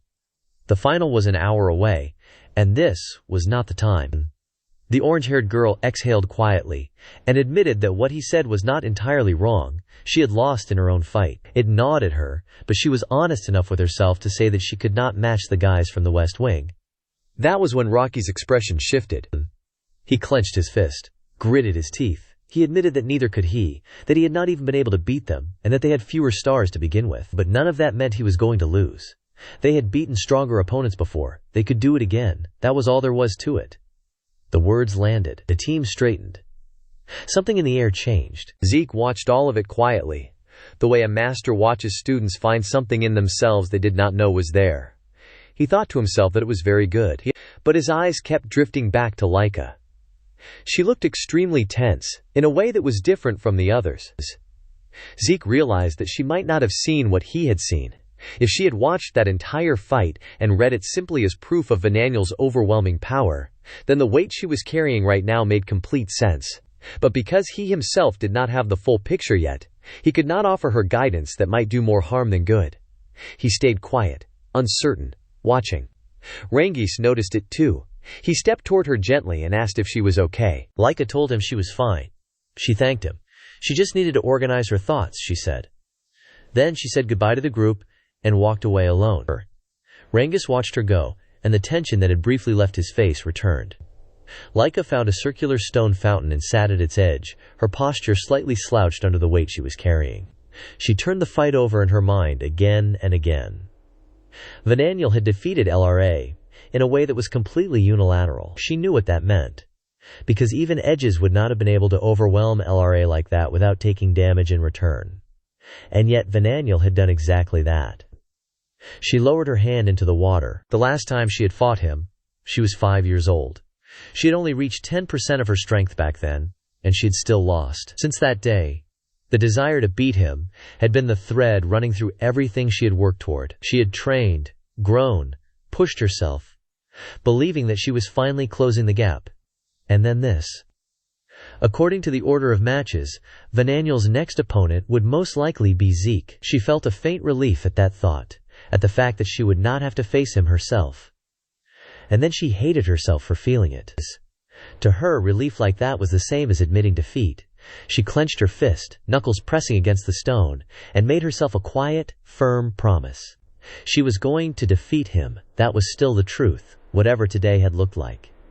She did not have long to sit with that thought. Vananiel arrived at the fountain with his subordinate, and the moment he spotted Leica sitting alone, a smirk formed on his face. He approached without hesitation, his voice light and mocking, asking what was wrong with her, and commenting that she seemed very serious. Leica looked up at him. The look in her eyes was not subtle. She told him she had nothing to say to him, and made it clear he should move on. He did not move on. He told her not to be so cold, and then, in the same easy tone, suggested that if he became the boss, perhaps she would end up as his wife. Leica stood up immediately. She told him to shut up. She told him she would be the one to become the boss. Vananiel stayed relaxed, almost bored. He pointed out that she had believed she could not win against him. He reminded her of the fight that had just taken place. He implied that the evidence had spoken for itself, that this was simply the pattern, then and now. Leica turned and walked away. His grin widened, and he reached out and placed his hand on her shoulder. She stopped. His grip tightened, his tone dropped. He told her to admit the truth, that in the past and now, she would never be able to defeat him. He told her to surrender and submit, and that if she did, he would treat her kindly. Leica forcefully removed his hand from her shoulder. She told him to stop talking nonsense. She did not look back. She walked, and she kept walking, and she did not give him the satisfaction of another word. Vananiel watched her go. The smirk stayed on his face, but something tightened behind his eyes. He muttered to himself that she was not pretty at all. But then he added, more quietly, that it did not matter. With what had already been set in motion, it was over. The rest was already understood. His subordinate stepped forward. She told him to leave it to her, then asked what they intended to do about Zeke. Vananiel said Zeke should not be a problem, even during the fight itself. His subordinate did not agree so easily. She reminded him that Zeke was still the one who had beaten Edges. She said they should get ahead of the situation. Vananiel considered it. He admitted it would be better to act before the fight, but he also pointed out that Zeke had strangely sharp instincts, and if Zeke sensed anything out of the ordinary, it would become complicated. There was something else too. From what he had observed, Zeke had appeared to be absorbing the attacks on purpose during his fight. That told Vananiel that Zeke could probably handle whatever came his way, regardless of timing. His subordinate listened and gave a quiet nod of understanding. Vananiel clenched his hand slowly at his side. Even without any preparation, he said. The fact that Zeke had defeated Edges made it impossible for him to lose to someone like that. That was simply how it was. He extended his hand over the fountain. Something dark spread from his palm and dissolved silently into the water below, blending into the clear surface without a ripple, without a trace. The contamination was invisible. Patient. Already working. Vananiel straightened, his voice carrying the cold, settled weight of someone who has already decided how the story ends. In this fight, he said, victory would be theirs. The water in the fountain continued to flow, clear and still, as if nothing had touched it at all. Somewhere, on the other side of the grounds, the clock was ticking down toward the final match, and not one person in that arena knew what had just been put into motion. The poison was already spreading, and the east wing was walking straight toward it. Vananiel just poisoned the fountain, and the final match between east wing and west wing is 1 hour away. Rick clenched his fist and declared that it had finally arrived. The moment was here. Beside him, Laika looked just as shaken. Her eyes moved to Rick, and the anxiety written across her face was impossible to hide. Rick gritted his teeth and let the thoughts come. He knew the truth of their situation. Among all the East Wing representatives, he and the others were the senior students. And yet they were also the weakest ones in the room. The West Wing was filled with elites, every single one of them. That reality sat heavily on him, pressing down harder the longer he stood there. His voice began to tremble. He wondered out loud whether they could actually win. Then Zeke appeared beside him and struck him hard on the head. A bump formed instantly. Rick winced, stunned, and Zeke looked at him with a flat expression, demanding to know what had happened to the energy he had shown just moments ago. Rick stammered, unable to pull the words together. Zeke did not wait for a proper answer. He pointed directly at Rick and asked him what the point of fighting was. Was it to lose? Rick said firmly that it was not. Zeke told him that when you fight to win. Every single time, regardless of the skill gap, regardless of the odds. That mindset was what mattered above everything else. Something shifted in Rick's chest. The fear did not vanish entirely, but it was no longer alone in there. Confidence began to rise through it, and Rick declared with full conviction that they were going to win. Zeke placed a hand on his shoulder and smiled, telling him that he had trained well, and that he needed to hold on to that confidence now. Rick thanked him, equal parts grateful and quietly amused. Zeke then offered one more thing, a small tip, but an important one. He told Rick to relax his shoulders. Rick looked confused. Zeke explained carefully that the high-strength fist technique concentrates all force onto a single point of impact. If effort is applied incorrectly, the force that should be concentrated becomes dispersed instead, bleeding away before it reaches its target. To make the point land, Zeke placed both hands on Rick's shoulders and guided him to let go of the tension he was holding there. Rick felt it immediately. Something loosened. Something clicked. He told Zeke that he now felt like he could win, and thanked him with full sincerity, calling the relaxation technique the best thing he had ever been taught. Zeke felt a quiet swell of pride at that. He told Rick to go forward and win. Rick walked toward the duel like a different person entirely. His earlier fear had been replaced by something bright and energized, and he chanted to himself with every step that they were definitely going to win. Zeke and Laika watched him go from behind, observing his stride. Laika broke the silence. She remarked that something felt curious to her. Zeke asked what that was. She pointed out that Rick had not learned the Great Force Fist technique, and yet Zeke seemed to understand it deeply and intimately. She added that this was not the only time he had displayed knowledge of martial arts that should have been outside his reach. It felt strange, she said, and she wanted to understand why. Zeke responded with a calm smile and told her it was not a silly question at all. His tone carried the suggestion that there was something more behind the answer. His expression turned briefly serious as he continued. Laika's eyes widened with shock at whatever she heard in those words. Then Zeke broke into a smile again, pointed at himself, and declared that the reason was simply because it was him. Laika stared at him. Then she remarked flatly that she had been foolish to ask him anything serious in the first place. On the arena floor, Rick stood before his opponent and steadied himself. The memory of the first battle he had witnessed in this tournament was still vivid in his mind. He had seen what this level looked like. He knew what he was walking into, but this time his resolve held firm beneath all of it. He made a quiet vow to himself that he would not lose again. His opponent looked back at him with cold arrogance. He scoffed and mocked Rick openly, declaring that a nobody who had already lost to the North Wing had no right to carry such an expression on his face. Rick matched his energy without flinching. He carried himself like someone who had already decided the outcome, and told his opponent plainly that he was no longer the same person as before. His opponent grinned at that, a dirty, disbelieving smile, clearly unconvinced. The examiner announced the beginning of the first match between the East Wing and the West Wing. The atmosphere in the arena pulled tight. The instant the signal dropped, Rick's opponent drew his dagger and came forward at full speed. As he charged, he shouted at Rick to stop talking nonsense and face reality, insisting that nobody changed within just a few hours. He taunted him further, reminding him that minutes ago he had been nothing more than a weak, frightened mouse pretending to be a tiger. The burst of speed was genuine.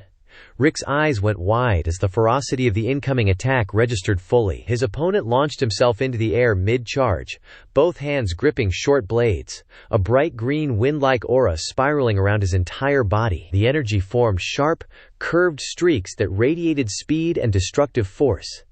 This was not a warm-up. This was a finishing move from the first breath. The combat insect dagger technique. The devastating mantis cut. The technique tore through the air with tremendous pressure. Rick crossed both arms in front of him and barely managed to block it. The force behind the impact sent him flying across the arena regardless. He hit the ground hard at a distance, but he got back up. His opponent's expression darkened at the sight of Rick standing, jealousy and rage ignited behind his eyes. He gripped both daggers again and exploded forward for another assault. This time with even greater intent. He unleashed the total devour of the lobster. The sheer power radiating from the technique silenced the crowd watching. Rick could barely defend against it, catching the strike with his bare hands, and once again the impact launched him backward. His body hit the ground hard. Injuries were visible now. He groaned, gritting his teeth against the pain. His opponent laughed. He ridiculed Rick's condition and asked sarcastically what had happened to all that change he had been talking about. Rick groaned through his teeth. In his mind, he acknowledged the truth plainly. The power behind those attacks was overwhelming. But even with pain radiating through every part of him, he refused to let it end here.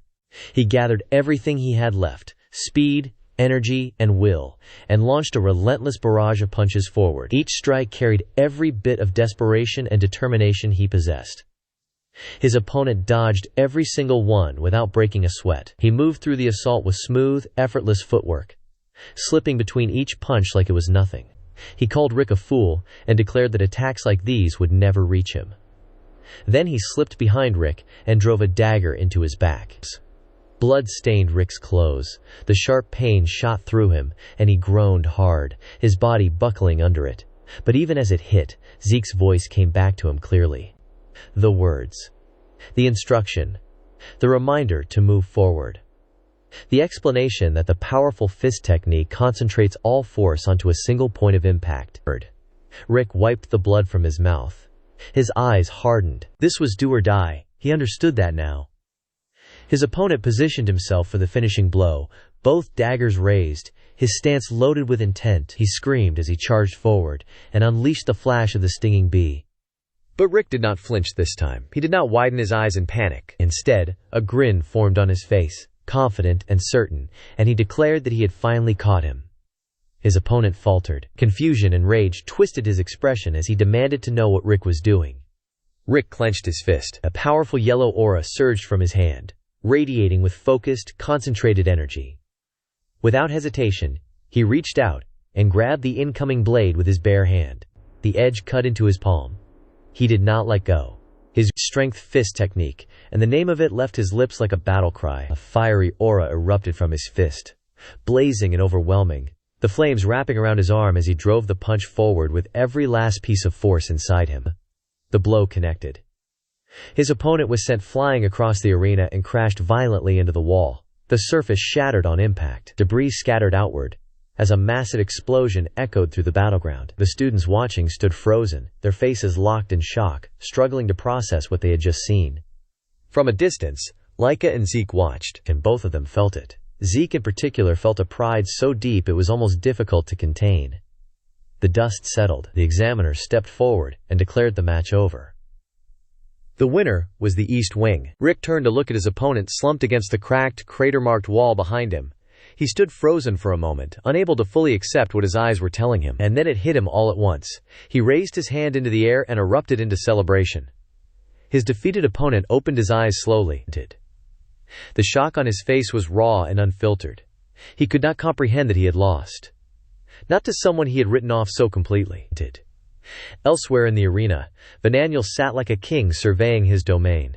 Authority radiated off him without effort. With a single gesture, he summoned the defeated fighter to come before him. The injured man dragged himself forward and knelt at Vananiel's feet, trembling, his head bowed in shame as he offered his apology. Vananiel's expression darkened. He delivered a powerful punch that sent the man flying without a word of acknowledgement. Then he turned slowly and fixed his gaze on the rest of his subordinates, dagger in hand, his eyes carrying a warning that needed no elaboration. They already knew what would happen if they lost. His subordinates stiffened in unison. The fear was immediate and absolute. They shouted together that they understood, their voices trembling with it. On the other side of the arena, the air could not have been more different. Rick turned to his teammate and told her to give everything she had. He told her she could do it and reminded her that she needed to win. She clenched her fists. Her name is Marin. And the confidence that settled into her eyes in that moment was complete.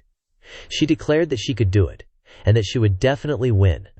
Her opponent watched her from across the arena with cold, calculating eyes. No emotion on his face, just focus and readiness. The examiner announced the beginning of the second fight. Marion did not hesitate. She rushed forward with fierce momentum, gripping her sword tightly, her movements sharp and fearless. Her opponent, a red-haired fighter, met her advance from a solid defensive stance with a spear in hand. Flames and sparks surged around both of them as their energy flared outward. The ground beneath their feet crackled with the force of what was building between them.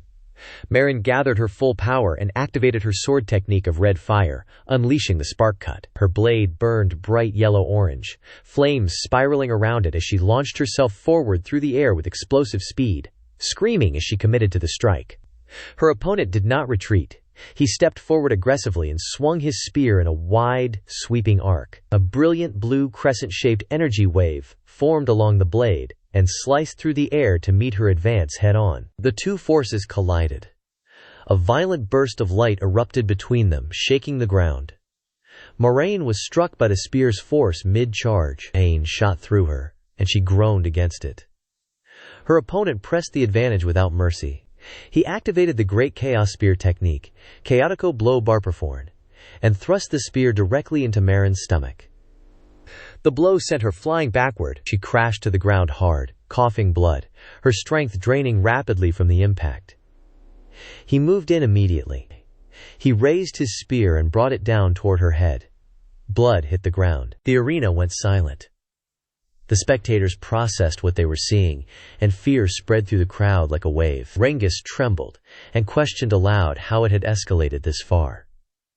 Marin's teammates, Laika among them, were gripped with shock and dread. Laika was not only frightened, she was furious. There was no rule that justified this level of violence, and her eyes locked onto Marin's opponent with a rage that was building fast. The blue-haired girl standing nearby admitted she could not keep watching. Rick's body moved before his mind could stop it. He started toward Marin instinctively, driven purely by desperation and guilt. A blonde-haired teammate grabbed him and held him back, warning him that the match had not been officially declared over. If he interfered now, it would be a forfeit. Then the examiner's voice cut through the arena. The match was over. The winner was the West Wing. The image that followed was brutal in its clarity. The West Wing fighter stood with his foot placed on top of Marin's head. She lay on the ground beneath him, limp and battered, blood running from her mouth, her nose, and her head, pooling on the floor around her. Rick rushed to her the moment the announcement landed. He knelt beside her and lifted her carefully into his arms, his face flooded with panic and guilt in equal measure. Laika arrived at her side moments later, tense and shaken, calling out to Marin repeatedly, asking if she was okay, begging her to respond.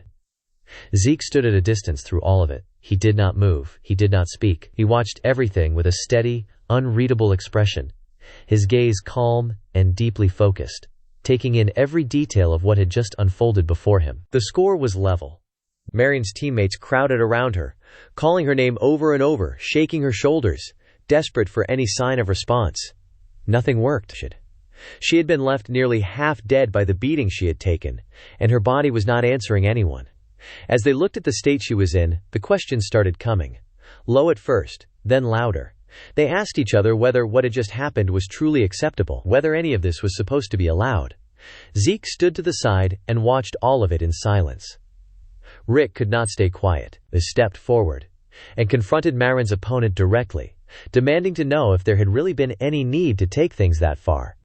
The opponent looked back at him with complete arrogance, as though the question itself was barely worth acknowledging. Rick's expression sharpened at the attitude. The opponent explained himself without any remorse, saying that it had been a real fight. He had simply acted carefully and methodically to guarantee his victory, nothing more. Rick and the others pushed back hard, and if it was a real fight, the damage done to Marin went far beyond what any of it required. The battle should never have had to go that far. The opponent only smirked. He told them they were being naive.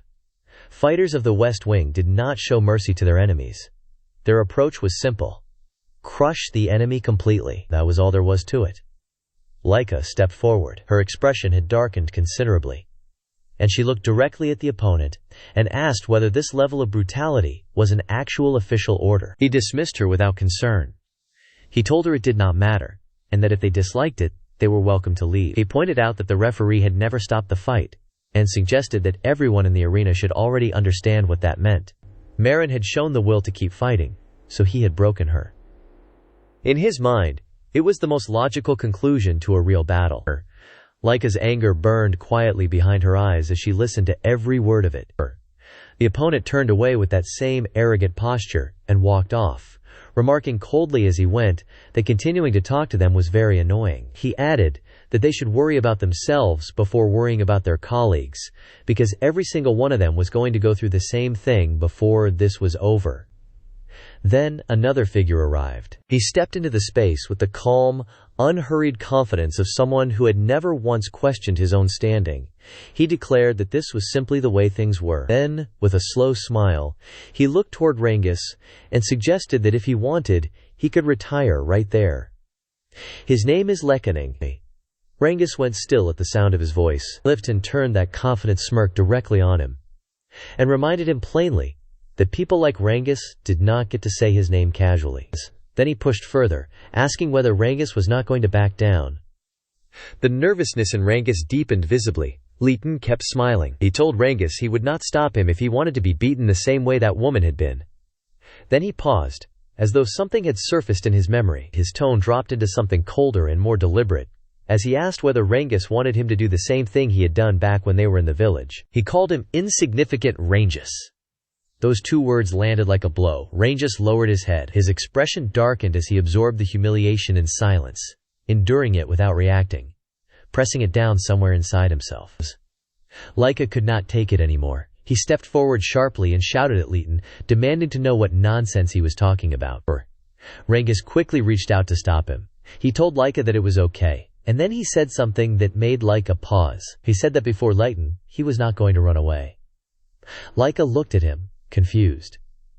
Rangis slowly lifted his head. What had been written across his face moments ago was gone. In its place was something else entirely. His eyes had cleared. His jaw was set. He raised his hand and pointed directly at Leconton, and declared that today, right here in this arena, he was going to overcome him. Letton's expression shifted. The amusement flickered, and something sharper replaced it. Across the arena, Marin still lay unconscious where she had fallen. The other contestants stood in tense silence, watching the center of the arena where this confrontation was unfolding. Everyone present understood the same thing without needing to say it aloud. Letton was far stronger than Rangis. Rangis stood in position, his nerves visible in every part of his body language. But he refused to let the fear finish the job for Letton. He took a slow, deliberate breath and held it, steadying himself, pulling back just enough composure to stand on. Then something strange happened. Rangis felt it rather than heard it. A voice reaching him somehow, from somewhere it had no right to be coming from. Zeke's voice. Rangis could not understand how it was possible. Zeke calmly told him not to worry about the how. He explained that he was trying to recreate something he had experienced once, a few years back, though he admitted he was not entirely certain where to begin with it. Then his tone settled into something more focused, and he told Rangis that there was something far more important he needed to hear. Rangis asked what it was. Zeke told him there was a saying, "Clouds float free and water flows clear." Rangis looked puzzled and asked what clouds had to do with any of this. Zeke repeated it patiently. "Clouds float freely. Water flows constantly." He told Rangis that whenever he found himself in trouble, He should try to remember those words. The examiner's voice cut sharply across the arena, demanding to know what Rangis was doing. Rangis snapped back to the present and apologized quickly, saying he was ready. He gripped his spear. His posture shifted. Something in the way he was standing had changed, and the change was not small. The examiner announced the matchup, East Wing versus West Wing, third match of the round. The signal was given.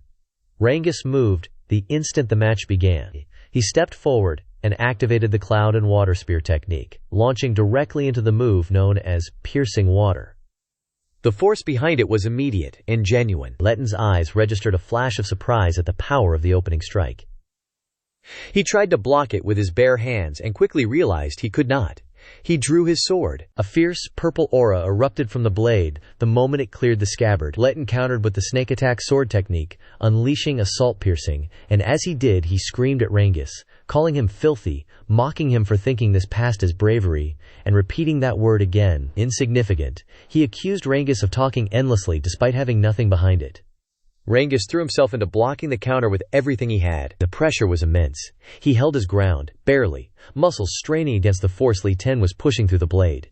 Leighton watched him struggle, and a slow laugh built in his chest. He thought to himself that Rangis could not even handle the first attack properly, and wondered what exactly Rangis planned to do against everything else still to come.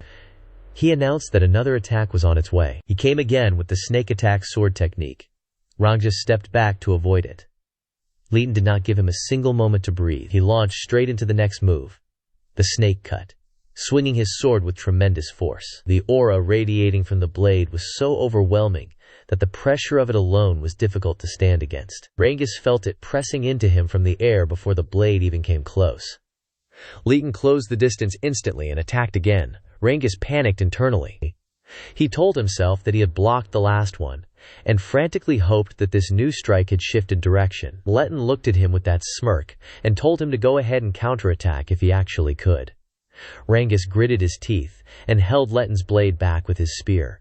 He declared stubbornly that he could fight back just as well. He activated the cloud and water spear technique again. This time he executed passing clouds flowing water, thrusting his spear forward as water-like energy surged powerfully outward from the weapon, spreading across the battlefield in a wide wave of force.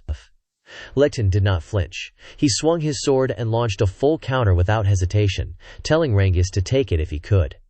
The impact was crushing. Rangis was sent flying and crashed hard onto the ground. His teammates tensed instantly, watching him with fear pulling at their faces. Rangis lay on the ground, badly injured. He used his spear to push himself upright, managing only to kneel. His breathing was ragged. His body had taken too much. And as he struggled to hold position, the truth of what was happening began to close in on him. Every move he had tried to make was being turned against him. Leighton was not just blocking his attacks. He was using them. Leighton walked toward him slowly. He stopped in front of Rangis and looked down at him with that cold, familiar smirk. He said he was certain that Rangis had been trying to use his own moves as counterattacks. Then he laughed. He called the counterattack technique. And then he added, cruelly and simply, that it was very unfortunate for Rangis, because he was many times more skilled than him in exactly that area. Rangis tried to deny it. The words barely formed before Letton reached down and grabbed him by the hair. He forced Rangis's head up and looked him in the eye. He asked, with mock curiosity, what kind of misunderstanding Rangis had been living inside all this time. Then he asked how the child of a fake dragon could ever expect to grow strong. He declared that Rangis, just like his father, was insignificant. Something ignited in Rangis despite everything his body was telling him. He demanded to know how Legaton dared to speak about his father that way. Letton's expression twisted with fury. He punched Rangis hard and screamed that the fake would never defeat the real. The blow put Rangis back on the ground, and then Letton began kicking him. Again. And again. Each impact landing while Rangis lay there unable to do anything but endure it. The hope inside Rangis began to collapse under the weight of it all. He thought to himself that he had failed. He had believed he had grown stronger. He had believed it completely, and now he understood that he had been wrong. The truth sat heavy and cold in his chest. In the end, he was still weak. In the end, he was nothing but a fake. Tears began to fall from his eyes. And then the memory came. The arena dissolved. The pain receded to somewhere far away. What remained was a river, and sunlight, and the quiet sound of water moving over stone. Rangis was young again, sitting beside his father on the bank, a fishing rod held loosely between them. The world was completely still. His father asked whether he liked fishing. Rangis answered that he really liked it, his voice bright with the uncomplicated happiness of a child who has not yet been asked to carry anything heavy. His father smiled warmly and said he understood, that Rangis was just like him. He explained that Rangis's father had also loved fishing this way, quietly watching the clouds above and the water flowing below, simply contemplating both. Rangis asked if his father liked the clouds and the water. His father placed a gentle hand on the top of his head. He explained that clouds always floated peacefully across the sky, and that river water never stopped flowing, no matter what stood in its path. He said that when you looked at those things long enough, you slowly began to realize that the problems humans spent their lives worrying about were actually very small. He told Rangis softly that perhaps one day he would come to understand that truth for himself. The memory faded. The arena returned. The pain returned. Rangis lay on the ground, unconscious, but his lips moved almost imperceptibly. 2 words, floating, flowing to them. The examiner studied Rangis's condition carefully from the side of the arena. Leighton stepped forward again. He grabbed Rangis by the collar and lifted him partially off the ground, his fist already drawn back for the finishing blow. A cruel smirk settled across his face as he declared that he would end everything right here. He said Rangis was just like his father. He shouted that a fake would always remain a fake, that Rangis would spend his entire life crawling in weakness. The punch came forward. Rangis moved. With a speed that nobody in that arena was prepared for, he slipped out of the grip and stepped away from Leighton cleanly. Leighton froze. His fist meant nothing. The shock on his face was complete and unguarded, the expression of someone who had already written the ending and watched it change in front of him. The examiner watched the shift in Rangis's posture and presence. A faint smile crossed his face. He acknowledged quietly to himself that this was the right spirit. Rangis stood, battered, bleeding, and still standing, the clouds floating, the water flowing. Something had settled in him that Leshton's fists had not been able to reach. Rangis has been beaten into the ground, insulted, humiliated, and pushed to the edge of everything he has, and somehow he is still standing. Whatever his father's words unlocked in him, Leighton is about to find out what it looks like. Leighton stood there and watched Rangis move, and what he felt was not confusion, it was fury. His teeth clenched. The denial was immediate and total. Someone he had always regarded as a fake, as beneath him in every measurable way, was standing on equal ground with him right now, and Leighton could not accept a single second of it. The anger consumed him quickly, burning through whatever composure he had left. He drove forward with the snake attack sword technique, executing the snake cut. He screamed as he charged, launching both strikes simultaneously with full force, the purple aura surging from his blade in wild, intense waves as his emotions spilled outward into the fight itself. Rangis saw every bit of it coming. Despite the damage his body had already taken, his focus held sharp and clear. He moved to one side and then the other, shifting with precise, fluid steps, dodging each incoming strike cleanly. The attacks came hard and fast, and Rangis avoided every single one of them through nothing but concentration and stillness of mind. Leighton pulled up short. The disbelief on his face was visible from across the arena. He remembered landing a hit on Rangis just moments ago, and now Rangis was moving as though he could read the attacks before they arrived. The thought unsettled something deep in him, but he shoved it down and refused to let it take root. He activated another technique.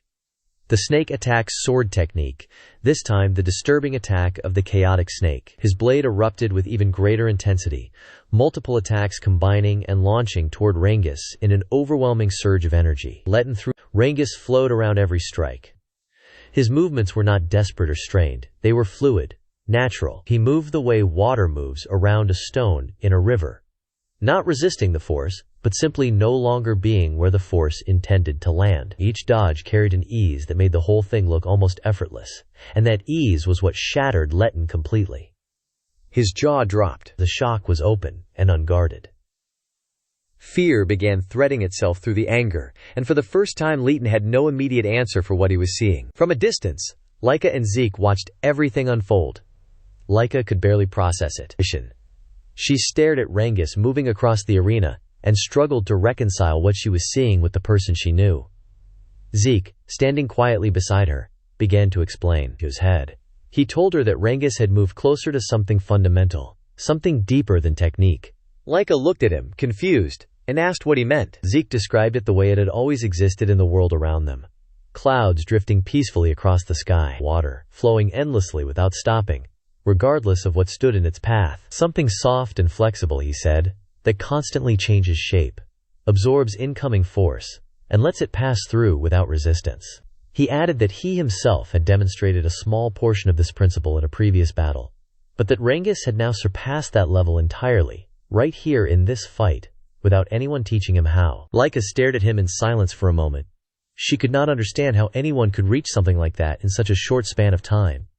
Zeke noted that Rangis himself did not seem to be aware of what he was doing, and yet his level of concentration was extraordinary. Then Rangis stopped evading. He began moving forward, toward Leighton, with deliberate, steady purpose. Leighton felt fear crawl through him at the sight of it. He could not comprehend what was happening, and instinctively tried to cut off the advance, throwing himself forward to stop Rangis from closing the distance. Rangis did not slow down. Their weapons met in a direct clash, sword against spear, and in that collision Zeke watched with a quiet smirk forming on his face, reflecting that water does not always move gently. Sometimes when it surges, nothing can stand against the current. Rangis swung his spear and launched himself into the air. A vivid blue aura poured from the weapon as he gripped it, and drove himself toward Leighton with everything behind the strike. Leighton looked up at him in pure panic, his composure completely gone, unable to understand how the person he had been kicking across the ground minutes ago was now descending on him like this. Rangis drove the spear directly into Leighton's abdomen. The impact sent Leighton flying. He crashed onto the ground at a distance and did not get up. The arena went still. The examiner stepped forward and declared the match over. The winner was the East Wing. Rangis stood there in the silence that followed, and for a long moment he simply could not move. He looked at Leighton on the ground and tried to understand what had just happened. His teammates did not give him long to stand alone with it. They rushed toward him, voices rising with celebration, surrounding him with the kind of noise that only comes from genuine, uncontainable joy. Laika stepped forward and told him it had been incredible. She congratulated him on reaching 3 stars and acknowledged what an extraordinary victory it had been. Rangis blinked. He processed slowly. 3 stars. A victory, he asked, almost to himself, whether he had actually won. His friend confirmed it with full enthusiasm, calling the match incredible and praising everything Rangis had achieved. Rangis stood there trying to absorb the reality of it. Rick placed a hand on his shoulder and asked about the technique he had used at the end, the one that had finished the fight. Laika leaned in with equal curiosity. Rangis went red and looked away, pretending he had no idea what they were talking about. Laika described it anyway, calling it an incredible move that had looked exactly like a water dragon ascending a waterfall. Rick agreed with her completely. Rangis stared at them both, genuinely stunned that his friends were standing there praising something he had done, and the more they praised him, the deeper the color in his face became. Then Zeke arrived and gave the technique its name, the Ascending Dragon Lunge. He explained that it was originally one of the techniques recorded in the second volume of the Cloud and Water Spear technique. He then pointed out that Rangis had only ever read the first volume, and told him plainly that he had figured it out entirely on his own. Rangis went very still at that. Laika turned to Zeke and asked how he knew about it. Zeke told her that he had only glimpsed it briefly on the second floor of the Dragon Hall, and that he could not claim any credit for it himself. Laika looked at Rangis again with a different expression now, acknowledging quietly that he had reached the level of the second volume through nothing but his own strength. Zeke watched all of them with quiet satisfaction, but inwardly, something else was turning over in his mind. The Cloud and Water Spear technique was a martial art he had created in a past life. He had no memory of ever writing it down. He figured that later generations must have transcribed it themselves, dividing what he had built into separate volumes and archiving them. And to protect the deeper parts of it from those who were not ready, the true essence had been placed in the upper sections, behind a threshold that required genuine understanding to reach. Rangis had crossed that threshold alone, using only what was already inside him. That, Zeke thought to himself, was real talent. No. Before the moment could stretch any further, an instructor's voice cut through the group, scolding them for wasting time standing around. The blue-haired girl startled and apologized immediately. Rick turned to her and told her it was time for their match. She straightened and agreed. The tournament continued. Following Rangis's victory, the morale of the East Wing had reached its highest point. The West Wing responded in kind, rallying from the loss and pushing back hard, making every remaining bout a genuine contest. In the fourth match, Shalini fought with everything she had but fell by a narrow margin. In the fifth, Raymond came forward with fierce determination and clawed out a narrow victory of his own. When the dust of the second half settled, the score stood at 3 wins and 2 losses for the East Wing. Raymond was overjoyed after his win, and Rangis stood beside him offering praise and support with genuine warmth. Nearby, the blue-haired girl sat quietly with the weight of her loss on her shoulders, and she turned to Laika and apologized. Laika did not let it land. She told her not to worry about it and laid out the reality plainly. 3 wins, 2 losses. Victory was within reach. If she won the next match, it would all be over. She told her to leave it to her. The blue-haired girl looked at her and believed it. Zeke called out to Laika as she prepared to move. She paused, slightly confused, and asked what he wanted. He asked how she was feeling. She was quiet for just a moment. Then she lightly pushed him away and told him he was standing too close.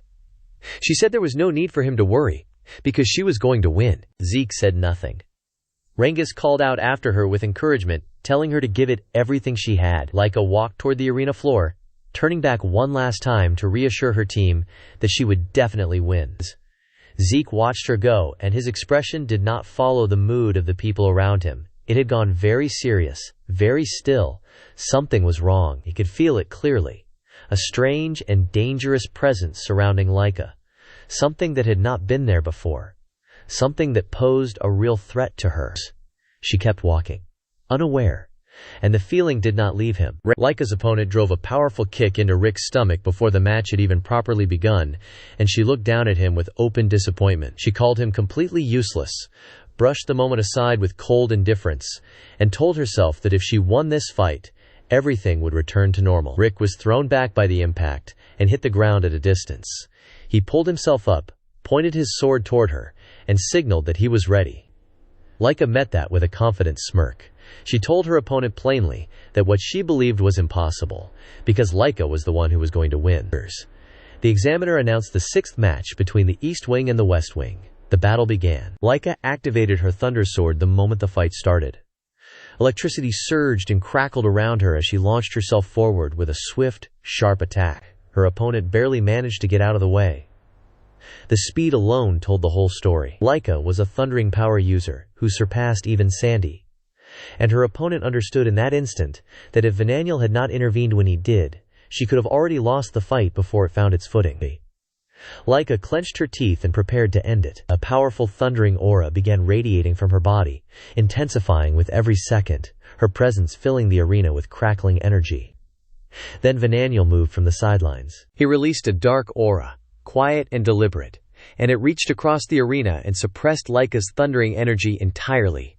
It did not crash into her. It simply dissolved what she had built, fading it out from underneath her like pulling a foundation away from a structure mid-air. Laika felt it immediately. Her power dropped. She looked around in confusion, trying to understand what had just happened and where her thundering energy had gone. That moment of confusion was all her opponent needed. She surged forward and launched a direct sword attack, fully confident that Laika could not answer it now. From the edge of the arena, Vananiel watched the whole thing unfold with a quiet, satisfied smirk. Laika raised her sword just in time to block the strike. The impact was heavy, and even with the block holding, the force sent pain through her body. Her opponent followed up immediately with a hard blow aimed at her stomach. It landed. Laika was forced backward, a groan escaping her as the pain registered. Her teammates called out to her from the sideline, their voices rising with fear, desperately asking if she was okay. Zeke stood among them and said nothing. His eyes stayed fixed on the fight, reading every movement with careful, unwavering attention. Laika clutched her stomach and tried to steady herself. Something was wrong, and she knew it. She reached for her thundering energy and found nothing. She could not understand why. Her opponent noticed the shift at once. A confident smirk spread across her face, as she told Laika directly that she could not win, pressing that doubt deeper into the space Laika was already struggling to hold. The opponent came again with full force. The blows landed with overwhelming power, and Laika was driven to the ground. She hit hard and lay there for a moment, battered and bleeding, before gritting her teeth and pushing the pain somewhere she could manage it. She was not done. Then the second realization hit her, and it was worse than the first. It was not only her thundering energy that had failed. She could not access ether at all. The weight of that truth settled over her with a clarity that felt almost physical. A warrior's body was built around the ether inside it. Every movement in battle was reinforced by it. Every strike strengthened. Every defense given foundation. It was the invisible layer beneath everything. Without it, none of that remained. Without ether, every attack from an opponent had the potential to become fatal. There was no reinforcement, no protection, only raw, exposed vulnerability. Her opponent proved that immediately. She charged again, and struck with another brutal blow. Blood came from Laika's mouth. She groaned under the pain, teeth grinding, and still she did not surrender to it. Whatever it cost her, she was going to keep defending herself. In the crowd, Sandy watched with a worry she could no longer keep contained. Something about what she was seeing felt wrong in a way that went beyond a normal losing battle. Edges stood beside her, equally focused, equally troubled. He studied the fight carefully, and the thought that formed in his mind refused to leave. Laika's ether was not just weakened, it was not working at all. Something was seriously, deliberately wrong. Laika's body finally gave out under the accumulation of it. She lost the strength to stay upright and dropped to her knees, then collapsed forward. She had endured far longer than anyone without ether should have been able to manage, and her opponent acknowledged that quietly, recognizing the extraordinary resilience of someone at Laika's level. But that acknowledgement carried no mercy with it. Her opponent's gaze shifted toward Vananiel. Vananiel returned a faint, knowing smirk and gave the signal. The message was clear and simple. Finish her. Cut her down completely, with one decisive strike. The girl's expression darkened. Whatever hesitation had existed before was gone now. She turned back to Laika, and the conclusion had already been reached in her mind. Laika had lasted long enough. That time was over. Rangis saw the shift from the sideline, and panic took him over completely. He rushed forward toward the arena, desperate, pleading for the opponent to stop. Rick moved instantly and grabbed him, holding him back with everything he had, knowing what interference would cost them. The opponent moved toward Laika with the finishing strike. Sandy stepped in front of Laika and blocked him. She absorbed the blow and turned on the opponent with sharp, furious eyes, demanding to know what she thought she was doing. From a distance, Zeke watched everything without moving. Laika's opponent rounded on Sandy, challenging her interference and demanding to know what right she had to step into the fight. Sandy held Laika back carefully and screamed back at her, accusing her of pretending not to understand, pointing out plainly that she had just attempted to kill Laika. The students watching had gone completely still, absorbing the sudden escalation of what was unfolding in front of them. The opponent responded with a sly smile and dismissed the accusation, calling it dangerous language and denying any such intention. Edges stepped in and made clear that from his position, that attack had looked extremely dangerous, regardless of what she claimed. She reacted defensively, questioning why they were doubting her. Edges told her plainly that what had just happened required more caution in both words and actions, and pointed out that it was obvious to everyone watching that Laika had been unable to access ether during the fight. Attacking someone in that condition with full aura behind the blow was clearly excessive. Vananiel walked forward with his smirk fully in place. He addressed Edges and told him that they had interrupted the fight and were now turning around and placing the blame elsewhere. He insisted that in real combat, the condition of the opponent was irrelevant, and that the enemy had to be crushed completely. The West Wing, he said, was simply simulating real battle conditions. Sandy pushed back, arguing that there still had to be limits, that a fight was not supposed to be to the death. Vananiel dismissed her as a weakling, and said that weakness was exactly why they had lost. Edges chose silence as the tension continued to build. Vananiel continued, explaining that they were not playing at war the way others did, but treating combat as the real thing. He added that even though it was not truly a fight to the death, they were still controlling their strength. Then he said, almost casually, that he had no intention of killing her, though something might have been broken in the process. Sandy exploded with fury at that. A dark aura spread across the entire area before she could say another word. The energy was massive and oppressive, pressing down on every student in the arena and leaving them rigid with fear. It was coming from the examiner. His body radiated with a power that was not subtle in any way. His eyes darkened and gleamed as he asked, in a voice that carried the weight of the aura behind it, why they had come forward to speak nonsense. Sandy tried to argue, pointing out that Jalen had launched a genuinely dangerous attack on Laika. The examiner silenced her immediately. He stated that anyone who did not belong in the arena had no right to speak. He ordered them to stop interfering, and made clear that the authority to continue or end the battle belonged solely to him. Edges and Sandy both apologized and stepped back. The examiner declared the fight over. The winner was the West Wing. He then ordered everyone not participating in the next match to withdraw from the arena immediately. Vananiel and his teammates exchanged a confident high five, their satisfaction written plainly across their faces. On the other side of the arena, Edges carefully lifted Laika into his arms and told Sandy to bring her sword. Sandy agreed without hesitation and followed as Edges carried Laika back toward her teammates. Rangis was visibly shaken. The rest of the team looked at Laika's condition with fear pulling at every one of their expressions. Edges reassured them that she would be fine and explained that he had already administered recovery medicine. However, he said she needed time and that he was taking her directly to the first aid station. Rangis asked about her condition, his voice tight with anxiety. Zeke acknowledged Edges quietly, recognizing the considerable effort he had gone to. Edges brushed it off and told him not to worry, then pointed out that Zeke had tried to address the situation himself. Zeke replied calmly that what had happened had been inevitable. As the tensions settled, the unease remained. Laika, being a strong fighter, was not in question, but the ease with which she had been neutralized did not sit right with anyone who had watched it closely. Edges gave voice to what had been forming in his mind since the first match involving LRA.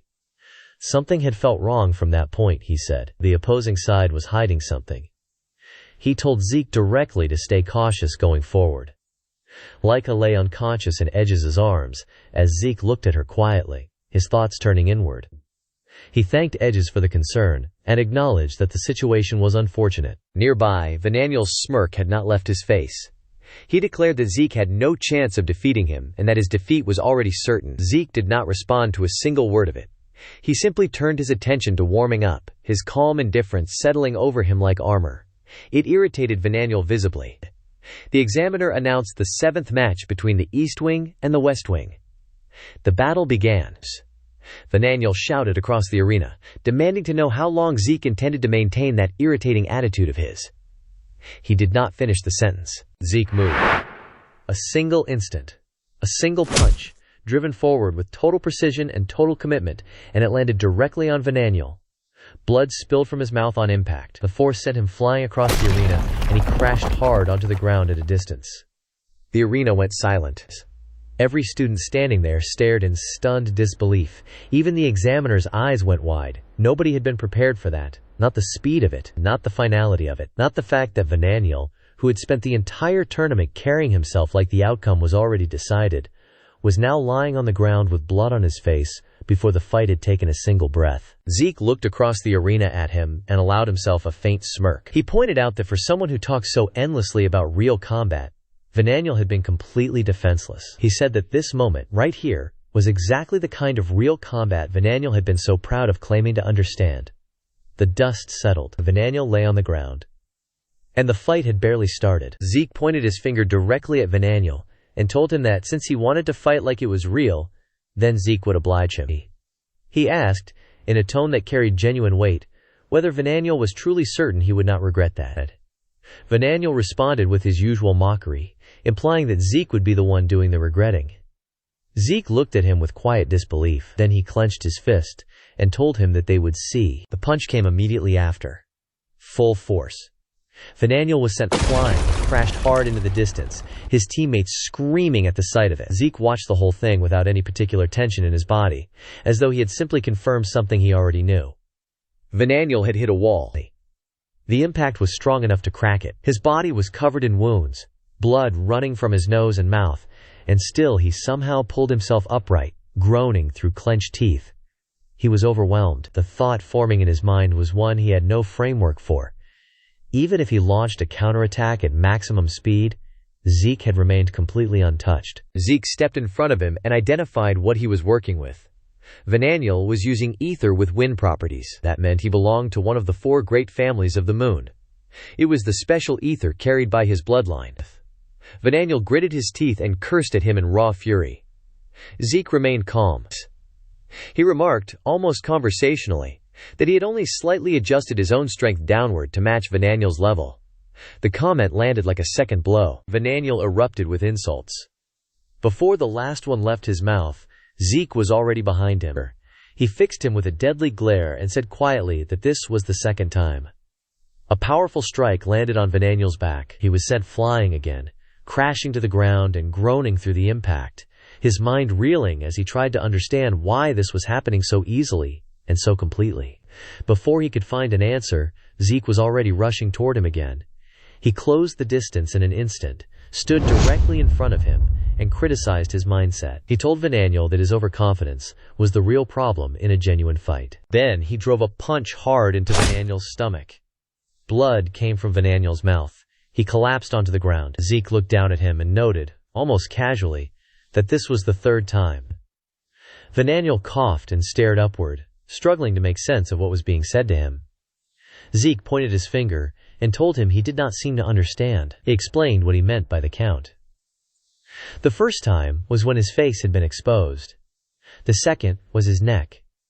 The third was his heart. In a real fight, Vananiel would already be dead 3 times over. The only reason he was still breathing was because Zeke had chosen to hold back. Vananiel went very still. The fear that crossed his face was unguarded and genuine. Zeke kicked him in the face. He remarked that since this was a real fight, the break was now over. Vananiel rolled across the ground from the impact, tumbling far before coming to a stop. Sandy stood watching with her mouth open, unable to find the words for what she was seeing. This could not even be called a fight. Edges stood nearby with sweat on his face, processing it all with the particular discomfort of someone who had experienced Zeke firsthand. He understood now, with complete clarity, that his own battle with Zeke had been nothing more than a friendly exchange, a goodwill gesture. In a genuine fight, Zeke operated on a level that was beyond normal comprehension entirely. Zeke stood in front of Vananiel with a faint smile and told him that he should now have at least some understanding of what a real fight actually looked like. Vananiel lay in the dirt, severely injured and trembling. Zeke continued without cruelty, acknowledging that on a real battlefield, as Vananiel had argued, eliminating the enemy completely did matter. He added that Vananiel and his teammates from the West Wing would surely become exceptional warriors one day. Then, with a light laugh, he pointed out the obvious. This was not a battlefield.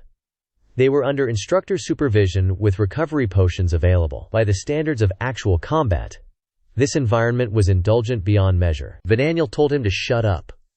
Zeke told him plainly that the version of real combat Vananiel had been performing all tournament was not genuine battle. It was just a way of avoiding an honest look at his own weakness. Vananiel screamed at him to stop talking, and then the green aura erupted from his body. The students watching flinched at the sudden surge of energy. Vananiel charged at Zeke with everything he had left, screaming that someone like Zeke had no right to lecture him, no right to treat him this way, no right to stand there with that expression on his face. Zeke smiled faintly and compared it to a rebellious phase. He said that if there was no other option, he would not act as his opponent. He would simply let Vananiel exhaust his frustration. Vananiel came at him with his dagger, demanding that Zeke stop speaking like he knew everything. Zeke used the wind-cutting fan technique and unleashed the Stormblade, lifting himself into the air above the charge. Vananiel gritted his teeth below him, thinking that even one clean hit, even for a single brief moment of contact, would be enough. From the sideline, Rangis watched with growing anxiety, unable to follow the movements clearly, but noticing something strange happening along the ground. Edges explained it quietly. The wind energy belonged to someone specific. Her name is Lena, of the 4 great families, from the Fafnir family. Her aura was invisible to the naked eye, a continuous attack that could not be seen, only felt. Sandy called it subtle and sinister, and said it suited them perfectly. Edges gave her an awkward look, and asked her not to say things like that, though he admitted it was genuinely a very difficult ability to deal with. Rangis prayed silently for Zeke from where he stood. Back in the arena, Vananiel seethed with frustration, unable to understand why he could not land even one proper strike. Zeke explained calmly that if you watched the flow of things carefully enough, everything became simple. Vananiel rejected the explanation with a shout of pure rage. Down. Zeke tapped the back of his head and pointed out another opening in his defense. Vananiel staggered from the hit, his anger past the point of words now, cursing at Zeke and demanding that it end, his voice carrying the desperate edge of someone who had lost control of the situation completely. He tried to attack from behind. Zeke stepped aside without effort, and remarked that Vananiel still seemed to be in the middle of his rebellious phase, asking pleasantly whether he had vented enough yet. Vananiel screamed that he was going to kill him. Zeke acknowledged that kind of perseverance as something admirable in a warrior. Then he moved faster than the eye could track and appeared directly beside Vananiel. He delivered a full-force punch into his stomach and told him plainly that his body had reached its limits a long time ago. If he pushed any further, he would only suffer more. It was time to end the fight. Blood burst from Vananiel's mouth. He collapsed. Then his hand shot out and grabbed Zeke's legs. Zeke looked down at him with a faint scoff. He implied that if Vananiel wanted to continue until the very end, then so be it. Vananiel forced himself back upright.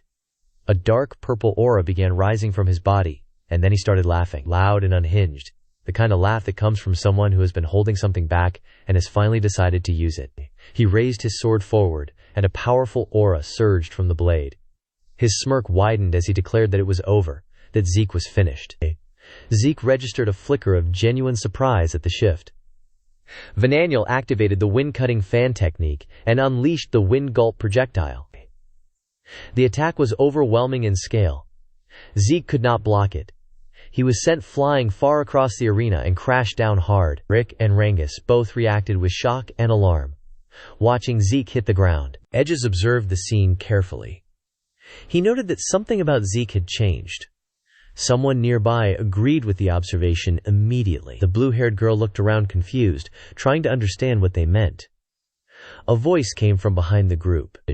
It acknowledged the situation and said that it was exactly what you would expect from Edges to notice. Edges turned and responded in agreement before the full picture registered. It was Laika. She had regained consciousness. Her teammates were supporting her carefully as they brought her over, and she smiled through the effort it cost her, telling Edges that he had done well to catch it. Sandy, Rangis, and the others felt the relief wash through them the moment they saw her. They crowded around and asked immediately if she was all right. Laika sat down carefully and apologized to all of them for making them worry. The blonde boy asked her, still nervous, whether she understood what was happening with Zeke. Why had he changed? Laika thought about it and told them that, in her view, Zeke was going through the same condition she had experienced. She reminded them that during her own fight, her ether had vanished without warning or explanation.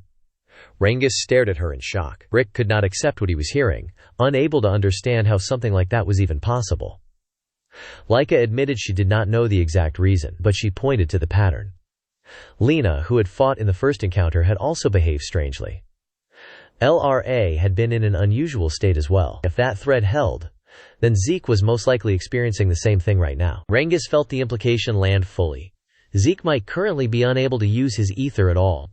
In the arena, Vananiel laughed loudly and mocked Zeke, saying this was the consequence of his arrogance, and that he would make sure Zeke never challenged him again. He activated the first secret technique of the fan, the sediment typhoon. A raging, typhoon-like aura erupted from his entire body as he charged straight toward Zeke with killing intent, the attack closing the distance rapidly. Rangis screamed Zeke's name from the sideline. Zeke clenched his fist and moved forward to meet it. The punch landed directly on Vananiel. Blood burst from his mouth and nose. He collapsed to the ground, completely unable to understand why, after everything, this was still happening to him. Zeke's friends stood in stunned silence, every single one of them. Laika smiled quietly and remarked that she had more to say on the matter, but it seemed Zeke himself did not particularly care about any of it. As the dust from the collision settled, Zeke was revealed standing in the middle of it all, a wild grin stretched across his face, looking like someone who had stopped thinking and simply let himself go completely. The fight was not over. Vananiel clenched his teeth, overwhelmed by confusion and fury in equal measure. And then something strange began forming around Zeke's hand. A poisonous aura, faint at first, then unmistakable. Zeke looked at it with the mild curiosity of someone who has just noticed something interesting, and then his fist tightened as the full picture clicked into place. He understood what it was. Vananiel's rage turned to disbelief. The poison had been designed to be completely undetectable. That was its entire purpose. That Zeke had identified it at all was something he could not reconcile. Zeke laid it out plainly. The reason every previous opponent had been defeated so decisively was a unique poison. One that only activated when ether was used. Until he had used his own ether and felt it respond, even he had not noticed its presence. He acknowledged Vananiel's ingenuity with a playful smirk. Vananiel demanded to know how Zeke had still managed to land hits when the poison should have shut his ether down completely. Zeke casually flexed his arm and told him that tricks like these were useless against a body trained to the level his had been. A momentary seal on his ether was not enough to make someone who considered himself the strongest hesitate, not even for a second. Vananiel's fury deepened, his fists clenched harder. Being told that his ether-destroying poison was useless was not something he had any capacity to accept. Zeke pointed out, almost appreciatively, that the poison did not appear to affect its own creator. He recognized it as a genuinely revolutionary creation, one that worked by channeling through ether into others. He even admitted that building something like that was admirable, but despite everything unique about it, it had no effect on him whatsoever. Then the poison began leaving Zeke's body. Through his nose. Through his mouth. He expelled it completely and stood there as Vananiel watched in stunned silence, realizing that Zeke had simply detoxified himself from the inside. Zeke treated the whole thing as nothing more than an interesting experience. In the end, he said, everything came down to one's own strength. Relying entirely on poison only showed that Vananiel still had a long way to go. Those words hit harder than any punch had. Zeke moved forward, telling him that he should be satisfied by now and that it was time to finish the fight. Vananiel clenched his teeth again. The rage was still there. But underneath it, something older and heavier was beginning to surface. The memories came without warning. His mother's voice. Hard and cold and relentless, she had told him over and over, from as early as he could remember, that he had to do whatever it took and become the head of the family. Anyone who failed to reach that position was completely worthless. Those words had not simply been spoken to him. They had been carved into him, shaped the way he understood his own existence from the ground up. And then there was Laika. People around him had always praised her. She had mastered her family's martial arts at a young age. The candidates for the next family head were described as geniuses, every single one of them. Except for one. When his name came up, people would acknowledge him only to point out that he had the least chance among all the candidates. To everyone around him, Vananiel was the failure drifting among prodigies, the one who did not belong in the same conversation. He had always been average.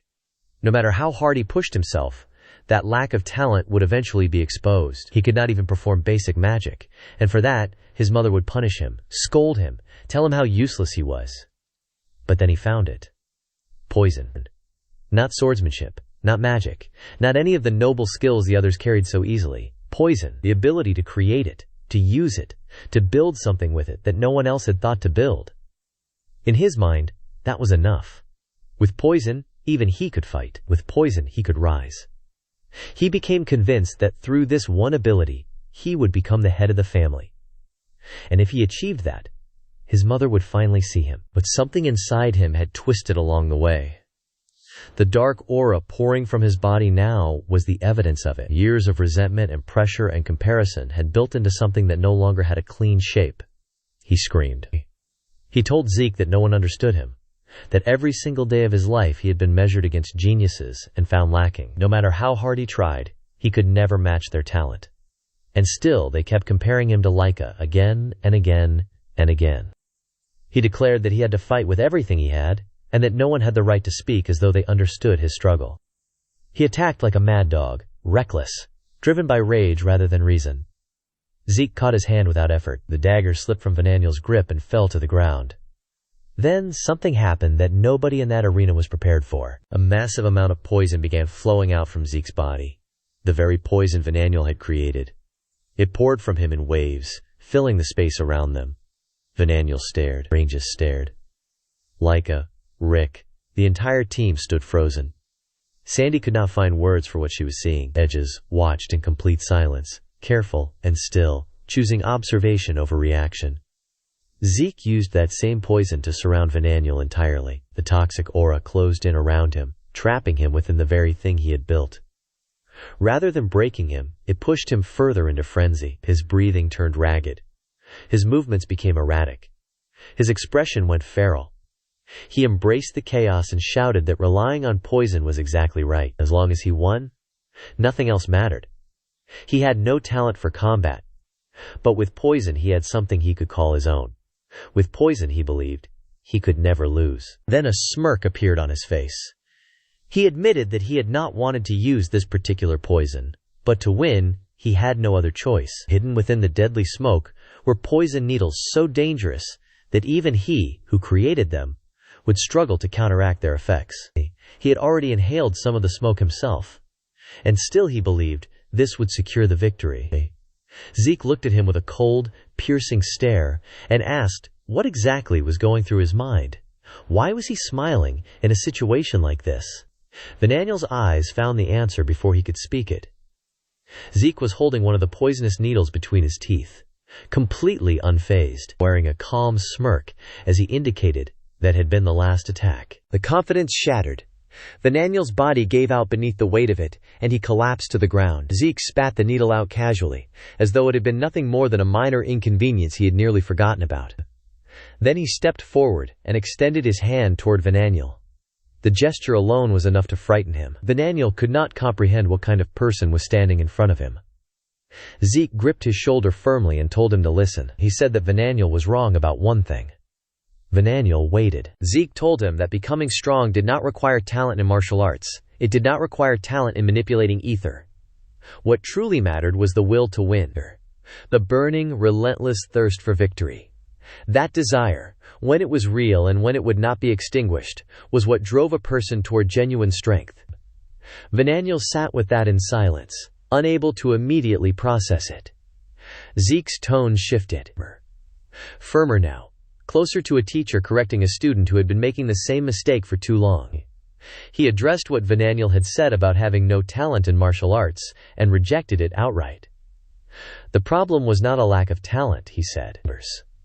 The problem was the choice of weapon. The iron fan simply was not suited to him. He thought about it for a moment and then suggested that something with a slightly longer handle might suit him better. He offered an example, an umbrella. Vananiel stared at him. Internally he questioned whether this was some kind of joke.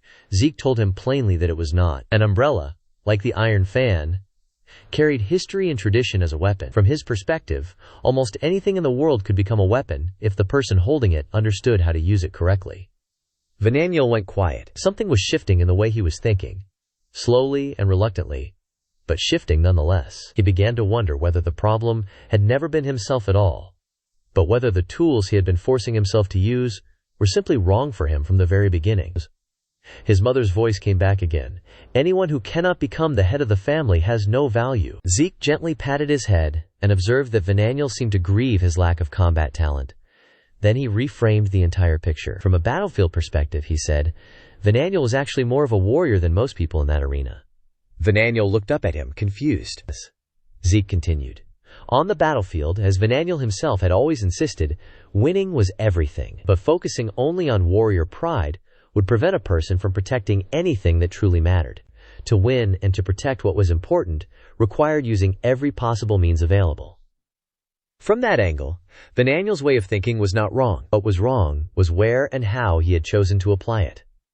Vananiel absorbed every word in silence. Zeke stood up, a faint smile on his face. He extended his hand and invited Vananiel to come with him. That single invitation left Vananiel frozen there. Zeke promised that if Vananiel chose to follow him, he would make him as strong as he wanted to be. Vananiel, still irritated, still uncertain, asked whether Zeke was seriously claiming he could do that. Zeke laughed lightly and pointed out that he was already stronger than Vananiel, so he should relax. Under his training, Vananiel would not have time to worry about trivial things like talent. He would simply be taught how to truly grow. Vananiel looked at him, and what he thought to himself, quietly, was that this man spoke with the kind of confidence that made you believe everything he said would simply become real, whether he wanted it to or not. He hesitated, could not find words. Zeke remarked that he had almost forgotten they were still in the middle of a battle. Vananiel barely had time to register the statement before Zeke's punch connected with his chin and sent him flying backward. Zeke raised his hand proudly and declared that combat truly began when one woke up, and invited his opponent to come with him. Vananiel was already unconscious before he finished the sentence. The instructor observed the scene and announced that the battle was over. He declared the winner to be the East Wing. Zeke stood with his arms crossed, composed and satisfied. The East Wing erupted around him. Edges and Sandy joined in the celebration, their relief and joy visible and genuine. The rest of the students watching stood in varying degrees of shock, still processing what they had witnessed from start to finish. Vananiel, having lost, burned with a fury he had no immediate outlet for. The selection round had reached its conclusion. What came after carried a different kind of surprise entirely. The instructor treated the East Wing candidates to a proper meal, which left them all pleasantly caught off guard. When they had eaten, he clapped his hands, offered his congratulations, and then turned his attention to what came next. The students reacted with visible excitement the moment the instructor finished speaking, noting that the winners had come from the East Wing. Sandy, sitting among them, looked around in confusion and asked why their group had been called together as well. Edges responded with a light chuckle, suggesting that perhaps they were about to find out. Most of the students had stopped eating. They stared ahead with tense, uncertain expressions, trying to read the room before the room had said anything. Zeke had not stopped eating at all. He sat calmly, working through his meal with complete ease, unbothered by the atmosphere building around him. He noticed their faces and pointed out that if they did not eat quickly, their food would go cold. The comment stunned the table into a brief silence before a few of them broke into quiet laughter. Laika looked at him and asked how he could possibly be this calm, and where his curiosity about what was coming had gone. Zeke looked up and said loudly and without any hesitation that he was absolutely curious. Laika smiled awkwardly and acknowledged the answer.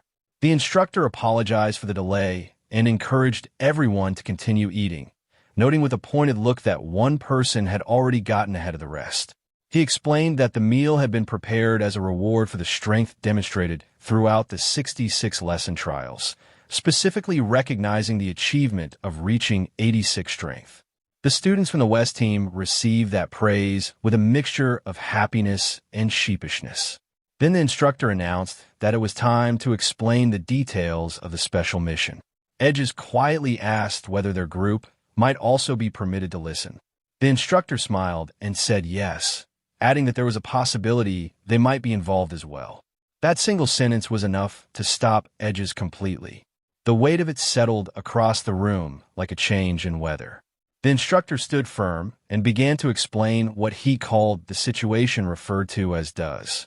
A few days earlier, a special crack had been discovered deep within the lands of the El Dragon family. The reaction was immediate. Shock rippled through every corner of the room. Even Zeke set his food down and turned his full attention to the instructor, something in the explanation pulling at a memory he had carried from his studies in the Dragon Hall, from a book he had read long ago about cracks. The memory now felt considerably more relevant than it had at the time. The instructor continued with measured calm. Everyone present would already have some basic knowledge of cracks, he said, as they were not entirely unfamiliar.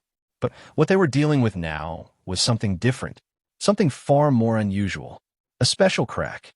And special cracks, he clarified, could not be conquered using normal methods.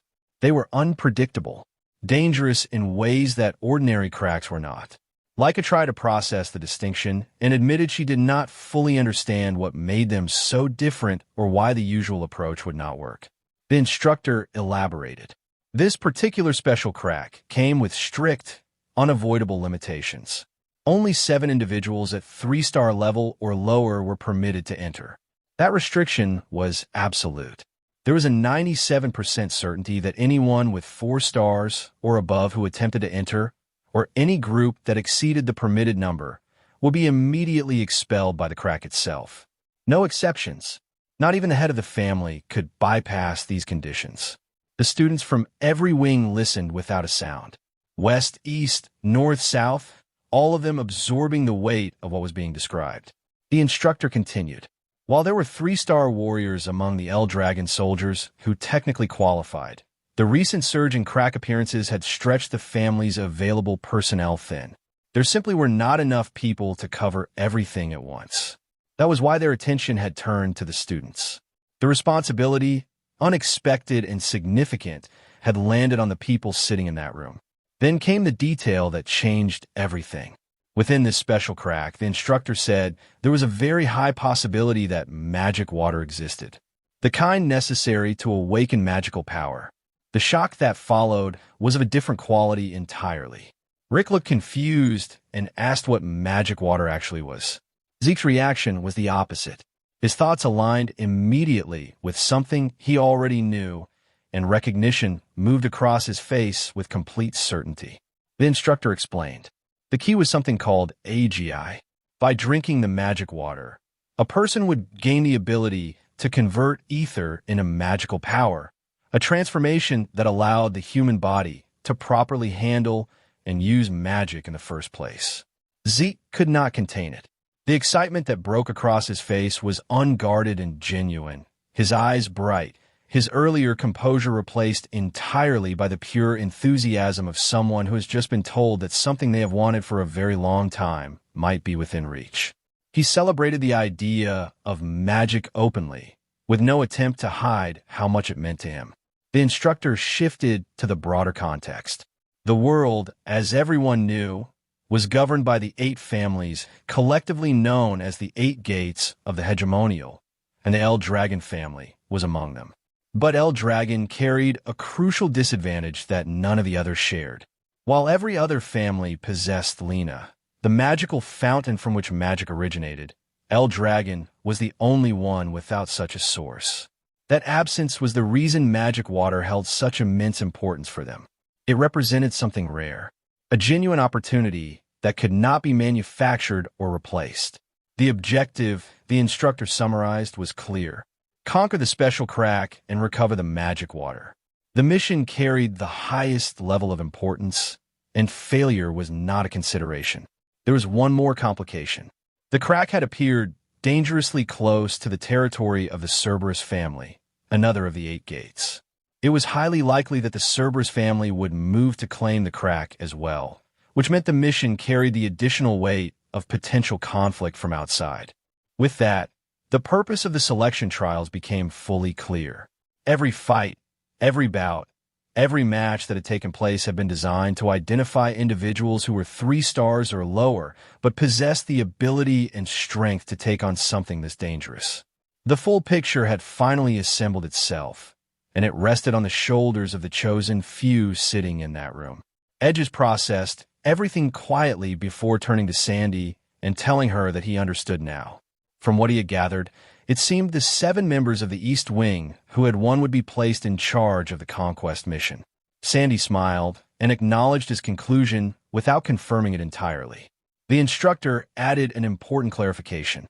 The East Wing's victory in the trials did not automatically make those 7 members the conquest team. That distinction shifted the mood once more. Edges reacted with a mix of surprise and quiet satisfaction, pleased that he had at least partially read the situation correctly. Sandy let out a small laugh at his expression. Then the instructor brought his hand down firmly on the table. From this point forward, he declared the conquest team for the special crack would be formed under the leadership of the East Wing. But it would not be drawn from a single group. The team would be selected from among everyone present in that room. The unease that spread through the students was immediate and genuine. The instructor explained his reasoning. The purpose of making everyone fight to the very end, regardless of outcome, had been to observe and evaluate the skills and characteristics each individual brought to their martial art.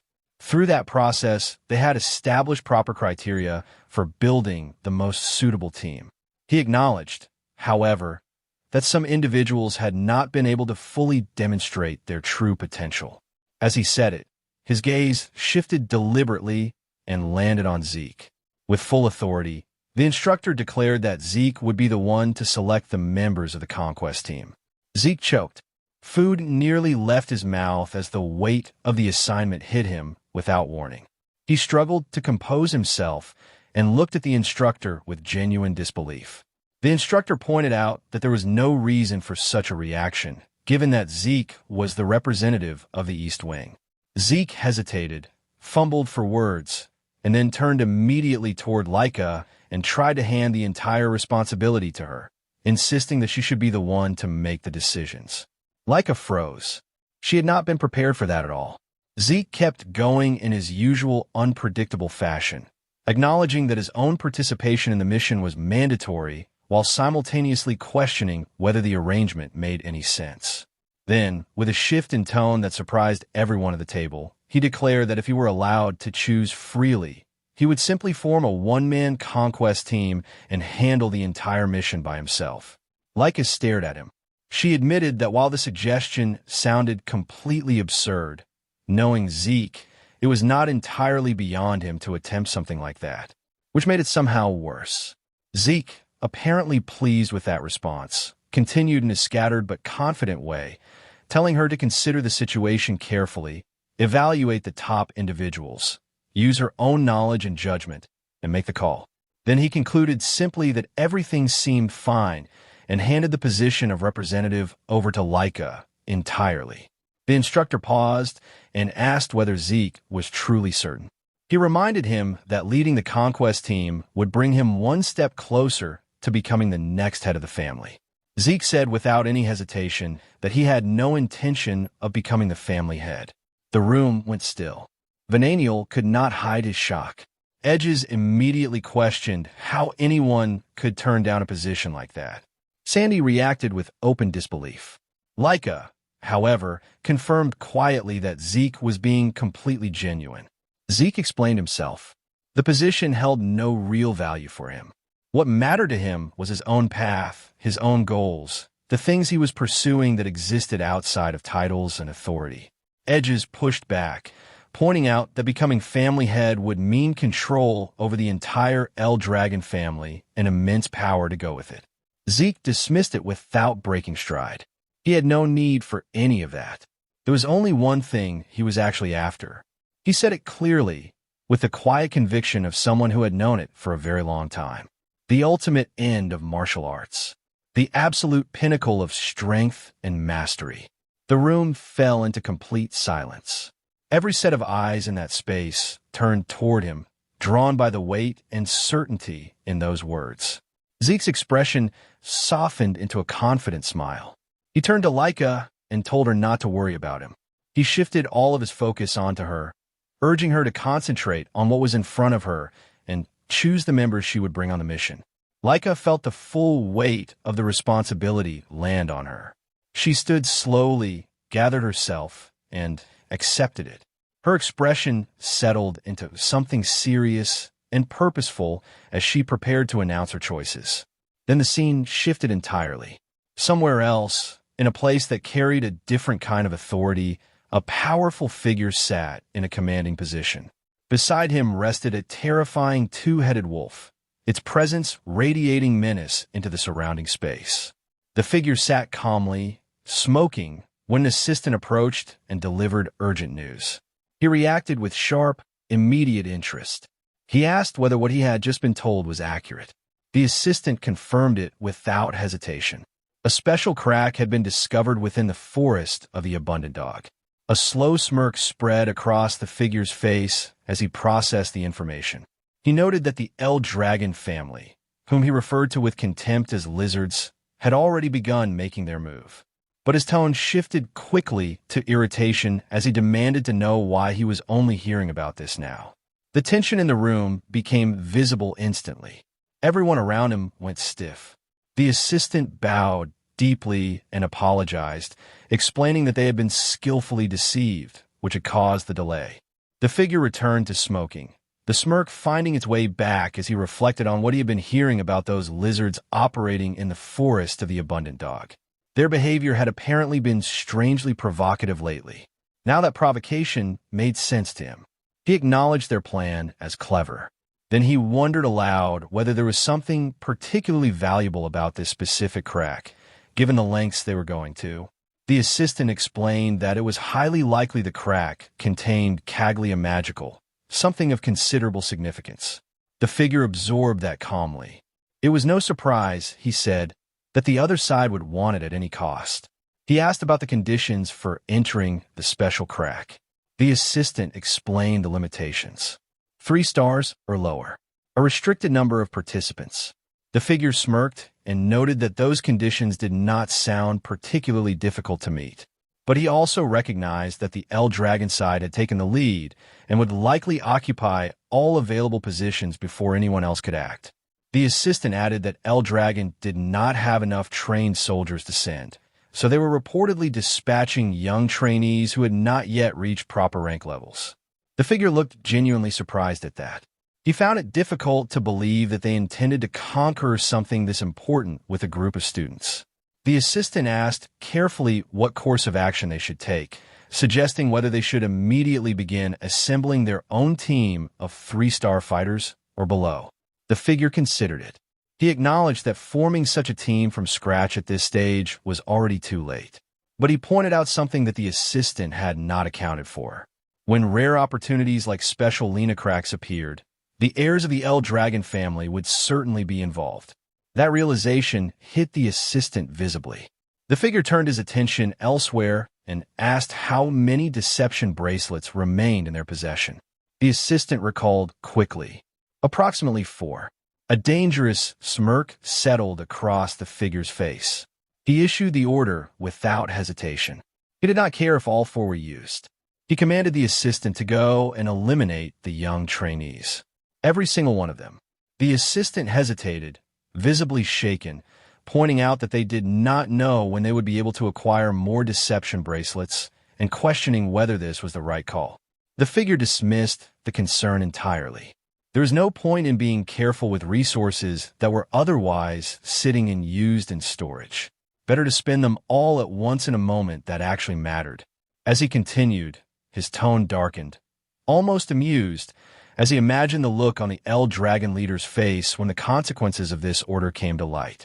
The thought brought a wide, sinister grin to his face. He found it deeply satisfying. Before Zeke left, he made one thing absolutely clear to the companions he was leaving behind. Their current strength was not enough. Improvement was not a suggestion. It was the only option available to them. He did not ease them into it. The first exercise set the tone immediately.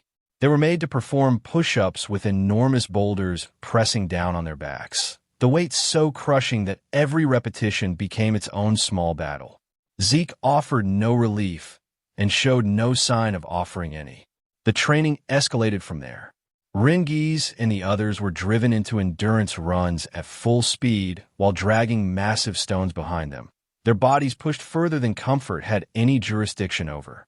Rick and Marin watched the whole thing unfold with visible dread, quietly questioning whether punishment at this level was truly necessary. Zeke looked back at them with an almost playful expression. Innocent, unbothered. The complete opposite of what he had just put their teammates through. They understood immediately that arguing would accomplish nothing. They forced uneasy smiles, accepted the situation, and recognized that with Zeke in the role of instructor, resistance was simply not a productive use of energy. Zeke gave them a subtle nod of satisfaction and moved on. His attention turned to Raymond, the blonde shield user. Zeke introduced a new tool. Massive, enchanted objects he called regeneration stones, prepared in advance and placed before the group. Nobody immediately understood what they were looking at. Zeke explained. These stones possessed a specific and dangerous characteristic. Any force applied to them was reflected back at the source, amplified many times over. He said it the way someone says something they have experienced personally and not forgotten. Despite the obvious risk, he announced his intention to strike one of the stones using nothing but raw physical strength. No source power, no enhancement of any kind. The group stared at him. The idea sounded reckless to the point of being absurd. Zeke prepared himself with calm focus and delivered a clean, unenhanced punch directly into the stone. The observers could not process what they were seeing. Before anyone could react, the stone released an explosive surge of energy that came roaring back toward him. The magnitude of it should have meant serious injury, but Zeke had anticipated every bit of it. He raised a basic shield to intercept the returning shockwave at the last moment. The shield cracked under the strain and held just long enough to make the point. That was the lesson for Raymond. Defensive mastery. Either endure the impact head-on by building a body capable of absorbing it, or learn to redirect the force before it can land. Raymond looked at the cracked shield and felt the full weight of what was being asked of him settle across his shoulders. Zeke moved on to Celine. He handed her a sword and told her to attack the regeneration stone using her source power. She came forward with determination and unleashed a rapid sequence of strikes, one after another, fast and committed. But her attacks were scattered across multiple points on the stone's surface rather than converging on a single target. The stone's regenerative ability responded faster than her assault. It recovered almost instantly each time, absorbing everything she threw at it and giving nothing back. Zeke identified the flaw without hesitation. Her strength was dispersed, volume without precision. As long as she continued that way, the stone would simply outpace her no matter how fast she moved. He showed her what the alternative looked like. One strike, a single, fluid, perfectly concentrated motion. The impact did not spread across the surface. It drove directly into the stone's core, and cracks spread outward from that single point across the entire surface like a map of everywhere the force had traveled. Celine stared at it. The difference between what she had done and what he had just done was not subtle. It was the difference between noise and intention. Zeke told her that her current style prioritized rapid and numerous attacks, and that advancing beyond her present level required a shift in how she thought about combat entirely. Every strike needed to carry purpose and accuracy. Volume alone would never be enough. Celine accepted the guidance with genuine gratitude, and the path forward became clear to her even if the road itself was going to be difficult. Then Zeke turned to Rangis. Rangis braced himself for whatever was coming next. What Zeke placed in front of him was a single white feather. Rangis looked at it, then looked at Zeke. The simplicity of the object made the task feel deceptively manageable, right up until a swirling green aura of wind energy began forming around the feather, alive and restless, moving with a precision that immediately reminded Rangis of something or someone. A powerful figure, a technique he recognized instantly from having seen it up close. Zeke told him that he had learned to replicate the ability after experiencing it firsthand in battle. Rangis had no framework for that. The idea that someone could simply absorb a technique by being on the receiving end of it defied the logic he had built his understanding of martial arts around. Zeke did not linger on the disbelief. He moved straight to the objective. Rangis had to learn to control the flow of wind with enough precision to manipulate the feather without ever touching it. No contact, only current. To show him what that looked like, Zeke demonstrated. He balanced the feather using nothing but controlled bursts of wind generated through his own movement, holding it in position with an accuracy that seemed to defy the feather's own nature. A feather was light to the point of being unreliable. The slightest disturbance sent it in a direction nobody intended. And yet Zeke held it steady as though it were resting on a surface. He explained what made it possible. The instinct was to force control over the wind, to dominate it and bend it to a specific will. That instinct, he said, was exactly wrong. True mastery required alignment with the wind's natural flow rather than resistance to it. He demonstrated again, using subtle, gentle movements to create soft currents that lifted and guided the feather rather than commanding it. The lesson was not about power. It was about understanding. Harmony over force. Rangis struggled to absorb it all. The concept sat just outside the edge of what he could fully grasp in the moment. But the demonstration had left a strong impression regardless, the kind that works on a person slowly long after the moment has passed. The training session drew to a close. Zeke stood among his companions with the composed ease of someone who has already been where they're trying to go and knows exactly how far they still have to travel. Each of them faced something daunting. Each of them had been given what they needed, even if none of them felt ready. Then a voice called out to Zeke, telling him to hurry. He turned back to the group briefly, gave each of them their task one last time, and left to join the mission team. Rangis stood still for a moment after he was gone. The doubt crept in quickly, quiet and persistent, wrapping itself around everything Zeke had just shown him. He was not sure he could do it. He was not sure any of them could. But his companions were still there beside him, and their presence was enough to push the uncertainty back from the edge. The doubt did not disappear. It transformed into something he could carry forward instead of something that stopped him in place. Elsewhere, the mission team was assembling. The group that gathered was an unconventional one, built from both allies and rivals, the selection reflecting a deliberate strategic calculation rather than simple preference. The underlying tensions between certain members were present and unspoken, but the shared objective held everything together with enough force to keep it moving forward. Elsewhere, the instructor was delivering a report directly to the family head. His name is Balza. and the news he was receiving had arrived faster than he had expected. The instructor informed him that the team had already departed for the special rift. The other person present added that they had also received word that the wild dogs had discovered the existence of the special rift. Balza received that information with a small flicker of annoyance and remarked simply that it was fast. The instructor continued. Even if the wild dogs moved immediately, the selected team had already entered the rift ahead of them. There was only one concern remaining. Balza asked what it was. The man explained that after the rift was cleared, there was a possibility that the wild dogs would attempt to move in and claim the spoils. If the selected team members and the available soldiers could regroup quickly enough, it would be manageable. Otherwise, it could become a problem. Balza asked how capable the selected team actually was.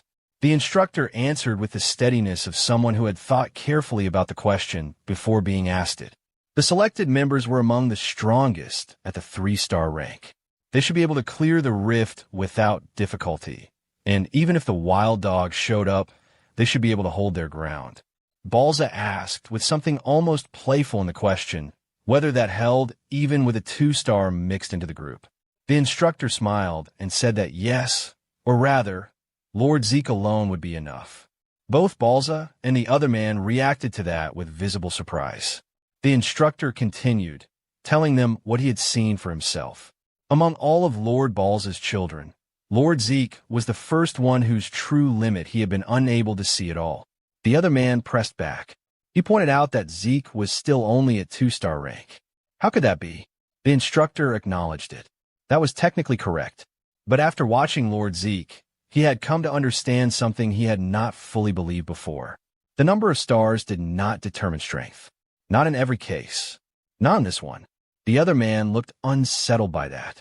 He said that for the instructor to make a statement like that, it must have taken something significant to bring him to it. The instructor's expression shifted. Something colder and more serious moved behind his eyes as he continued. When he first witnessed Lord Zeke's martial arts, he felt the same thing he had felt the first time he witnessed Lord Balza's dragon-slaying combat art. The room went quiet at that. Balza's expression darkened with something between concern and disbelief. He asked what the instructor meant. The dragon-slaying combat art was a secret martial art passed down exclusively to the heads of the El Dragon family. It was kept under strict secrecy as a matter of survival and tradition, and it was said that ordinary people could not learn it under any circumstances, not even in theory. The instructor said it plainly. He was certain that Lord Zeke possessed that martial art. He understood how impossible that sounded. He had been surprised by it himself. But he had witnessed Lord Balza's dragon-slaying combat art enough times over the years that he knew exactly what it looked like from every angle, and what he saw in Zeke's techniques was the same thing. Without question, the room held that weight in silence for a moment. Balza sat with it quietly, his expression unreadable. He had ordered an investigation into Zeke a few years ago, he said. A thorough one that covered everything, including his birth records. Not a single useful piece of information had come back. Beyond that, there was no sign anywhere that Zeke had learned martial arts from anyone before entering the dragon nest. He had told himself, upon hearing that it simply meant everything Zeke had learned he had learned entirely on his own. But now, sitting with what the instructor had just said, that explanation felt considerably less complete. The instructor spoke carefully. It was as though one were looking at the first patriarch, he said, or perhaps the 15th. The resemblance was that specific, that deep. It felt less like coincidence and more like something that had happened before. He let the words sit without saying it directly. Balza looked at him with a searching expression, something between surprise and genuine uncertainty forming behind his eyes. Reincarnation, he said quietly. A question as much as a thought. The head watched the nervousness spreading through the room and dismissed the entire conversation with a wave of his hand. He called it an absurd story. If the kid truly possessed that level of power, he reasoned, then wild dogs like those would be completely insignificant to him. The matter was closed as far as he was concerned. 1 week later, the jungle had become the gathering point for all the instructors and students assigned to the mission. Freya stood among them, with visible worry pulling at her expression. She asked about the whereabouts of the vice leader of the Black Dragon Squadron. An instructor hesitated before explaining that by the time they had understood what was happening, the vice leader had already disappeared. The word disappeared sat heavily in the air. Freya reacted with quiet concern. They had promised to send more personnel, and she was not certain whether he would be safe. Before she could dwell on it further, she noticed that others had just arrived. Leica came forward with Zeke following behind her. Leica spoke energetically about the route they had taken, questioning why anyone would waste energy running the fastest path before a mission had even started, and then asked why Instructor Freya was present at all. Freya responded with a cool correction. She was no longer acting as their instructor here. She was on a protection mission for the special domain. Leica registered the term. Freya explained that certain cracks had the ability to influence the world outside their boundaries and create special domains around themselves. This was one of those cases. Zeke listened and looked out at the trees surrounding them. Something about the energy moving through the air was familiar. Dark, dense. It reminded him of the black mist that had come off the raging boar he had fought before. He had never connected that phenomenon to a crack until this moment. The realization settled quietly in the back of his mind. He asked Freya what exactly her role here was. She told him. Her purpose was to contain and sabotage any moves made by the Cerberus family. Leica asked what sabotage meant in this context. Freya elaborated. Conquering the rift and claiming the magic water would make the El Dragon family considerably stronger, and their rivals understood that perfectly. She added that her duties also included handling any monsters expelled from the special domain. Zeke caught the word expelled and asked about it. Freya explained the mechanics. Entry into the special rift was restricted to 7 individuals at 3-star level or lower. Edges confirmed that he had been told the same. Freya placed her hand against the domain barrier and demonstrated. Anyone who did not meet the requirements, including herself, was simply expelled the moment they made contact. Monsters of 4 stars or higher were excluded by the same rule. Only those who qualified could enter, and entry operated on a strict first-come, first-served basis. Once a group was inside, no one else could join until the rift had been conquered or fully cleared. Zeke placed his hand on the barrier with complete ease. Freya noticed, and something in her expression shifted inward. He studied the barrier with quiet interest, analyzing it as something that selected participants rather than simply blocked entry. He had heard it described as indestructible by force, and the more he considered that claim, the more he felt the urge to test it personally. A smirk found its way onto his face. Freya told him to listen when others were speaking. Zeke told her he had been listening the whole time. Freya called that a lie immediately.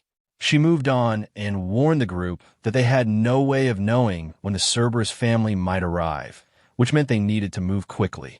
She turned to the students and asked whether they were ready. The group answered with firm, unified determination. Freya wished them good luck, and the team entered the domain.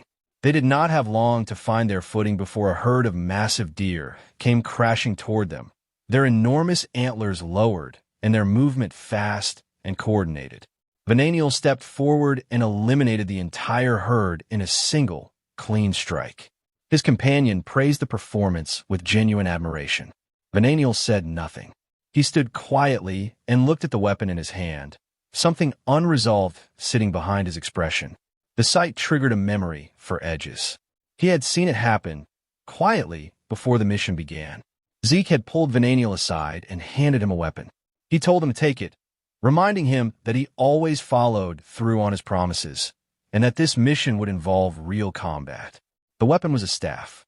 Zeke told him to use it. Venaniel had looked at it with open skepticism. He pointed out that the mission was important, that he had no familiarity with the weapon, and that this was not the time for experimentation. Zeke insisted anyway. Venaniel threw the staff aside and refused outright, demanding to know why he should use something he did not even understand. As he walked away, Zeke raised the staff behind him and released a burst of powerful wind energy from it. The force made Venaniel stop and turn around, stunned. He demanded to know why Zeke was using wind energy through it. Zeke dismissed the question and told him again to use the weapon. Vananiel said no. Zeke told him to use it. The exchange continued with the particular exhausting persistence of someone who had already decided the outcome and was simply waiting for the other person to arrive at the same conclusion. Vananiel eventually collapsed under the weight of it, accepted the staff, and admitted that there was simply no reasoning with Zeke. Zeke explained his thinking. There was no umbrella available, but the staff served as a close substitute, with handling similar to what he had in mind. He told Vananiel that this time his training would be built specifically around that style. Vananiel pointed out that he had no base knowledge, no techniques, nothing to start from. Zeke told him that was not a problem because he had already created a technique tailored specifically for him. He revealed its name, the Phantom Wind Umbrella Technique. Back in the present, Vananiel turned the name over in his mind. The idea that Zeke had built a technique from nothing, designed specifically for him, was still difficult to accept, and yet since he had begun using it, something had changed. His movements felt sharper, more natural. The technique aligned with his wind attribute in a way that nothing he had used before ever had. Edges watched him and wondered quietly to himself whether Zeke had genuinely done that, whether he had looked at Vananiel and built something from scratch that fit him like it had always existed. Zeke praised Vananiel's last strike. Vananiel's companion confirmed in a low voice that yes, the technique had been created by Zeke. She whispered the question that was sitting in everyone's mind. Who was this person, actually? Vananiel admitted, with clear frustration, that he did not know. LRA stepped toward Zeke with a smile and asked him directly whether he had created the technique himself. Zeke confirmed it proudly. LRA clapped with genuine delight. Sandy made her position clear immediately, declaring the claim impossible. Edges said that considering who they were talking about, it somehow made complete sense. Sandy chose to redirect her frustration rather than continue that particular argument, turning it toward Vananiel and his companion instead. Vananiel reacted sharply and demanded to know what her problem was. Sandy told him plainly that he could not fight without leaning on poison and was now standing there using a technique he barely understood. Vananiel and his companion fired back, warning her to watch how she spoke. Sandy accused them of only reacting that way because what she said was true and pressed further. Leica stepped in and urged Sandy to bring it down. Edges laughed and tried to hold the moment together, reminding everyone that they were partners in conquering the rift and that cooperation was not optional. It was the entire point. Sandy rejected that framing immediately. She asked how she was supposed to cooperate with people who had nearly killed Leica with poison. She made it known that she disagreed with the team selection entirely. Edges and Leica moved to restrain her before the tension could pull itself apart completely. Zeke turned to LRA and asked what she thought about all of it. LRA looked back at him with total indifference and said she did not particularly care, as long as she was able to participate in the mission. Zeke found her attitude genuinely amusing and praised her for it. Sandy turned to Leica and asked how she had decided to include people like that in the team at all. Leica explained herself honestly. She was not as unbothered as LRA, she said, but she recognized the outstanding ability of the individuals she had chosen, and she believed they were necessary for what lay ahead. Vananiel's companion remarked with dry sarcasm that at least the leader seemed sensible, unlike certain older cousins she could name. Sandy launched back at that. Edges caught her before it could go further. Leica looked at the group around her and felt the weight of a private concern. Whether this team could actually function was a real question. Zeke thought about it from the inside. The aftermath of the selection trials was still alive in each of them, sitting just beneath the surface, making trust difficult and cooperation fragile. Every member was carrying something unresolved. The group was unstable. But if they could find a way through that, if they could reach genuine understanding and acceptance of one another, they might become something worth relying on. Leica drew everyone's attention forward. Ahead of them, the crack sat open in the air, a visible tear in the fabric of space itself. Zeke looked at it and felt a sharp, uncontainable excitement move through him. An actual crack, right there in front of him. Leica shifted into the tone of someone who had accepted the responsibility she was carrying. She reminded the group that they did not know what was waiting for them on the other side, and urged everyone to stay focused and stay sharp. The group steadied. Zeke stretched his arms and told everyone to move. Then he felt it, something entering the domain from behind them. He turned and looked back briefly, reading the sensation without letting it show on his face. LRA noticed and asked if something was wrong. Zeke told her it was nothing and urged the group forward immediately. Everyone turned their attention back to the crack, gathered themselves, and stepped toward it together. They moved carefully, step by step, toward what felt like the center of the anomaly. Whatever was waiting for them ahead, they understood it would not be easy. Their caution was justified almost the moment they crossed into the heart of the domain. Everything came apart at once. Laika was overcome with terror, her reaction instant and completely unguarded. Edges' expression twisted as fear hit him. Sandy went still, struggling to process what was unfolding around her. The ground beneath all of them simply ceased to exist, as though it had never been there. In a single, breathless instant, the entire group was falling through open sky, dropping fast through air with nothing below them but distance. There was no time to think. Laika tried anyway, forcing herself to focus, urging the others mentally to find a way to land, to stay calm, to prepare for whatever was coming. Then the bird arrived. It descended out of nowhere at terrifying speed, enormous and overwhelming. And before anyone could react, it had snatched Zeke clean out of the air and was carrying him away through the sky. The action was so sudden and so complete that the rest of the team could only watch it happen. There was nothing to intercept, nothing to grab. He was simply gone. Sandy watched in horror, her attention splitting between Zeke disappearing into the distance and Laika still falling toward the forest far below. Zeke himself had barely processed the moment. 1 second, he had been falling alongside his team. The next, he was being hauled through the sky in the grip of something enormous, the ground growing smaller beneath him, his team already far away. Below, Laika reached toward the sky, her eyes locked on the direction Zeke had been taken, the concern on her face immediate and raw. Edges pulled her focus back with a sharp urgency. The ground was coming fast. Their survival was the problem in front of them right now. Laika braced herself and prepared for impact. Venaniel reacted with visible irritation at the chaos surrounding him. He called for his attendant, Alan, and the two moved into action without hesitation. Alan executed a newly mastered technique, channeling wind into a protective form that resembled an umbrella spreading open beneath them. At the same time, Venaniel unleashed his own refined wind abilities alongside it. Together, the two techniques generated a powerful whirlwind beneath the falling group, a cushion of swirling air that slowed the descent and softened what would have otherwise been a killing impact. The effect reached everyone just in time. Edges caught a sturdy tree branch at the last possible moment and held on. Venaniel and Alan touched down with clean precision, their control over the wind carrying them smoothly to the ground. Laika and Sandy were not as fortunate. They hit the ground hard, the impact driving pain through both of them.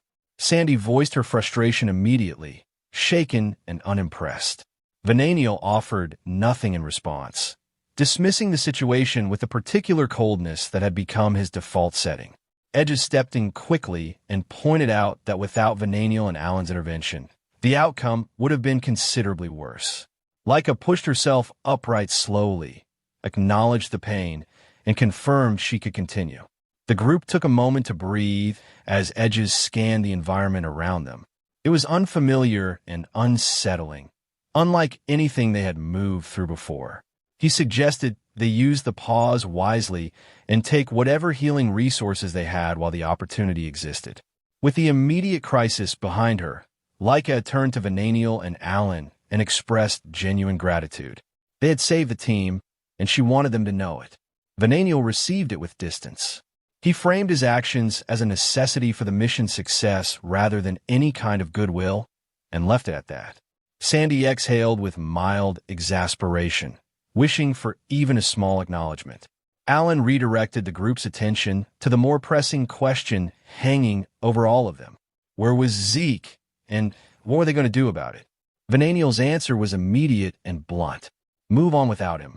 Lila tilted her head and asked, with quiet curiosity, whether Vananiel might actually be worried despite how he was talking. Vananiel rejected that immediately and with some force, his denial arriving faster than it probably needed to. Sandy watched the reaction and noted plainly that he seemed incapable of being honest about his own feelings. Edges, to Sandy's surprise, sided with Vananiel's conclusion rather than his attitude. He argued that worrying about someone like Zeke was likely unnecessary. Sandy looked at him and asked how he could be that certain. Leica agreed with Edges without hesitation. Sandy looked between them, unable to follow the logic. Then the memories surfaced, not just for her, but for all of them. Zeke in training, relentless and unreadable. Zeke in combat, moving in ways that should not have been possible.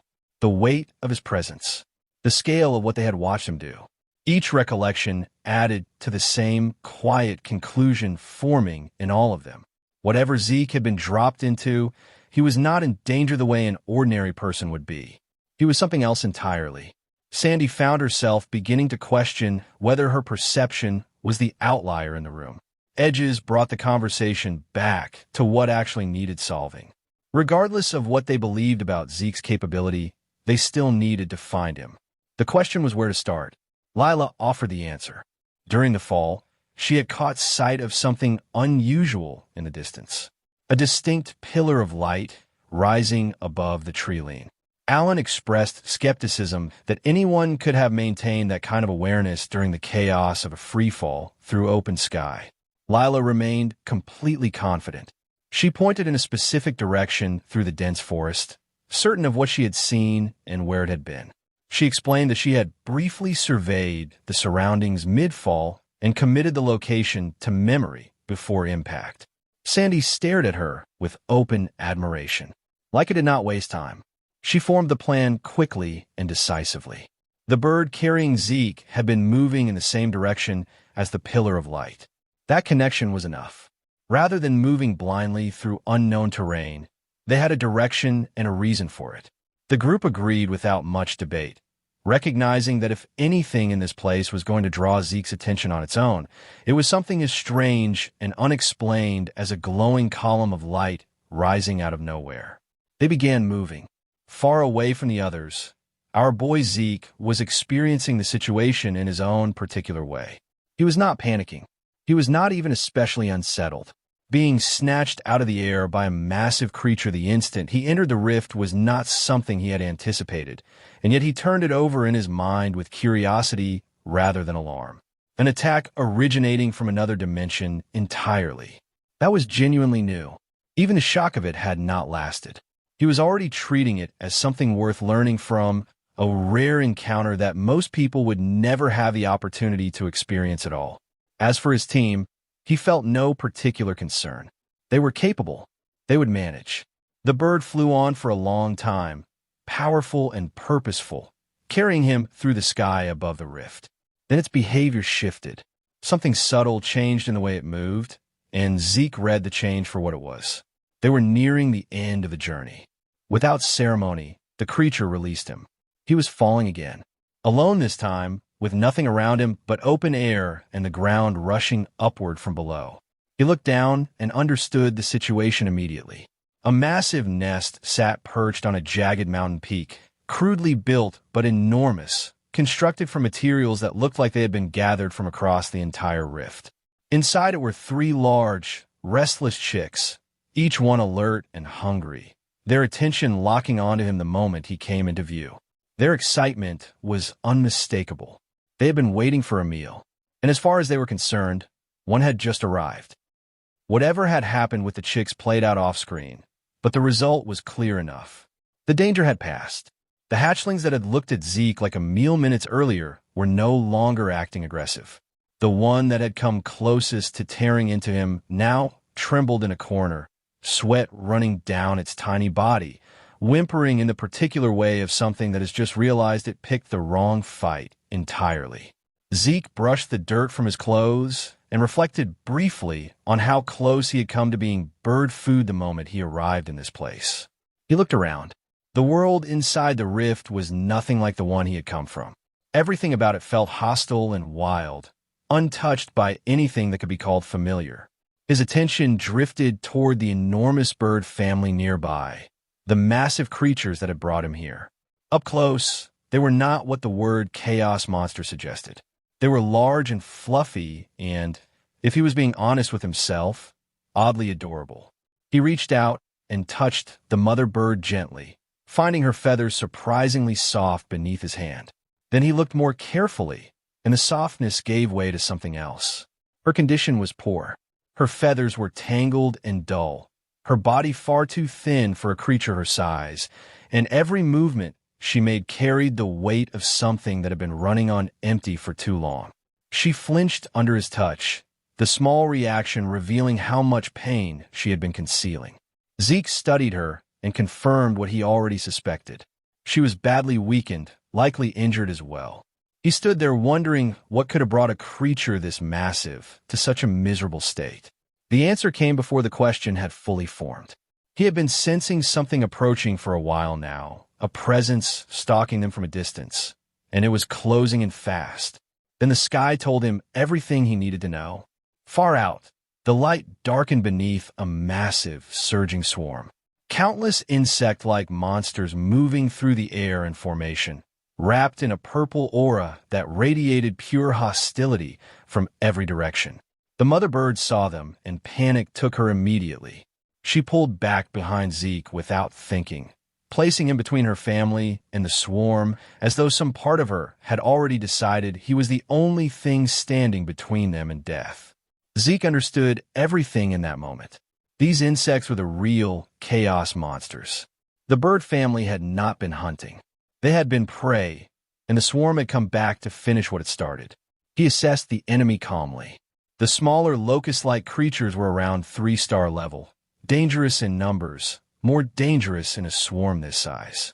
Their leader was clearly something beyond that, a genuine 4-star threat. He looked back at the mother bird and her chicks, starving, exhausted, barely holding together. The mother bird's fear began to change.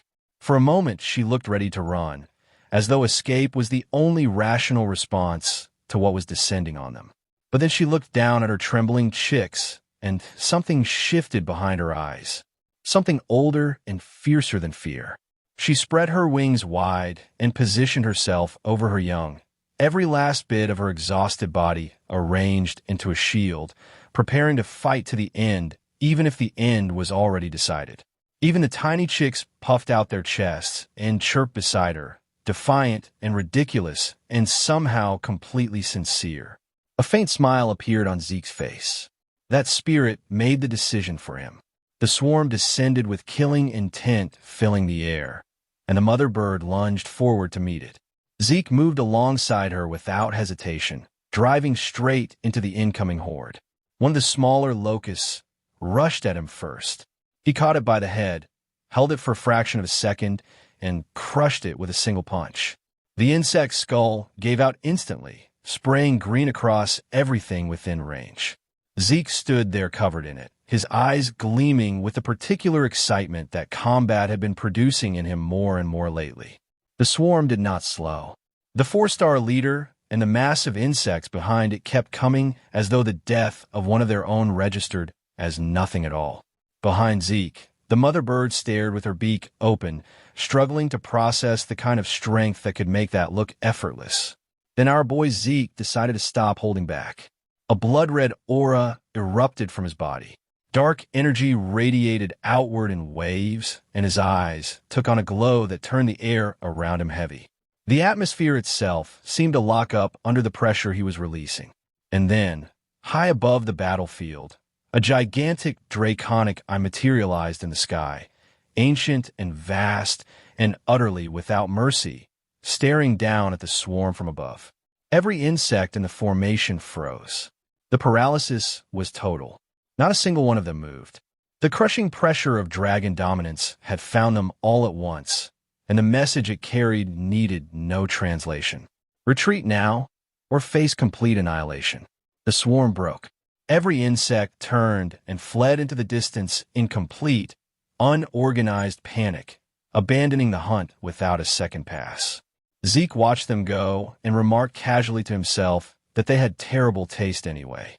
Then the exhaustion found him. He wiped the sweat from his forehead and acknowledged internally what using dragon pressure while his body was still weakened had cost him. It had placed a real strain on him. He did not let it show beyond that. The mother bird was still trembling, but the quality of the trembling had changed completely. It was no longer fear. It was awe. She stood there staring at him in stunned silence, then slowly turned her attention toward the corpse of the dead locust on the ground. She nudged it weakly with her beak, drawn by hunger she could no longer ignore. Zeke noticed immediately. He gestured toward the carcass without hesitation, offering it to her. She did not wait. She tore into the chaos monster with the desperate urgency of something that had been starving for a very long time, and ate. The full picture came together through a brief flash of memory. Earlier, the mother bird had left the nest to find food for her starving chicks. The swarm had ambushed her mid-search. She had barely survived the encounter and escaped with serious injuries, and on her return journey, exhausted and desperate, she had spotted something falling from the sky and done the only thing that made sense to her in that moment.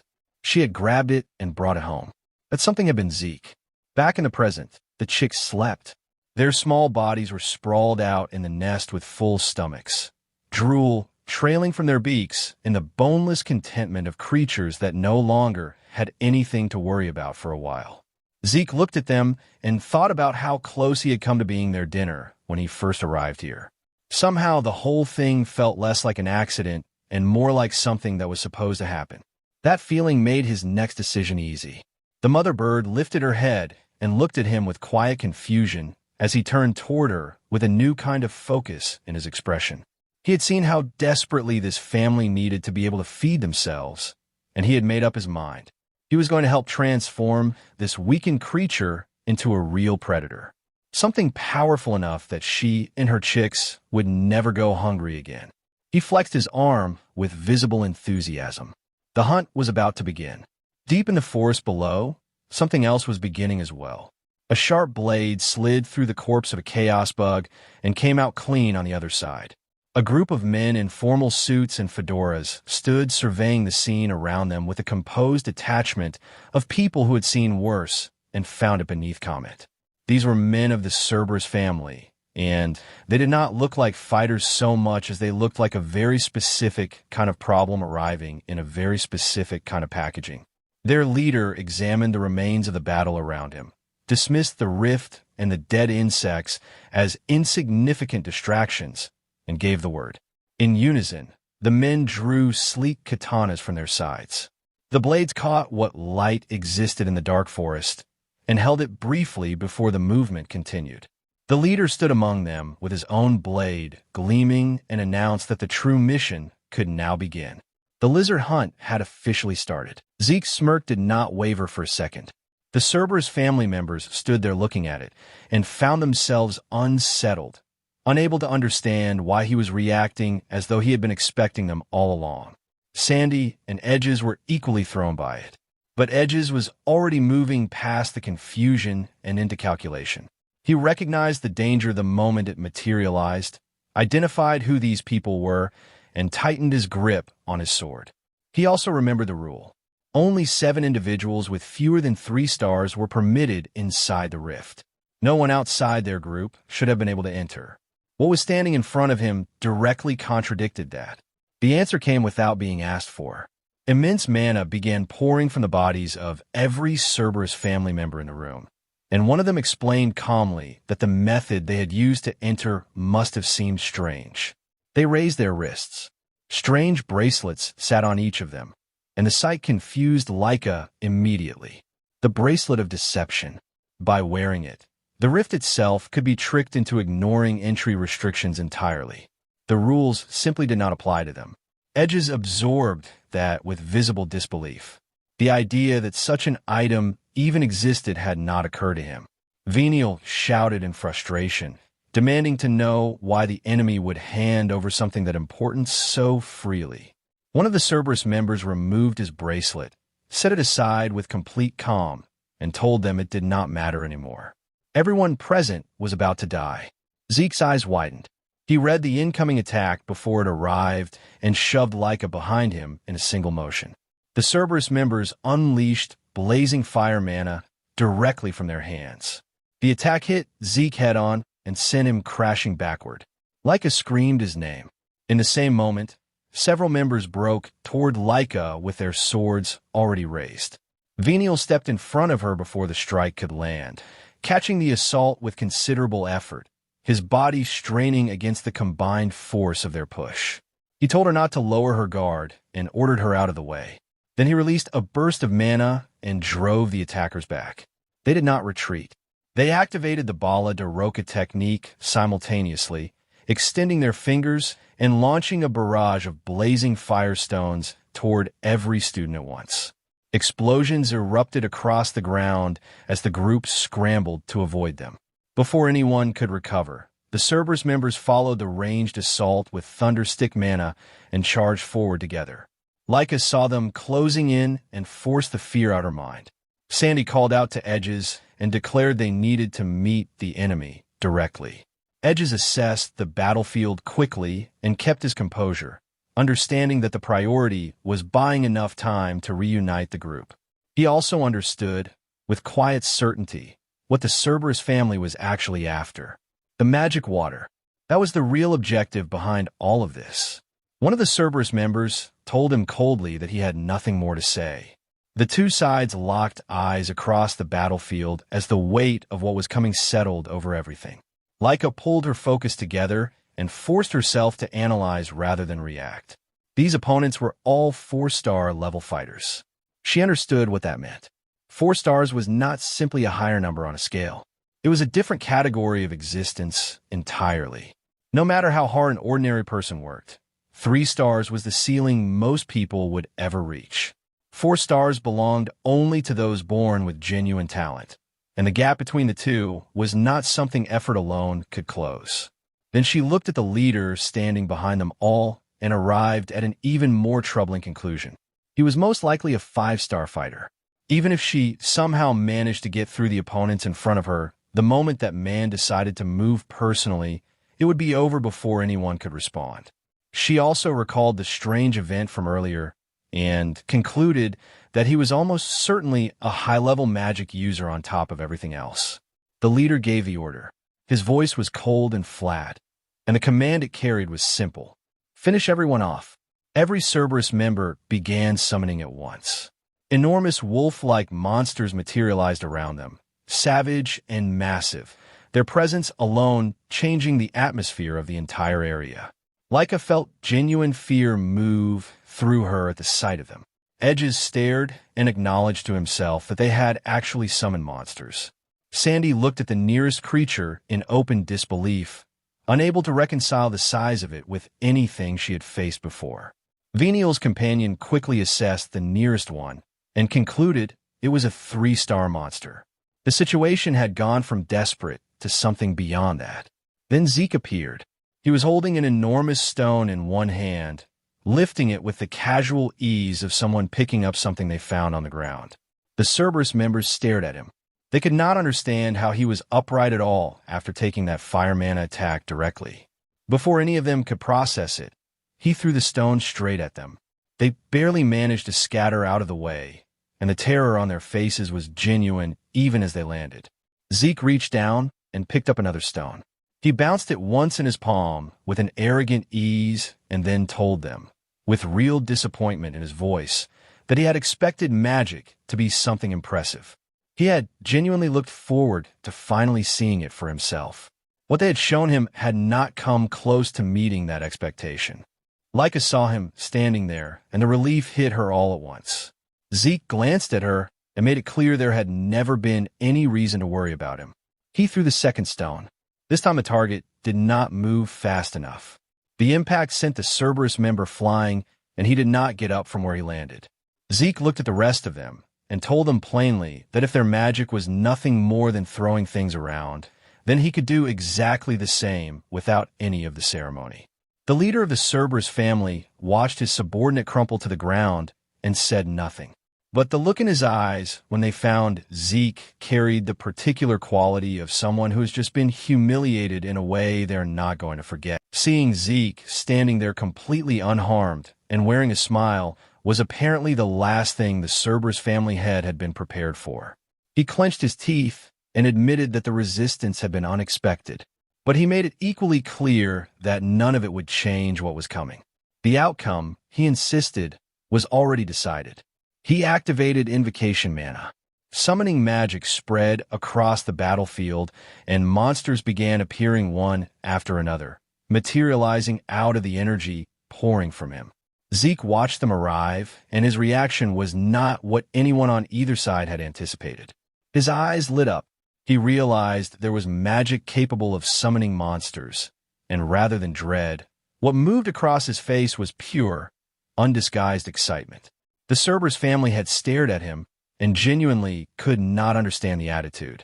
He pointed out the overwhelming gap in power between them. Even accounting for the current disadvantage his side was operating under, his confidence in the final result had not shifted at all. Then the sky moved.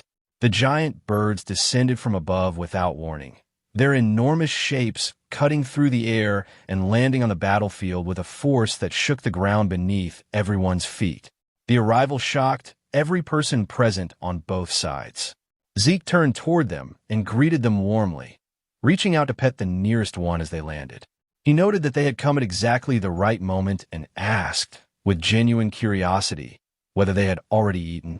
The birds moved forward and positioned themselves directly in front of him without being told to, standing between him and the enemy like guards who had decided this was where they belonged. The people around Zeke looked at the scene and looked at each other. Someone asked what those birds actually were. Zeke told them casually that they were basically his disciples. The silence that followed carried the particular quality of a group of people trying to process something that should not be possible. Zeke explained that while everyone else had been making their way through the forest, he had spent his time looking after the birds. He had trained them properly, which was why they had grown as much as they had since the first time he encountered them. He noted the difference with visible pride. Leica could not organize a coherent response to any of this. The idea of birds being treated as disciples sat so far outside of anything she had a framework for that she simply stared. Sandy struggled equally, trying and failing to reconstruct what exactly Zeke had been doing during the week they had spent fighting through endless insects. Zeke, unbothered by the confusion surrounding him, apologized for asking for help so suddenly. He then suggested that everyone join him for some light exercise after lunch and proposed letting the birds handle the little dogs standing in front of them. The birds responded to his words immediately and charged forward. The summoned monsters came at the same moment from the other direction. The two forces met in the middle, and the battle between them erupted with immediate and total ferocity. Zeke watched it unfold and turned his smirk toward the Cerberus family head, declaring that this alone should be more than enough to keep him occupied while the two of them dealt with each other properly. The family head was not moved. He drew his sword and told Zeke not to overestimate himself. A few winged birds joining the fight changed nothing. He launched a powerful sword strike directly at Zeke. Zeke stepped out of the way with ease. Leica called out his name the moment the attack came. Venial cut her off sharply. He reminded her that the opponent standing in front of her was not someone she could face while her attention was somewhere else. He told her to worry about herself first and deal with her own enemy before thinking about anyone else.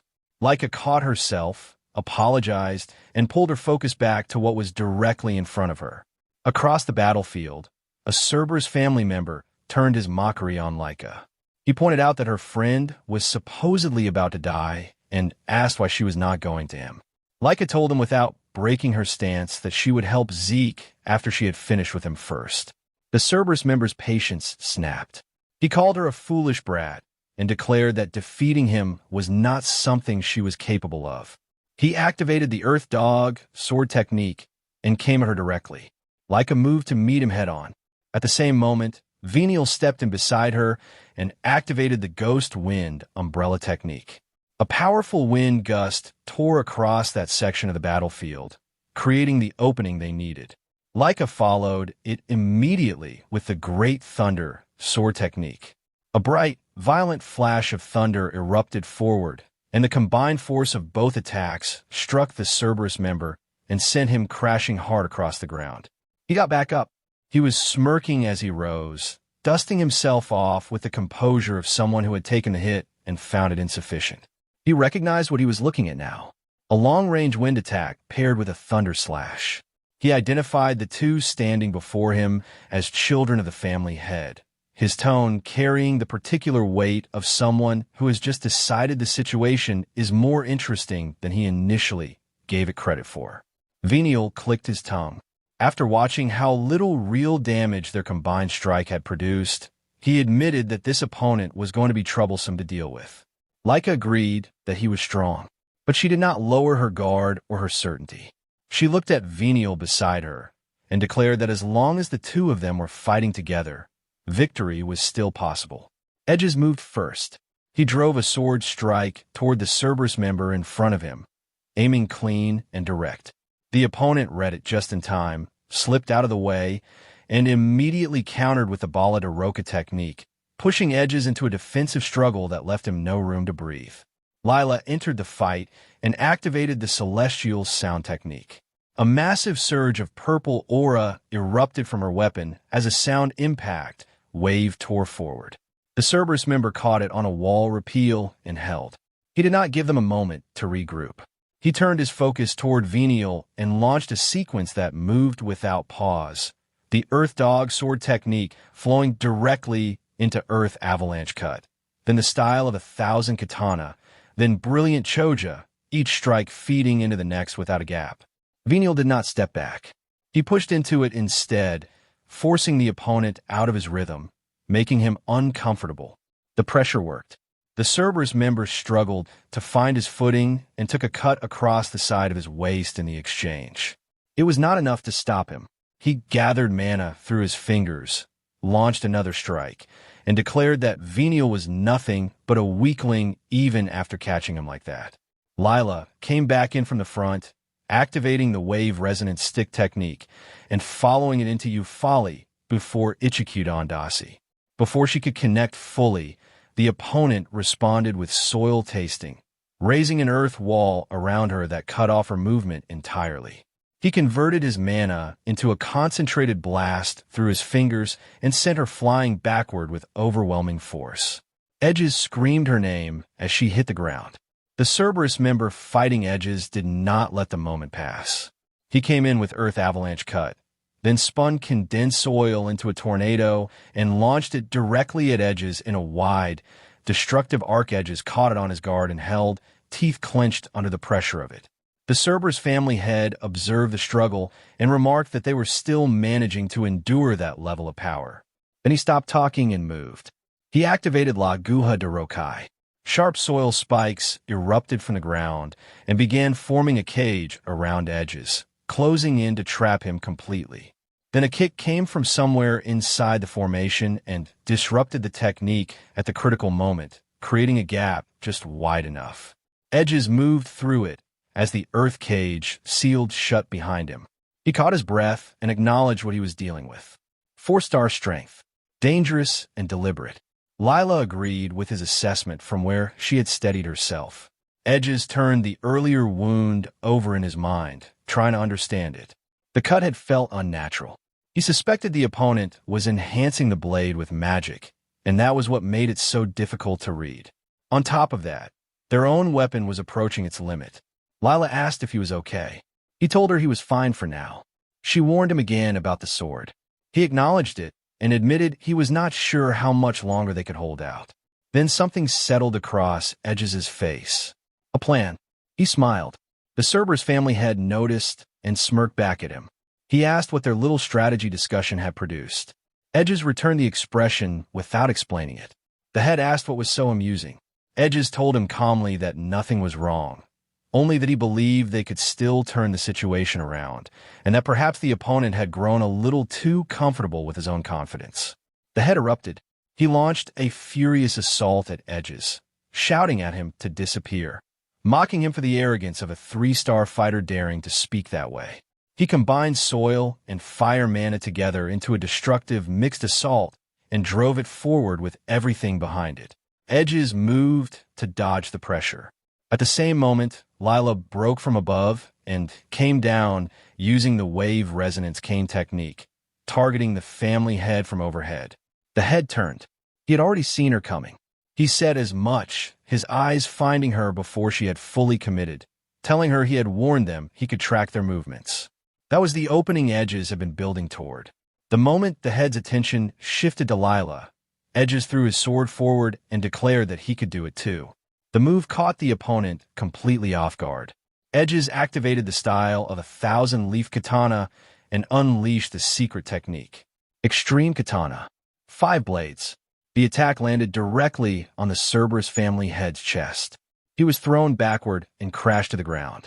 Blood came from his chest and his mouth as he lay there struggling with what had just happened. He could not accept it.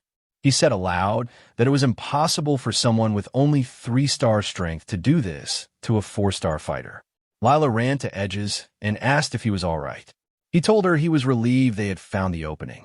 She looked confused. He clarified that it was something Lila had taught him. She asked who he meant. Edges smiled and explained what he had worked out during the fight. When the opponent used magic, the sword reverted to its normal form.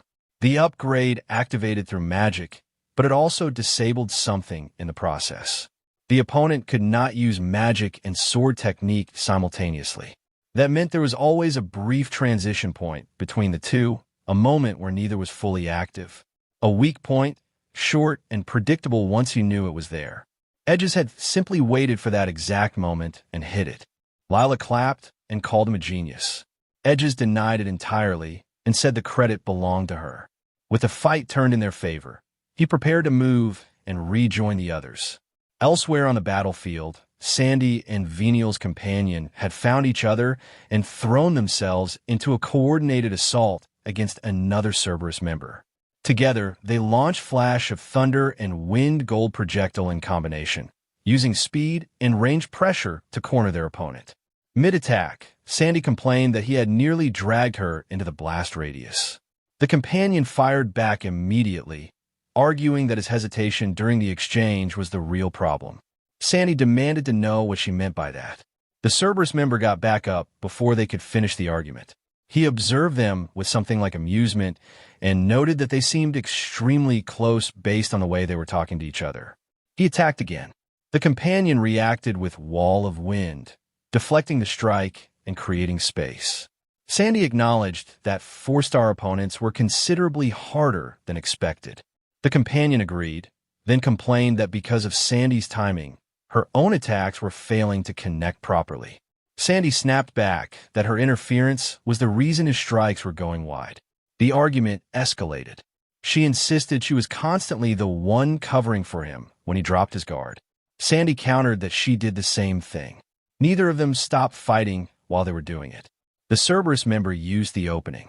Sharp soil spikes rose around Sandy and closed into a cage. The companion activated Choja of the Storm and broke Sandy free, still irritated, telling him this was exactly what she had been warning him about, and to be more careful.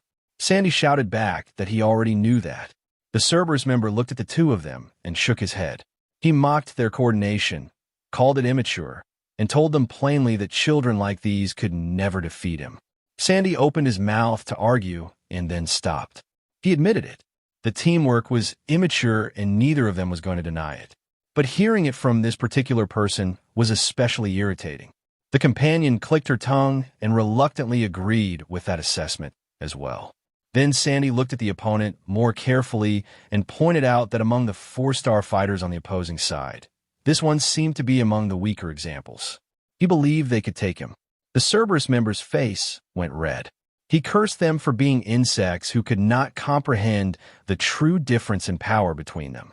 Sandy told him to die, regretting his own impotence, and declared that she would finish this herself. The companion made a sound of frustration at Sandy making the call unilaterally, but clicked her tongue and accepted that there was no other option. She activated the wind-cutting fan technique and launched a wind gust projectile. The opponent dodged and mocked her, convinced she had nothing left to offer. But the projectile had not been a real attack. She had loaded additional wind power into the technique, specifically to lock his movement in place. Sandy came down from above in that moment, an unleashed flash of thunderlight. The opponent could not block it in time. The companion followed immediately with typhoon of sediments, combining the two strikes into one finishing sequence. The Cerberus member went down. The companion immediately turned on Sandy and told her that if she was going to declare she would finish someone off, she needed to actually finish the job all the way through without leaving gaps. Sandy shouted back that the technique had only landed perfectly because of her own contribution. The companion pointed out with dry satisfaction that despite all the confidence, Sandy had still not managed to close it alone. She sighed. Sandy snapped that she could hear every word. The enemy was defeated. The argument continued anyway, the two of them going at it with the particular relentless energy of people who had just survived something genuinely dangerous and had decided to spend the aftermath fighting each other instead of resting. Venial was being pressed hard by the Cerberus family member in front of him, the relentless pace of the attacks giving him no room to settle. He gritted his teeth and launched his ghost wind umbrella technique, Torbellino Impact, driving the opponent back just enough to create an opening. The Cerberus member recognized immediately how deliberately that opening had been built.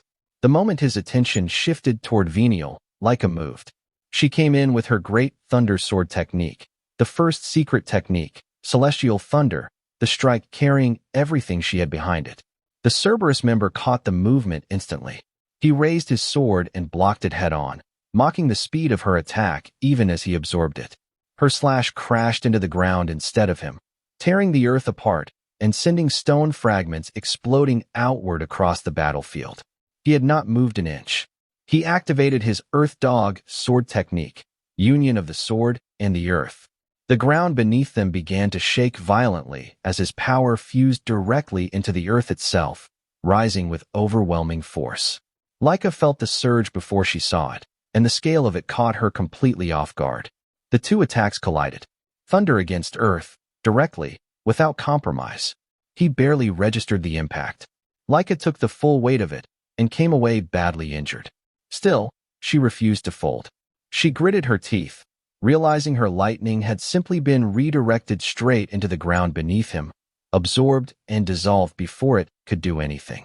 The fight continued at that same brutal pace. Leica scrambled to dodge his relentless follow-ups as he unleashed Landslide Cut without warning. The attack caught her before she could fully recover, and a powerful kick to her stomach sent her flying across the battlefield. Venial answered from behind with his blast of wind. The Cerberus member sensed it instantly and avoided it without effort. Venial's frustration deepened. Even a surprise attack had been read before it landed. The pressure on both of them was becoming unbearable. They pulled back behind a large stone for a moment, just long enough to breathe. Leica thanked him quietly for saving her life.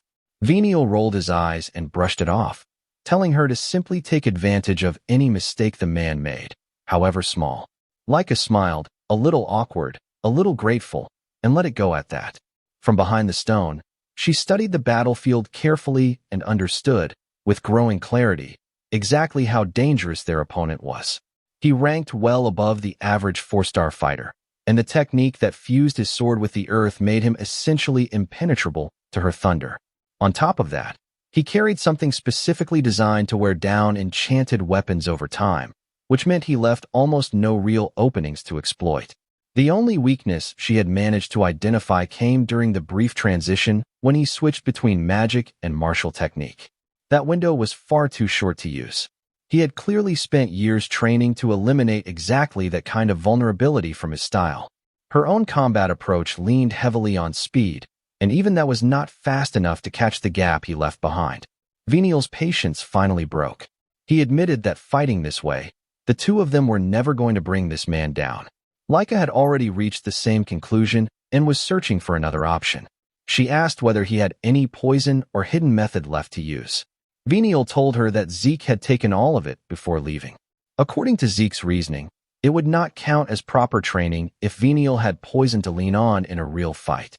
And as an extra complication, the poison Zeke had consumed had also neutralized the ether-destroying poison Venial had been carrying inside his own body the whole time.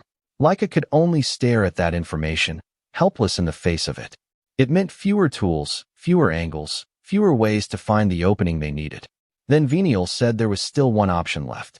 Laika understood immediately what he meant, even before he explained it. The Cerberus member did not give them time to finish the thought.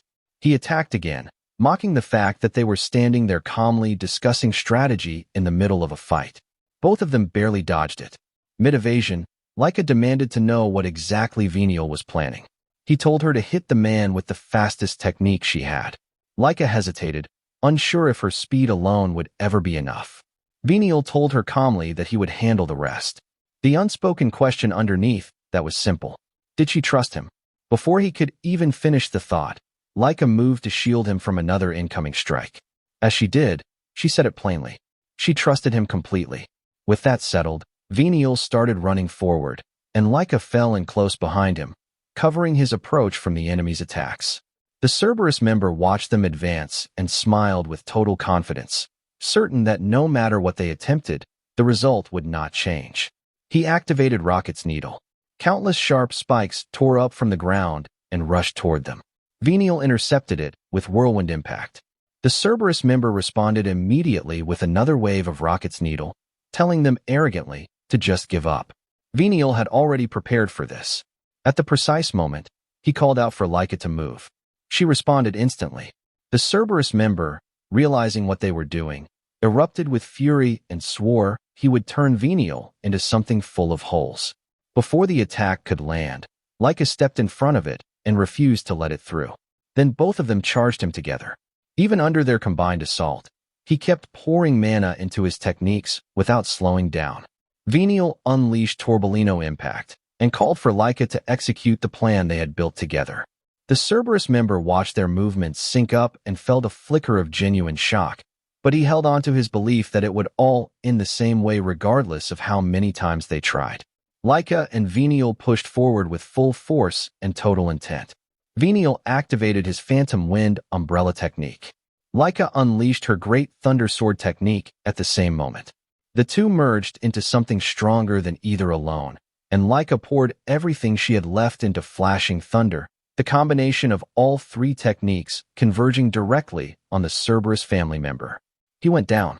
Laika collapsed to the ground in exhaustion immediately after, trying to piece together exactly what had just happened in that final exchange. Venial explained it to her calmly. Neither of their individual speeds had been enough to catch him alone. But by channeling his wind energy into accelerating her movement, he had believed they could finally match the speed the opponent had been using against them the entire fight. Laika understood immediately and smiled softly. Venial, with a flicker of genuine curiosity, asked why she had trusted him so completely in that moment. Laika looked confused by the question at first. He pointed out that despite everything between them, the two of them had trusted each other completely at the exact moment it mattered most. She thought back over everything they had been through together. The friction, the history, the complicated path that had brought them to standing side by side instead of across from each other. As the team's leader, she had personally chosen him to fight alongside her, and that choice had meant something. Because of it, she had decided to trust him fully, without reservation. She thanked him, genuinely, for the part he had played in their victory. Venial looked visibly thrown by that. He turned his face away and told her not to misread anything, insisting he had only helped because there was no other way to win. Laika accepted that with a simple nod, letting the moment pass without pushing on it. Then she remembered. The 5-star opponent was still out there somewhere. Both of them spotted Zeke nearby in the same instant. He was injured, lying on the ground, but he pushed himself back up slowly, laughing as he rose. He looked toward the Cerberus family head with genuine excitement and called the fight good, asking to see more of his magic. The family head answered with the cutting gravel sword technique, sharp rock spikes erupting from the ground as part of the assault. Zeke caught the attack with his bare hand and told him plainly that surrounding himself with rock did nothing to him. The family head responded by activating K-plastification of the terrestrial crack, striking the ground with overwhelming force. The earth split apart beneath Zeke, and he fell into the collapsing terrain. He caught his balance mid-fall, sprang back up, and laughed, calling the whole thing genuinely entertaining. Then he looked around and noted something else. Everyone else on the battlefield had already finished their fights. His bird disciples had wiped out the Cerberus wolves and summoned monsters. His companions had taken down every remaining Cerberus member. The family head's frustration surfaced. He admitted that he would have liked to keep enjoying this exchange of magic for as long as possible, but he had never expected to be defeated, even partially, by someone holding only 3-star strength. Then he made a decision that stopped everyone cold. He tore out his own heart. He declared that even if it cost him his life, he would complete the mission. The ground began to collapse and shake violently the instant the words left him. Zeke's allies struggled to keep their footing as the terrain destabilized beneath them, something massive clearly building from below. Confusion spread fast. Nobody understood what force was tearing the ground apart like this. Edges analyzed it and reached the answer. This was not ordinary magic. This was the man's own magical power reacting violently and reshaping the terrain around itself in response. Zeke watched the changes carefully and felt the hardness and sharpness of the ground shifting into something entirely different from before. The opponent's magic was spiraling, possibly entering a state that no longer answered to its own user. Despite the explosive surge in output, Zeke understood exactly what that kind of uncontrolled power eventually led to. The Cerberus family head threw his own heart into the air. Everyone present stared in shock, unable to immediately process what he intended to do with it. Zeke remained calm.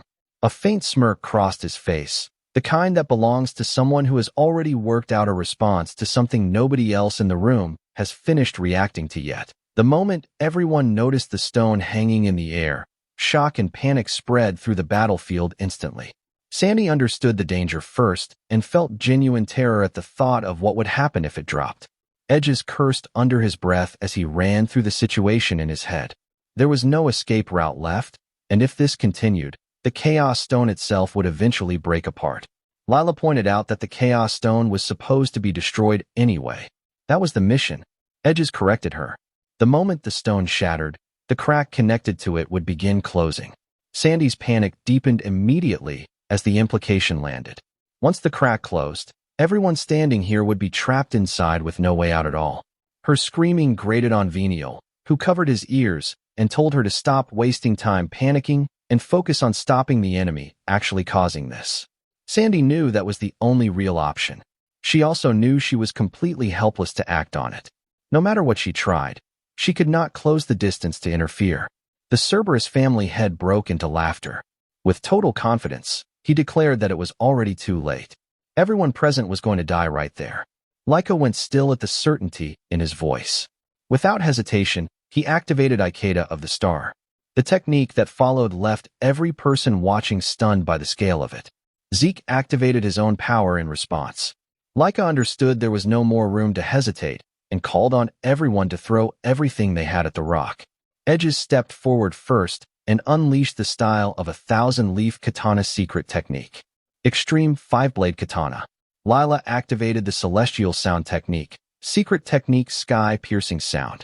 Venial and his companion joined the assault, releasing the wind umbrella technique, ghost first secret technique mysterious wind, alongside the wind-cutting fan technique, first secret technique typhoon sepno. Laika and Sandy combined their strength into the great thunder sword technique, first secret technique celestial thunder. Every voice rose together as all of it struck the stone in one single, overwhelming wave. The Cerberus family had stood there afterward completely unharmed. Nobody could process it. They had just thrown everything they had, combined, at full force, and it had done nothing. A smirk crossed his face as he told them, almost gently, to give up. Before arriving here, he had poured every bit of his power into the spell holding that stone together. The magic contained inside it reached 7-star level. Warriors carrying only 3-star strength, he explained, had no chance of breaking something like that. Not alone. Not combined. Not with any number of them attacking together. Venial refused to accept it. He called on Alan, and the two of them launched another tornado technique together without hesitation. Lila watched the rock and saw exactly what she feared. It had not slowed down at all. Then Zeke appeared. He arrived with a playful laugh already on his lips, and the sight of him stopped Laika and the others cold. He studied the rock, ran the calculation quickly in his head, and understood something important. In his current condition, releasing aura alone was not going to be enough to break it. He needed something else. The idea came to him, and he started laughing again. A direct punch would solve everything. He could feel, even as the thought formed, that his fists might shatter under the force of what he was about to do. He understood the risk completely and gathered every bit of strength he had left anyway. He launched the punch directly at the stone. Even the Cerberus family head's composure broke at the sight of it. Zeke did not stop there. He gathered the last of his strength and unleashed multiple techniques simultaneously. Through his right hand, world collapse. Through his left, world explosion. He combined both into the anti-dragon fighting technique, second form. What had once been the destructor dragon fighting technique had evolved into something else entirely. With everything he had remaining, he released the final technique. Destruction for the world. The stone shattered. His entire group of friends stood there stunned by what they had just watched. There was no time to celebrate. As the stone broke apart, massive chunks of rubble began falling from above. Leica realized immediately that the debris itself, along with the remaining fragments of the Chaos Stone, had become a new and immediate threat. Everyone moved at once to destroy what was left before it could cause further damage. Edges called out to Venial and the others. Venial already understood what needed to happen. She clicked her tongue in irritation, complained that this group only ever caused problems for her, and accepted the task anyway, trusting the rest to hold their end while she handled hers. Edges took the responsibility without hesitation. As enormous rubble crashed down around him, he activated the style of a 1,000-leaf katana, flowing choja path of a katana, and successfully blocked a massive falling stone. The impact was tremendous. He stopped it. His sword did not survive the effort, shattering in his grip the moment the rubble had been turned aside. Edges looked at the broken blade and smiled. There was no disappointment in it. He acknowledged simply that the sword had broken and admitted to himself that he still had a great deal left to learn. The Cerberus family head, even after watching his stone get destroyed, remained calm. A smirk found its way back onto his face as he admitted that Zeke had somehow managed to break it. He looked around and understood that only Zeke remained standing between him and the outcome he wanted. He concluded that the result was already decided. Zeke simply smiled back at him. The family head charged forward at incredible speed, determined to see this through to the end no matter what it cost him, and launched a final attack directly at Zeke. Zeke did not move. As the man closed the distance, Zeke smirked and drove a single punch into his chest. The fight ended in that instant. The Cerberus family head collapsed, groaning, and in the last moments before he gave out completely, he admitted that he had never expected someone like Zeke to exist. He compared ordinary people to lizards and acknowledged, with something close to genuine respect, that standing among them was a true dragon. Zeke returned the respect plainly. He admired the way the man had kept fighting until the very end without ever backing down. With the battle finally over, everyone rushed toward him. Leica reached him first, checking him over with real concern. Zeke told her, calmly, that he was completely fine. Edges looked at him in open disbelief. Even knowing what Zeke was capable of, the idea that someone at his level had just defeated a 5-star opponent was difficult to fully accept. Venial showed no concern at all. In her view, worrying about Zeke had never made any sense, because the man was simply insane. Alan remembered that Zeke had only been at 2-star level not very long ago at all. Lila congratulated him on reaching 3 stars. Sandy, putting all of it together at once, finally understood why people called him the Lin Monster. Zeke laughed at that and remarked that it was a fairly cruel way to describe a person. He did not dwell on it. Instead, he turned to the group and praised every one of them for how well they had fought. Nearby, his bird disciples looked thoroughly pleased with how the battle had gone. Zeke noticed and praised them too, pointing out that the results of their training were now plain to see. The compliment made them visibly happier. Leica turned her attention to the birds as well. She admitted she still did not fully understand them, but she was sincerely grateful. Because they had handled the monsters, the rest of the group had been free to focus entirely on the real threat. She walked over and gently patted them, thanking them for everything they had done. Afterward, Edges picked up a locket from where the Cerberus family head had fallen. He examined it and identified it as a Lena ID tag, the kind meant for dogs. The name engraved on it read Jack Rock. Sandy reacted the moment she heard it. She remembered hearing the name from her father, connected to one of the elite figures within the Cerberus family, a figure known as Luna, also called Sunhound. She wondered aloud whether that was who they had just defeated, and the thought led her towards something darker. That this had not been an improvised encounter at all. It had been a planned, secret strike. Venial grew irritated and asked why anyone planning something secret would carry an item that exposed their identity so easily. Lila wondered the same thing, questioning whether they could really have been that careless or that foolish. Edges dismissed both ideas. They had simply never expected to lose. Venial asked him to explain. Edges laid it out.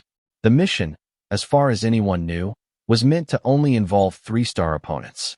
Instead, the Cerberus family had deployed 4-star and even a 5-star elite unit against them. With that kind of overwhelming advantage on paper, they had every reason to believe victory was already secured. Losing in terms of raw strength had simply never been part of their calculations. Leica agreed with his read on it. Their true objective had been to eliminate everyone in their path. They had simply, badly, underestimated who they were dealing with. Edges added that much of the credit for surviving that miscalculation belonged to Zeke. Zeke laughed and said there were still plenty of things he could have done better, but called it a magnificent fight overall and praised everyone's effort one more time.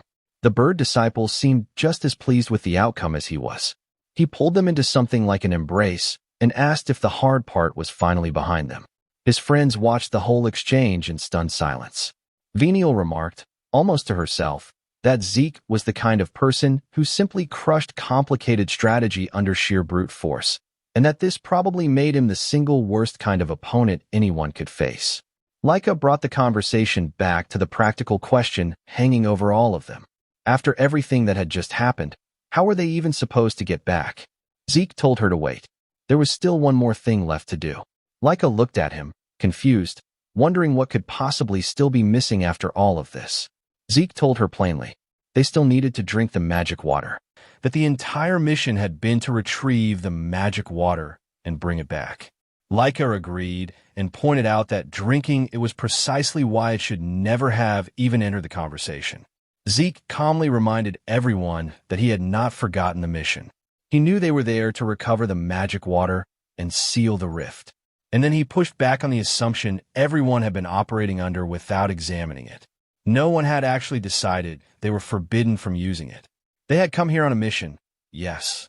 But the people who had truly earned what was sitting in front of them through actual combat were the ones standing in this room. That argument left the group momentarily silent. He continued, the El Dragon family's wishes had nothing to do with who deserved the reward. They were the ones who had risked their lives and obtained the magic water. Simply handing it over because the mission said so felt wrong to him in a way he was not willing to ignore. Alan stepped in and explained the practical danger.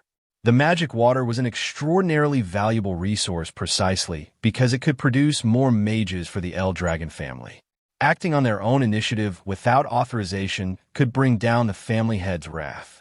Venial agreed with that assessment and added that drinking the magic water without permission could result in severe punishment. In the worst case, execution was not off the table. Zeke dismissed all of it without breaking his expression. Venial stared at him, briefly at a loss for words. Zeke went on. Within the El Dragon family, strength was what mattered above everything else. Seeking a new source of power through the magic water was not wrong under that logic. It was consistent with the very values the family operated by. Edges acknowledged that the reasoning had some validity, but reminded everyone that without this mission, they would never have been permitted to enter the rift in the first place. That point made Sandy even more anxious. Zeke remained unbothered. He argued that if the family head wanted the magic water badly enough, he should have come to retrieve it himself rather than sending others in his place. The mission had been to clear the special rift and recover the magic water.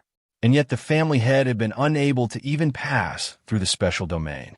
To Zeke, that was simply a demonstration of insufficient strength. Anyone who genuinely desired the magic water should have possessed the power to make that happen. Without them, the family head would never have had any chance of obtaining it at all.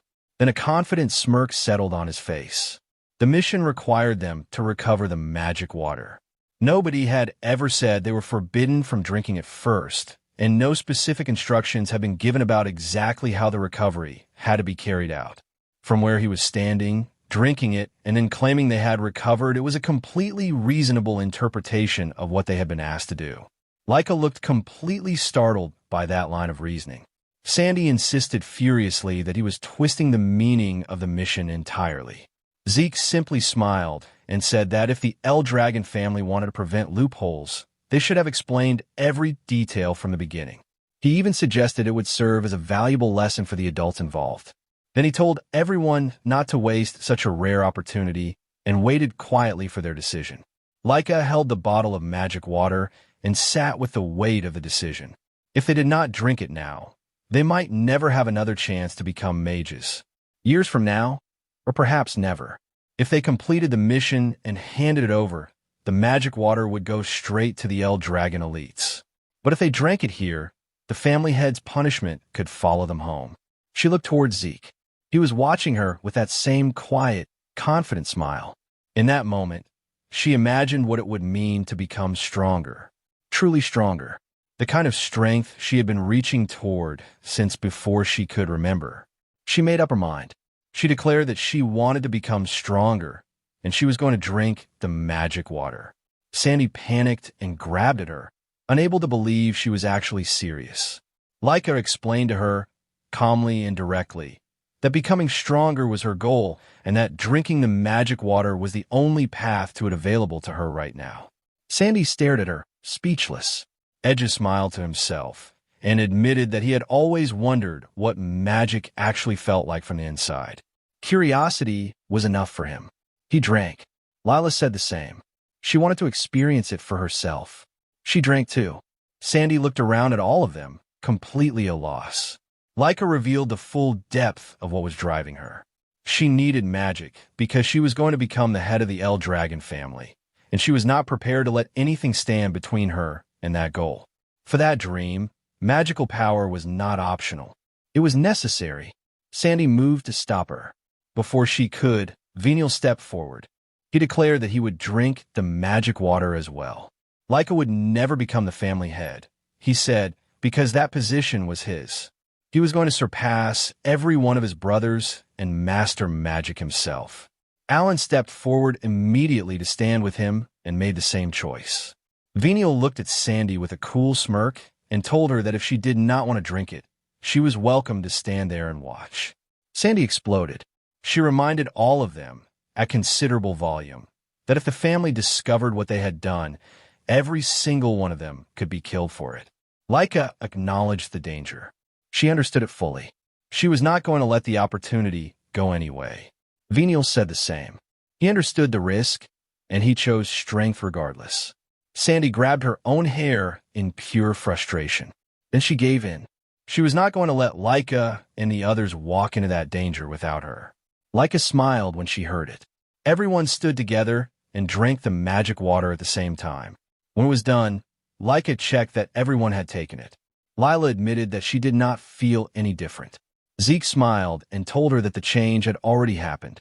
He could sense it within their source power, something new running alongside their aura, a completely different force that had not been there before. The presence of magic itself. There was nothing to worry about. Then Laika realized something and turned toward Zeke. He had been the one who encouraged everyone to drink. He had not done so himself. She asked him why. Zeke told her not to worry about him. Then he flicked a massive boulder with a single finger. The boulder launched across the distance at incredible speed, covering the ground faster than anyone present had time to properly track. Everyone stood very still for a moment. Zeke told them the technique was called rock cannon. Edges could not understand how that was possible. Zeke had never consumed the magic water. Lila was equally lost, pointing out that Zeke should not have even known how magic worked in the first place. Zeke explained it as simply as he could. The same way he had come to use lightning aura and wind aura, he had begun using magic naturally after absorbing enough of it through his aura over time. He was not entirely certain how the mechanism worked himself, but the truth of it was that Dragon King's breath had been continuously absorbing magical power from every spell he had taken head-on in battle. Over time, that accumulated energy had gradually transformed his source power into something that carried the nature of magic within it. As for actually using it, he had copied the way magical energy moved through other people when he observed it, like it could only stare at him. Venial, on the other hand, found himself more irritated than impressed. He had arrived at the same conclusion he always did when Zeke explained something like this. The man was an absolute monster. Zeke then pointed out that since he had not drunk the magic water, one extra portion remained. He framed that as a better return on the family head's investment than the original plan would have produced. Lyko admitted he had a point, then decided that there was no use in arguing with Zeke about every single thing because the conversation would never end and everyone had already made their choice. It was time to focus on getting out of the rift. Edges agreed and immediately raised the problem that had been sitting at the back of his mind. They had been told the only way to close the rift was by destroying the Chaos Stone, which they had done. But the time it took for a rift to fully close after the stone's destruction depended on its size. For a special rift of this scale, the process would take a minimum of 3 days, possibly an entire week. Lila noted immediately that this was deeply inconvenient timing. Like I said, it was worse than inconvenient. It was dangerous. If chaos creatures blocked their path on the way back the same way they had coming in, escaping within a week would be nearly impossible. And even if they somehow reached the exit point, there was still no clear way of getting back up into the sky from inside the rift. Sandy went quiet as the full picture assembled itself in her mind. They might not be able to escape at all. Then the birds arrived. The giant birds descended around Zeke, making loud, urgent calls, clearly trying to communicate something to him. Zeke listened, and whatever they told him, it landed with the effect of a solution rather than another problem. A confident smirk crossed his face.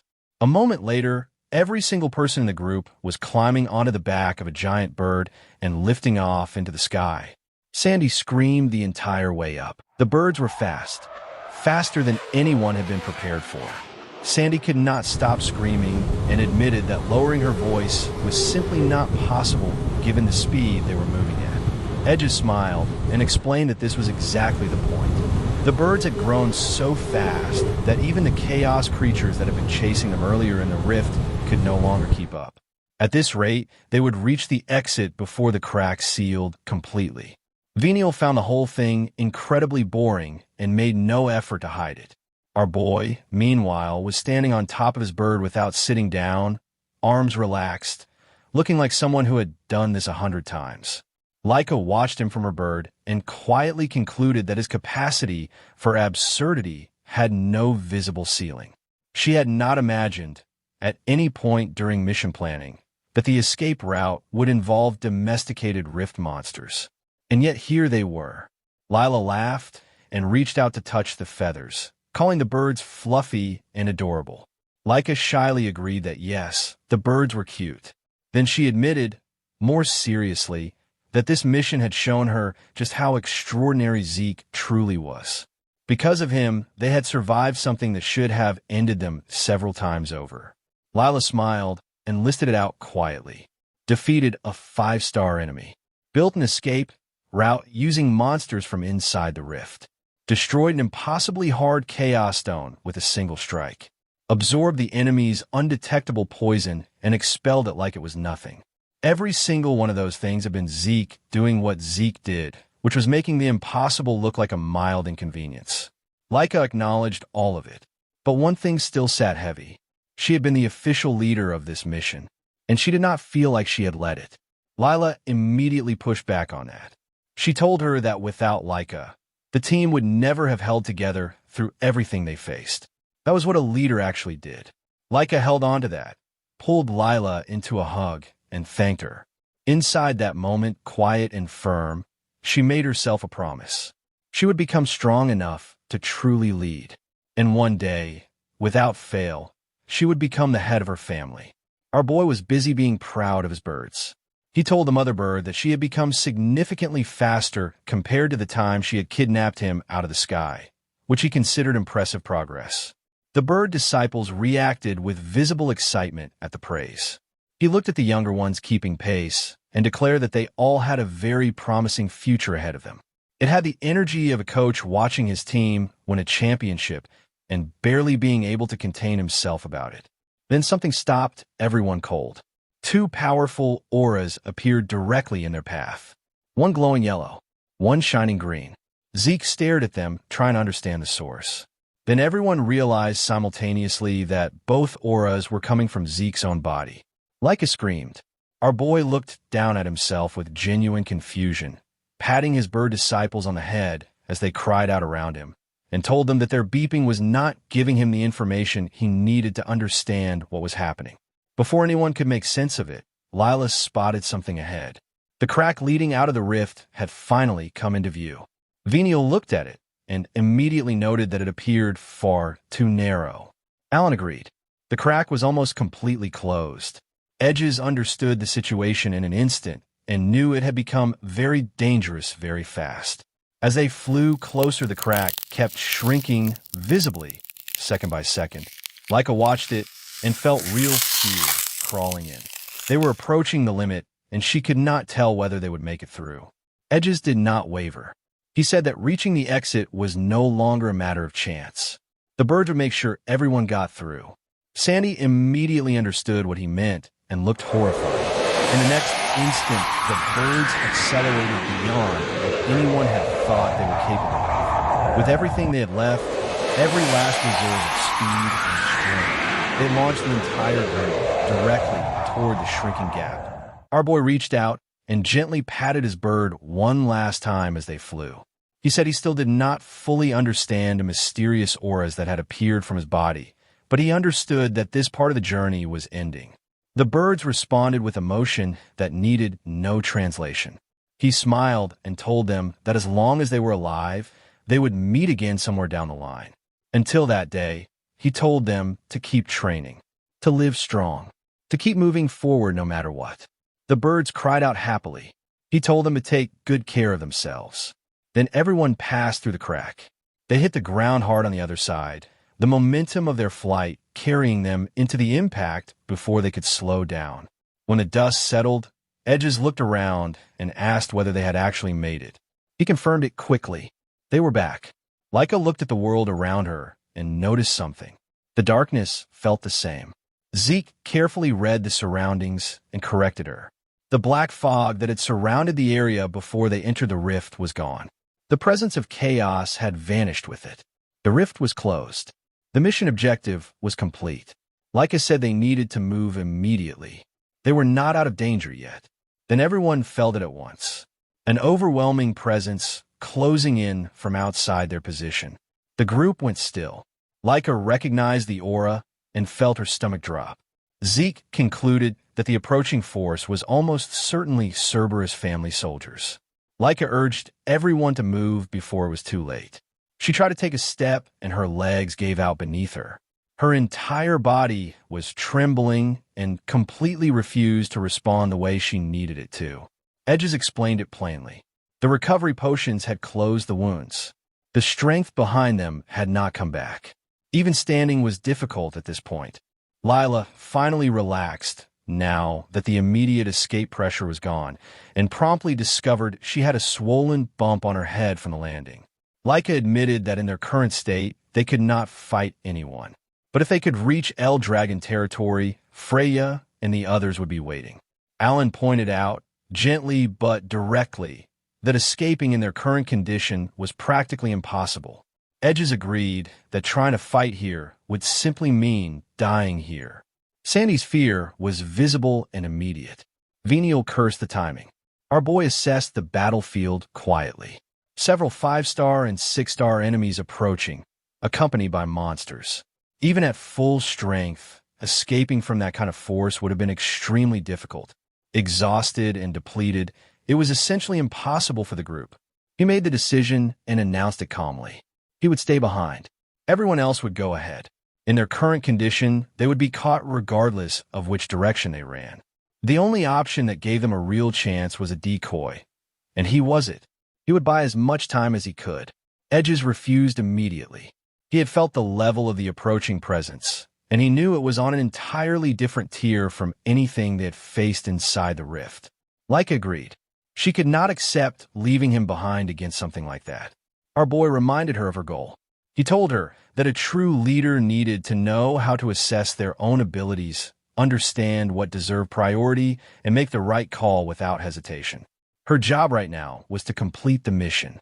With her current strength, that was the most important thing she could do. Leica still could not accept it. She said she would stay with him. Sandy panicked at that.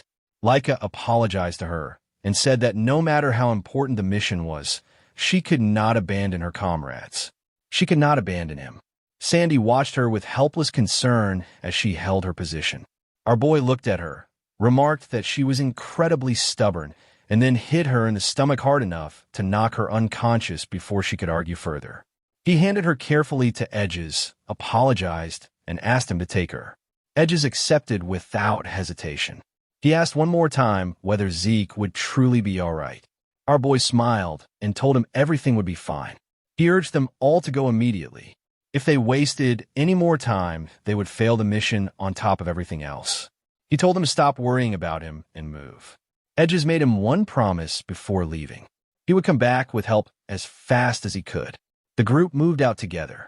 Our boy watched them go until they disappeared into the distance. He smiled and wished quietly for all of them to survive, no matter what it cost. He thought to himself that in his previous life, this kind of feeling had been completely foreign to him. Worrying about other people, wanted them to make it. He had not known what that felt like for a very long time. He stood with it for a moment. Then he stretched, cracked his neck, and turned to face what was coming. Even at his current level of exhaustion, he had never intended to simply buy time. That had been what he told them. The whole truth was something different. The entire Cerberus group came through the crack together, monsters and soldiers in formation, closing the distance toward the single person standing alone. The Cerberus family arrived through the crack and immediately understood two things. Jack had failed, and the other students had already escaped. Only one person remained standing in their path. They ordered their wolves to chase down the survivors. The wolves launched forward immediately, closed the distance toward our boy, sensed his aura from a few steps away, and stopped completely. They would not move another inch. The Cerberus members stared at their own wolves, refusing to advance, and could not account for what they were seeing. Our boy noticed them ignoring him and found it personally disrespectful. He smirked anyway. One of the members demanded to know who he was. He introduced himself calmly. The name meant nothing to the man. Looking at him, all he could read was something around 3-star level. But the pressure surrounding him felt like something that did not belong in that category at all. Our boy stretched his arms casually and admitted that maintaining whatever technique was running through him was more exhausting than he had expected. The Cerberus member mocked him, assuming he had stayed behind simply to buy time while the others ran. Our boy told him that assumption was wrong. He explained that he had been unable to use his full power inside the rift, and he had never intended to simply stall. Every single one of them was going to stay right there until he was completely satisfied. The Cerberus member stared at him and genuinely could not place what he was dealing with. Then the instructor arrived. Freya descended with her subordinates and immediately activated the 4 winds kick technique. Typhoon Whirlwind Kick. A massive whirlwind tore into the ground and slammed directly into the Cerberus members before she moved to support our boy. He thanked her. His expression made it obvious he was not remotely pleased about the interruption. She noticed the dissatisfaction and found it baffling. He set it aside and asked the only question that actually mattered to him right now. Were Leica and the others safe? Freya told him they had all been rescued. The moment she confirmed their safety, she had come directly to him. Our boy said he was grateful in the flattest tone possible. Freya's patience shortened considerably at that. Meanwhile, one of the Cerberus members had been processing the arrival and reached a conclusion that visibly unsettled him. He recognized something about this situation. He recognized the boy. Freya confirmed it before he could finish the thought. She declared that the boy standing in front of them was something far beyond what their intelligence had prepared them for. The Cerberus member challenged her. He asked what exactly changed about the situation just because she had arrived. Freya told him to look behind them. A man stepped out from behind the Cerberus formation. His presence hit the battlefield before anyone saw him clearly. The kind of aura that does not announce itself loudly, but makes the air feel different the moment it enters the space. He looked at the situation with mild interest, remarked casually that things were not bad at all, and let out a relaxed yawn. His name is Ledens, known as the Wandering Shadow. And the moment the Cerberus members registered who was standing behind them, the calculation on their side of the battlefield changed completely. Freya identified him formally. The subleader of the Black Dragon squad had arrived. Whatever problem remained, she said, there would no longer be one. Our boy studied Ledens from where he stood and felt something rare. Genuine amusement. He could not sense the man's presence, could not read his aura, could not detect his energy at any level. The concealment technique he was using was superior even to Freya's, which was already in a category most people could not touch. On top of that, his dagger handling was exceptional. This was a genuinely interesting person. Ledens had been hearing stories about the family head's illegitimate son for a while. The rumors had described him as unusual. Standing here now, he found that word was doing a lot of heavy lifting. Unusual did not begin to cover it. He decided Zeke was far more interesting than anyone had given him credit for. He turned his attention to the Cerberus members and told them not to mistake his restraint for weakness. They were still standing only because he had deliberately held back. If he had genuinely intended to fight from the moment he appeared, he said he could have ended every one of them in a single instant. The aura that came with those words was not subtle. It spread across the battlefield like a pressure system moving in from every direction at once. Several Cerberus members felt it in their bodies before their minds caught up to what it meant. One of them refused to back down regardless, and demanded that Ledens prove his claim through actual combat. Ledens smirked and pointed out that he was not the only powerful fighter on this side of the field. Then a dragon-like aura swept through the area that made everything before it feel like a warm-up. The educator had arrived.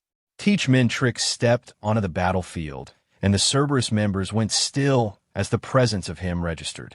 The balance had shifted so completely and so quickly that the math was now impossible to argue with. Ledens looked at the Cerberus side and gave them one final chance to reconsider. If they still wanted to continue, he said he would personally be their opponent. And the only people who would be leaving this battlefield after that conversation were not going to be from the Cerberus family. One of the members ran the numbers and admitted the truth out loud. Even with their numerical advantage, facing both the Wandering Shadow and the Educator simultaneously was not a fight they could win. He swallowed his pride and called the retreat. Ledens laughed. He told them he had no intention of letting them leave that easily after everything they had done here. Then one of the Cerberus members reached into his robe and pulled out a small crystal ball. The entire battlefield went still at the sight of it. Ledens moved instantly, crossing the distance at full speed to stop him before he could activate whatever it was. He was a fraction of a second too late. The crystal shattered in the man's grip. A mysterious power enveloped the entire Cerberus formation, and in the next instant, every single one of them was gone. No trace. No residue, just empty space where a group of fighters had been standing moments before. Nobody moved for a moment. Ledens broke the silence by explaining, with the tone of someone commenting on the weather, that the enemy had used a teleport sphere. Our boy had never heard the term. Freya explained it. A rare magical artifact filled with concentrated magical power. When the sphere was broken, it transported every user instantly to a location set in advance. Extremely rare, effectively irreversible once activated. Our boy stared at the empty space where the Cerberus family had been and found himself genuinely fascinated by the existence of such a thing. He was also genuinely annoyed that they had escaped. Freya shared the frustration for different reasons. Capturing them would have meant information, leads, intelligence on what the Cerberus family was planning next. Instead, they had vanished cleanly. Our boy's complaint was simpler. He had just wanted to keep fighting. Ledens burst out laughing at that. He found Zeke more interesting with every passing minute. The educator noted calmly that the Cerberus family had managed to escape, and reminded everyone that their territory was located nearby. Lowering their guard was not an option. Freya agreed immediately. With that settled, Ledens announced cheerfully that now that the teacher had arrived, he would be heading back to get some sleep. Freya turned on him fast and tried to stop him. He was already gone. No warning. No transition. Just absent. The educator watched the empty space where he had been standing and remarked that Ledens was still as carefree as ever. Then he turned to our boy and told him that from this point forward they would remain by his side. He could relax. Our boy said that did genuinely give him peace of mind. Freya immediately noticed that despite the words, he still looked vaguely unsatisfied and could not work out why. Then the educator said there was something important he wanted to discuss. He wanted to talk about the magic water. Our boy went quiet and turned his full attention toward him. Whatever came next, it was going to be that kind of conversation. Leica saw him, and the worry that had been sitting in her chest since he knocked her unconscious finally had somewhere to go. She looked at him with a concerned expression and asked if he was all right. Our boy noticed her face and answered with a calm smile. He was completely fine. He looked around and confirmed that everyone else had made it out safely too. Leica let herself breathe for the first time since the rift.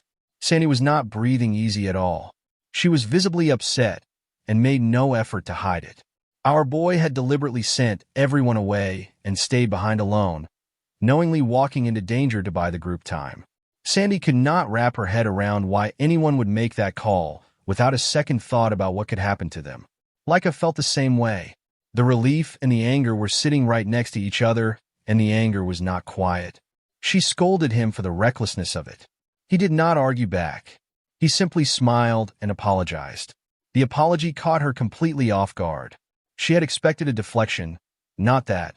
He explained that he remembered hitting her during the chaos and wanted to know whether she was in any pain because of it. Leica hesitated, said she was fine, and then the tears came anyway. She told him the truth. She was not upset about being hit. What was actually hurting her was the fact that she had left him behind and run. He had stayed to face the danger alone, and she had escaped. And somehow he had still made it back standing in front of her. She could not stop blaming herself for it. Our boy did not argue with any of that. He walked toward her and gently patted her on the head. He told her that nothing bad had happened to him. He was right here in front of her, and that meant there was no reason to keep carrying the guilt. Then he gave her something simple to do with all that feeling instead of sitting in it. If she did not want something like this to happen again, the answer was to get stronger. Not to regret what had already passed, but to grow so that next time she could face it herself. Leica said nothing. She stayed quiet and let the words settle. Edges was the first to speak after that. He said honestly that he was genuinely glad nothing had happened. Sandy described the moment our boy had announced he would stay behind as the moment she had concluded he had completely lost his mind. Lila said she was just thankful the rescue had arrived when it did. Our boy appreciated that everyone had been worried. He understood their frustration came from concern. But he did have one small complaint about the situation. He said the rescue had arrived a little too early. Just as he had been about to properly engage the enemy and fight with everything he had, Freya and the others showed up, and the moment ended before it began. He had never actually gotten to start the fight he had been preparing for. Sandy stared at him. Edges could not find words. Venial concluded out loud that our boy was completely insane. Even Freya remarked that this was genuinely the first time in her life that someone had been upset because she had arrived to rescue them. Then the educator shifted the conversation to what had brought him here.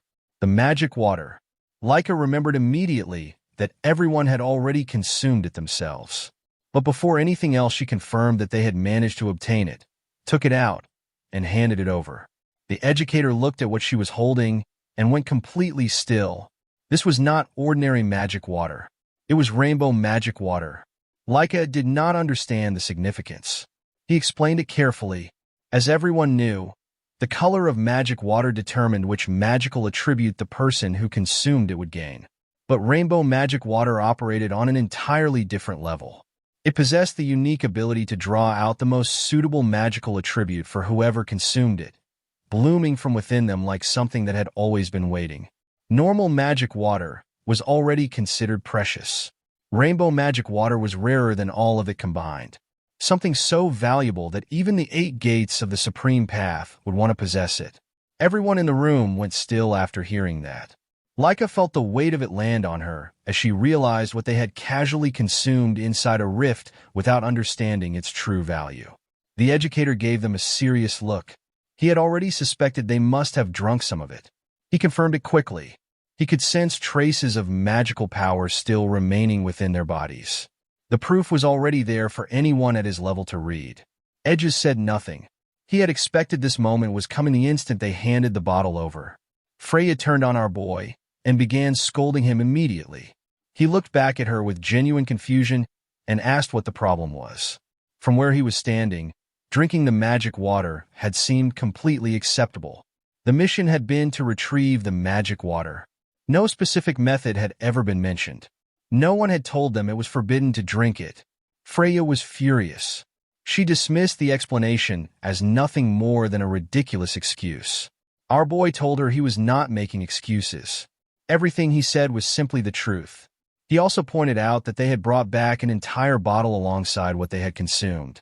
He genuinely could not understand why everyone was making such a large issue of this. Freya stood speechless for a moment. She had not expected him to have such a straightforward answer for all of it. The educator stepped in. He acknowledged, with a calmness that cut through the tension, that there had been a mistake on their side as well. The mission instructions had not been communicated to the group accurately. Because of that, they had never known that the magic water was meant to be left untouched. He apologized for the failure in communication, sincerely. Freya still could not accept the situation so easily. She insisted that anyone with basic common sense should have understood that something this precious was not meant to be consumed mid-mission. The educator was not particularly troubled. He pointed out that regardless of how it had happened, they had still secured an entire bottle of rainbow magic water. And there was another factor worth considering. The fact that Laika and the others had consumed it meant that its power now resided within members of the El Dragon family itself. That was not necessarily a loss. He admitted, however, that he was not certain that reasoning would be enough to satisfy the family head. 1 week passed.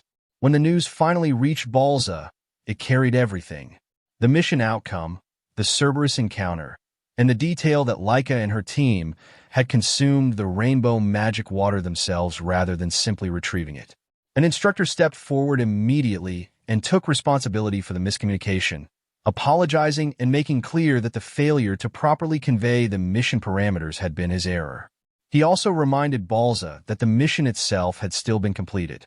The Cerberus family's elite fighters had been defeated. The conquest had been carried out despite extraordinarily difficult circumstances. He asked Balza to consider a reasonable and fair response. The atmosphere shifted without warning. Balza summoned his dragon. The moment the creature appeared, a terrifying and overwhelming aura spread outward across the entire room. The pressure was immediate and total. Laika and her teammates felt it hitting them before they could brace for it. Blood came from their mouths. One by one they collapsed to the ground, unable to hold themselves upright beneath the crushing weight of it. Laika heard Balza's voice, even through the pain, speaking about the magic water. He considered whether cutting open their bodies and extracting the blood from them might allow him to recover what had been consumed. He decided he might actually try it. One person was still standing. Our boy had not moved. The same aura that had the rest of the group on the ground was not touching him. He looked at Balza and said, in a tone that carried more exasperation than fear, that the way he expressed himself was unnecessarily violent. He was not cowering under the dragon pressure. He was mildly annoyed by the phrasing, and without making any particular effort about it, he extended his own power outward to shield his fallen teammates from the aura pressing down on them. Then he pointed out to Balza, calmly and directly, that he was doing exactly what he always did, trying to intimidate people, and after all these years he had still not grown past that. Balza turned his death glare on him. Our boy casually picked his ear and asked what exactly Balza was so unhappy about. They had completed the mission. They had recovered the magic water. As far as he was concerned, Balza should be thanking them. Balza told him plainly that drinking the magic water was not the same as recovering it. He explained what the magic water had been intended for.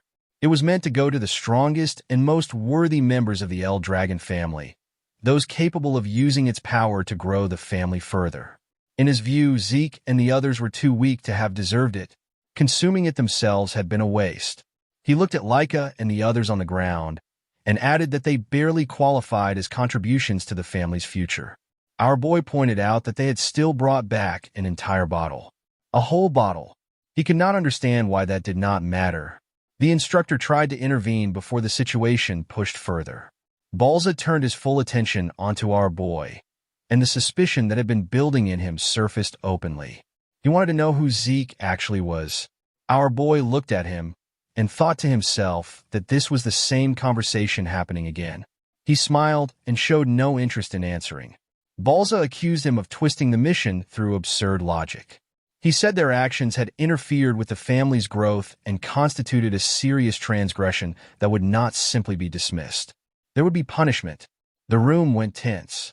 Our boy stepped forward and told Balza that if he was so determined to punish someone, the punishment should fall on him alone. He was the one who had encouraged the others to drink the magic water. The decision had started with him. There was no reason to bring the rest of them into it. Laika immediately told him to stop.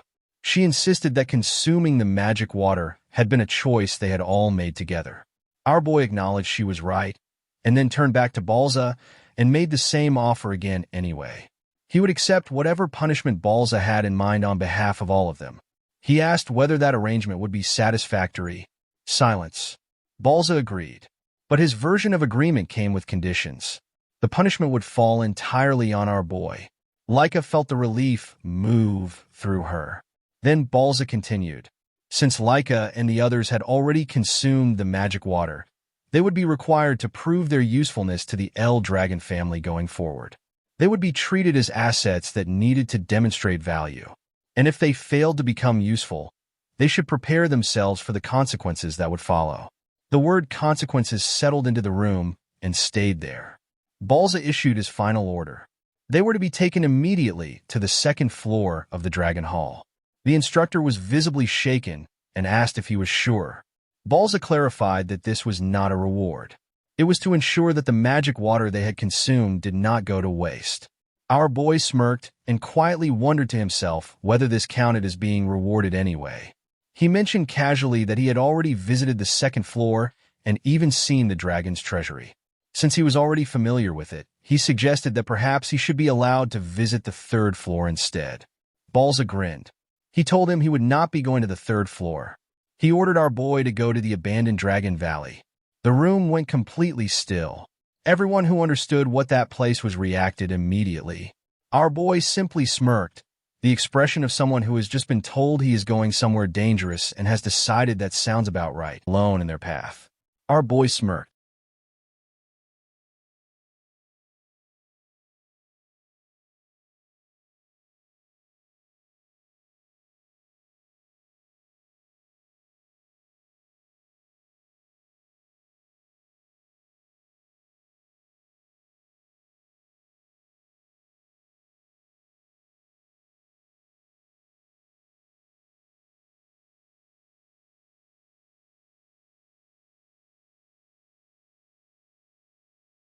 Our boy was wearing the most relaxed smile in the room being the family head's chamber, the order being the abandoned Dragon Valley. Balza had just assigned him to one of the most notorious locations in the entire El Dragon family's history, and the response on our boy's face was the expression of someone who had just been told their favorite restaurant had a table available. Balza looked at him and asked, with the weight of someone who genuinely wanted to know the answer, whether our boy had any idea what kind of place the abandoned Dragon Valley actually was. Our boy said he had absolutely no idea. He continued without missing a beat. The unknown was precisely what brought him pure joy. The less he knew about a place and the more dangerous it was, the better. He looked forward to visiting it. Balza held an unreadable expression as he listened. Our boy looked back at him with calm confidence and said it simply. It did not matter what kind of place it was. The simplest truth was that he was the strongest of all. Balza glared at him. Then he dismissed everyone from the chamber. Everybody moved toward the door. Our boy was still staring at the family head as the others filed out around him. The educator had to physically call him out of the room before he finally turned and walked away. His teammates were waiting in the corridor. Leica stepped forward the moment she saw him, her face carrying that particular combination of worry and frustration that only appears when someone you care about has done something simultaneously brave and infuriating. She demanded to know why he had chosen to shoulder all of it alone. He brushed it off and pointed to his cheek with a grin, reminding her that he was the one who had started the whole thing by encouraging everyone to drink the magic water in the first place. Leica refused to accept that. She stepped closer, her voice carrying the weight of real emotion, and insisted that even if he had sparked the idea, the choice to drink had belonged to every one of them. They should all share the punishment. She was not going to let him carry it alone for a decision they had all made together. Our boy kept smiling. He reminded her that if she truly felt regretful about any of it, the only sensible thing to do was focus on becoming stronger going forward. Leica said strength was not the issue. He redirected her. He pointed out that the rest of them had been granted access to the second floor of the Dragon Hall and the family treasury. That was an extraordinary opportunity, by any measure. He asked whether she genuinely thought he was wrong about that. Edges had been watching the entire exchange quietly from the side. Something settled in him as he processed what he was looking at. Our boy had deliberately taken the fall to protect all of them, making sure they received the reward while absorbing the full weight of the family head's anger himself. Edges looked at him and felt something he had not expected to feel standing in that hallway. Genuine respect.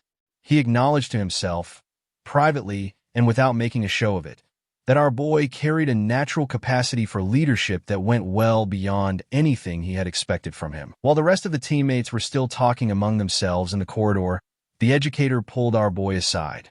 He told him plainly that the abandoned Dragon Valley was not a simple place. Our boy looked at him with utter curiosity. The educator continued. It was a place that most people had never even heard of, a location so removed from ordinary knowledge that its very existence was barely acknowledged. But what it actually was, beneath the silence around its name, was an execution ground. Countless El Dragon family criminals had been sent there as punishment over many years. Nobody came back from it. Everyone nearby went still at that. Sweat ran down more than one face as the weight of what the educator was describing settled over the group. He continued with a worried expression, building toward the full picture of what our boy had just agreed to walk into. He never finished the sentence. Our boy cut in before the last words could land and said that it did not matter what kind of place it was. He was simply going to be himself. That was all there was to it. He said it with a smile so settled and so complete that the educator could only stare at him. The confidence on our boy's face was not bravado. It was the expression of someone who had absolute trust in their own power and had never once found a reason to question it. The educator had no follow-up for that. Then our boy turned toward Venial. He said he was still sorry about one thing. Venial looked at him with visible surprise at that.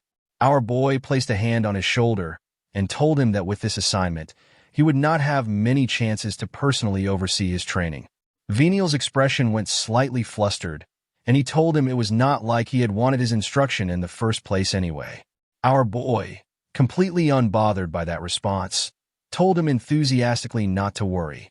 He would prepare a full training course so that Venial could continue training properly even when our boy was not present. The rest of the team looked at him with a collectively annoyed expression. The educator was also visibly surprised by this kind of treatment coming from their boy.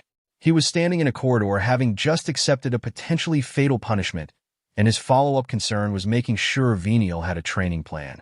Our boy turned to address everyone. He told them clearly that what was decided. All of them should focus on getting stronger on their own going forward. He would also make sure to train properly while he was away.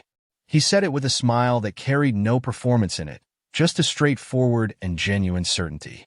Every one of his teammates looked back at him, and despite everything, despite the fear and the frustration and the weight of what had just been decided in that chamber, every single one of them was smiling. Genuinely. Proudly. After everyone leaves, Commander Ein and Balza are alone. Commander Ein tells Balza he was very sure about sending our boy to Dragon Valley. Balza replies that he said he would take full responsibility, so he is just having him fulfill that role. Commander Ein objects in a calm tone, saying that it is a very dangerous place even for a 7-star individual. It is very hard for them to survive where our boy only has 3 stars. Before he can finish speaking, Balza stares at him with his red eyes and aura flaring around him and tells him that he is being tiresome. His orders are absolute, and if he speaks any further he will not spare even him. Commander Ein had served long enough to know when something did not add up. He turned to Balza and asked, carefully, the question that had been sitting with him since the punishment was declared. If the intent had truly been to send the boy to his death in the abandoned Dragon Valley, why had Balza also granted him permission to enter the dragon's treasury beforehand? Balza replied that regardless of whatever outcome awaited in the valley, an organization could not continue to function if it failed to acknowledge the people who had completed their mission. Commander Ein showed his understanding with a slow nod. Balza continued. Whether the boy could actually carry anything out of the treasury was a completely separate matter. He elaborated on the nature of the place. The deeper anyone went into the treasury, the stronger the influence of the power dwelling within the artifacts became, making normal advancement increasingly impossible. Even he himself could not reach the deepest sections. Given our boy's current level, Balza estimated that wandering near the entrance was the most that could realistically be hoped for. Commander Ein was surprised to hear Balza say that openly. Balza was observing him silently as he said it. Balza went on. Whatever our boy managed to bring out from the treasury would be essentially useless to him once he was inside the abandoned Dragon Valley. And that was the true design of the punishment.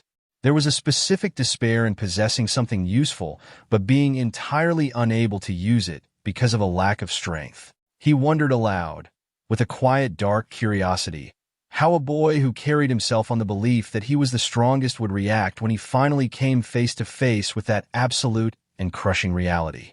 He was looking forward to finding out. Several hours later, our boy was sitting in the deepest part of the dragon treasury. The posture was unmistakable, relaxed, settled, the kind of stillness that belongs to someone who has already dealt with everything in the room and found none of it particularly challenging. Around him, the spiritual auras of every past family head lined up in silence, one after another, each of them bowing, not out of obligation, out of recognition. Every patriarch who had ever carried the El Dragon name, every generation of power that had built itself on the foundation he had laid 1,000 years ago, all of them facing the original. Our boy looked at all of it with a mildly disappointed expression and asked if this was the end of it. He had been expecting a bit more. A few hours earlier, our boy arrived at the entrance of the dragon's treasury. The educator dropped him off at the threshold, and our boy stepped inside, immediately reading the depth of the place from the darkness of the hall ahead. He looked at the guards stationed at their posts and noted their presence. 7 stars, same as the Dragon Hall. Both locations, he thought to himself, were treated as equally critical by the family. He turned to his escort and asked casually how far in he was permitted to go.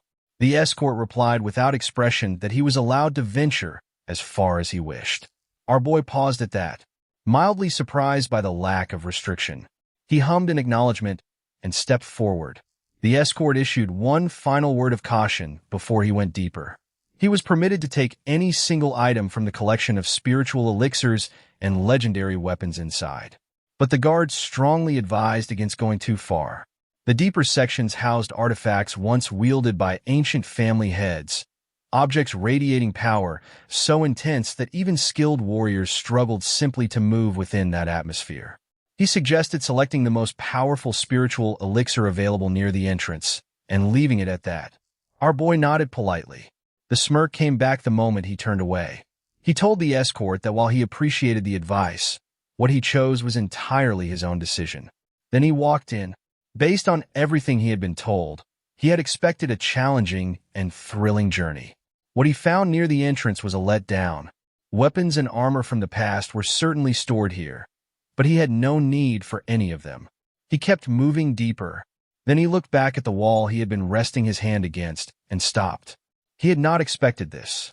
At the deepest part he had been able to reach, it was not a weapon that had caught his attention. It was the wall itself. A deep slash ran clean through it from one side to the other.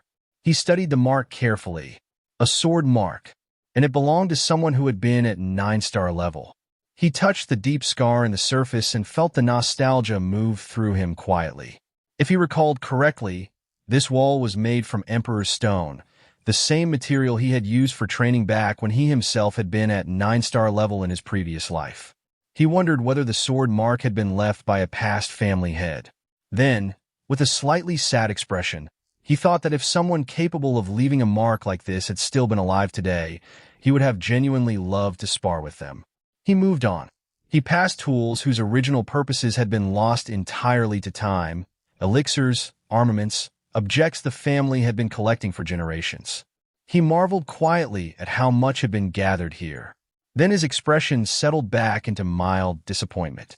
He muttered to himself that unfortunately there was still nothing he considered truly necessary for what was ahead. He decided to follow the escort's advice after all. He did not need any of the weapons. He would take a strong elixir near the entrance and leave. He turned to make his choice. Then his attention was pulled to something behind him, glowing, quiet, resting on a nearby display stand as though it had been waiting. Our boy's eyes locked onto it, and his expression shifted into something that had not been there since he first walked through the door. He looked at it and said one word. "This is." Our boy turned to the educator and announced that he had made his choice. The educator acknowledged it calmly. Then our boy reached into his clothing and pulled out a set of green bangles. The educator looked at them with immediate curiosity and asked what exactly they were. Our boy smiled and said he had taken them from the dragon's treasury. The educator scolded him on the spot, reminding him that he had risked serious trouble just to retrieve that instead of a proper spiritual elixir. Our boy said he was very glad to have found something good and left it at that. The educator studied the object more carefully. He admitted that he did not know everything contained within the treasury, but he had never seen anything like this among the 4 to 7-star items stored there. He considered the possibility that he simply had no knowledge of this particular artifact. Then he wondered aloud whether it might have come from the deepest section of the treasury. Our boy smiled and told him it had actually been lying right at the entrance. The educator stared at it. At first glance, it looked like either a bracelet or an anklet, something a person might walk past without a second thought. He asked whether our boy even knew what it actually was. Our boy said he knew exactly what it was. Then he placed the green bangle around his wrist and began counting slowly. 1, 2, 3. The educator's expression went shocked. Our boy smiled. He had already confirmed what he suspected the moment he laid eyes on it inside the treasury. This was the Fountain's absorbent mineral bracelet, a training artifact from his previous life. He had created it himself using absorbent fountain oil, a special material with the ability to absorb ether. The bracelet worked by completely absorbing the user's ether and converting it into an aura state, preventing them from utilizing their ether any further. And the longer it stayed on, the heavier it became as it continued absorbing. From a certain point of view, it functioned like a shackle built to immobilize criminals. From our boy's point of view, it was the single most useful training tool he could have walked out of that treasury carrying. He could hardly believe it had been sitting right at the entrance. He wondered quietly who had been responsible for organizing the interior of the dragon's treasury, because whoever it was had very poor judgment when it came to recognizing what was actually valuable. He took a breath and shifted the conversation to the abandoned Dragon Valley. The educator confirmed that he would indeed be sent there soon, and pointed out again that this was precisely why a strong spiritual elixir would have been far more valuable to him in that environment. Our boy made it clear he did not care whether the treasury had contained any elixirs at all. There was something far more important on his mind. He asked the educator if he could do him a favor. The educator asked what kind of favor. Our boy handed him a set of documents. Training documents. Detailed training methods for each of his teammates, prepared and written out in full. The educator took them carefully and began reading through them one by one. The further he got, the more his expression shifted. He had not expected to be trusted with something like this. He had especially not expected to find Laika's training methods inside. The information written on those pages was more surprising than anything he had anticipated. He read further, and a realization formed slowly. Our boy himself had apparently been undergoing this same level of training the entire time.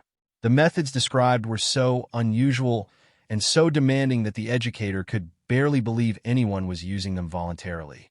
He began to wonder whether this was the actual source behind our boy's extraordinary strength. Then another concern entered his mind. If our boy had somehow endured this, could Laika and the others survive it too? He sat with that for a moment. Then he stood up, put his hand on the table, and decided there was no point in overthinking it. There was only one thing he needed to do: deliver the documents to Laika and the others exactly as instructed. He would do that. But the concern that remained at the back of his mind as he made that decision was simpler and heavier than anything else. He could not stop wondering whether our boy himself was going to survive whatever was waiting for him in the valley. Our boy had already started walking. Another instructor accompanied him and eventually brought him to a location that looked nothing like anything they had passed through to reach it. The moment our boy arrived and looked around, he recognized it immediately: the abandoned Dragon Valley. It looked exactly like its reputation, desolate in a way that felt deliberate, like the land itself had given up on something a long time ago. Bones of countless animals were scattered across the ground in every direction, turning the entire area into what looked like a graveyard that had simply stopped being maintained. And threading through all of it was a dense, unusual energy, the moon energy of death. Our boy sensed it the moment he stepped into the valley and understood immediately why this place carried the name it did. Land of Death was not dramatic. It was accurate. The instructor explained that they had originally planned to travel here by carriage. Everything had gone wrong from the moment they tried. Every time our boy attempted to get into the carriage, the wheels broke. The horses could not move forward. No matter what was tried, they could not take a single step. The carriage became useless, and they had no choice but to walk the entire way on foot. Our boy was not listening to any of this. His attention was on the valley itself. The moment he saw the depth of it, the sheer unbelievable drop disappearing into something that had no visible bottom, excitement appeared on his face. He started walking forward immediately, pointing at the enormous drop, noting that the bottom could not even be seen from where he stood. He remembered, turning it over in his mind, that a place like this had not existed 1,000 years ago. That alone made it more interesting. Everything dangerous in this valley was new to him, and new meant worth exploring. He ran toward it with the particular excitement of someone who has just spotted the most interesting thing in the room, his footsteps landing with a weight that had nothing to do with how he looked. Each step hit the ground with a force that left deep impressions in the earth behind him. The instructor stared at those footprints after he passed and wondered quietly to himself how a slim young man produced marks like that in solid ground. He cleared his throat and said nothing further on the matter. He told our boy that from this point forward he would remain inside the abandoned Dragon Valley until graduation. No food provided, no lodging, no basic necessities of any kind. Survival was entirely his own responsibility. Our boy showed no hesitation about any of this. He simply asked how long does he have to stay here. The instructor confirmed that he will have to stay there for 3 years until the graduation is completed. Our boy processed that calmly and said he understood. The instructor was quietly horrified by how casually that had landed. 3 years. Inside this valley. The private reality he kept to himself was considerably darker than the neutral expression on his face. He genuinely believed that surviving 3 days would be an extraordinary achievement. In the worst case, our boy might not survive the day. Nobody who had ever been sent into the depths of this place had come back. That was not an exaggeration. That was the actual historical record of the abandoned Dragon Valley. He pointed toward a long set of stairs carved into the cliff face. He told our boy those were the only route down to the bottom. He also told him to examine them carefully before attempting the descent. The stairs were old, damaged, and already close to collapsing from neglect. One wrong step, and the entire structure could give way beneath him, sending him straight into the depths with nothing to break the fall. He made clear that he could not guarantee our boy would safely reach the bottom. Our boy thanked him sincerely for guiding him all the way here. The instructor was confused by the gratitude and had not yet found words for a response when our boy turned around, stepped to the edge of the cliff, and jumped. The instructor screamed after him. Our boy was already falling. He did not look panicked. He did not look concerned. He looked like someone who had chosen this deliberately and found it completely reasonable. As he descended, he called back up casually that they would see each other again in 3 years. The instructor stood at the edge and stared down at him in complete shock. As our boy fell, he noticed something.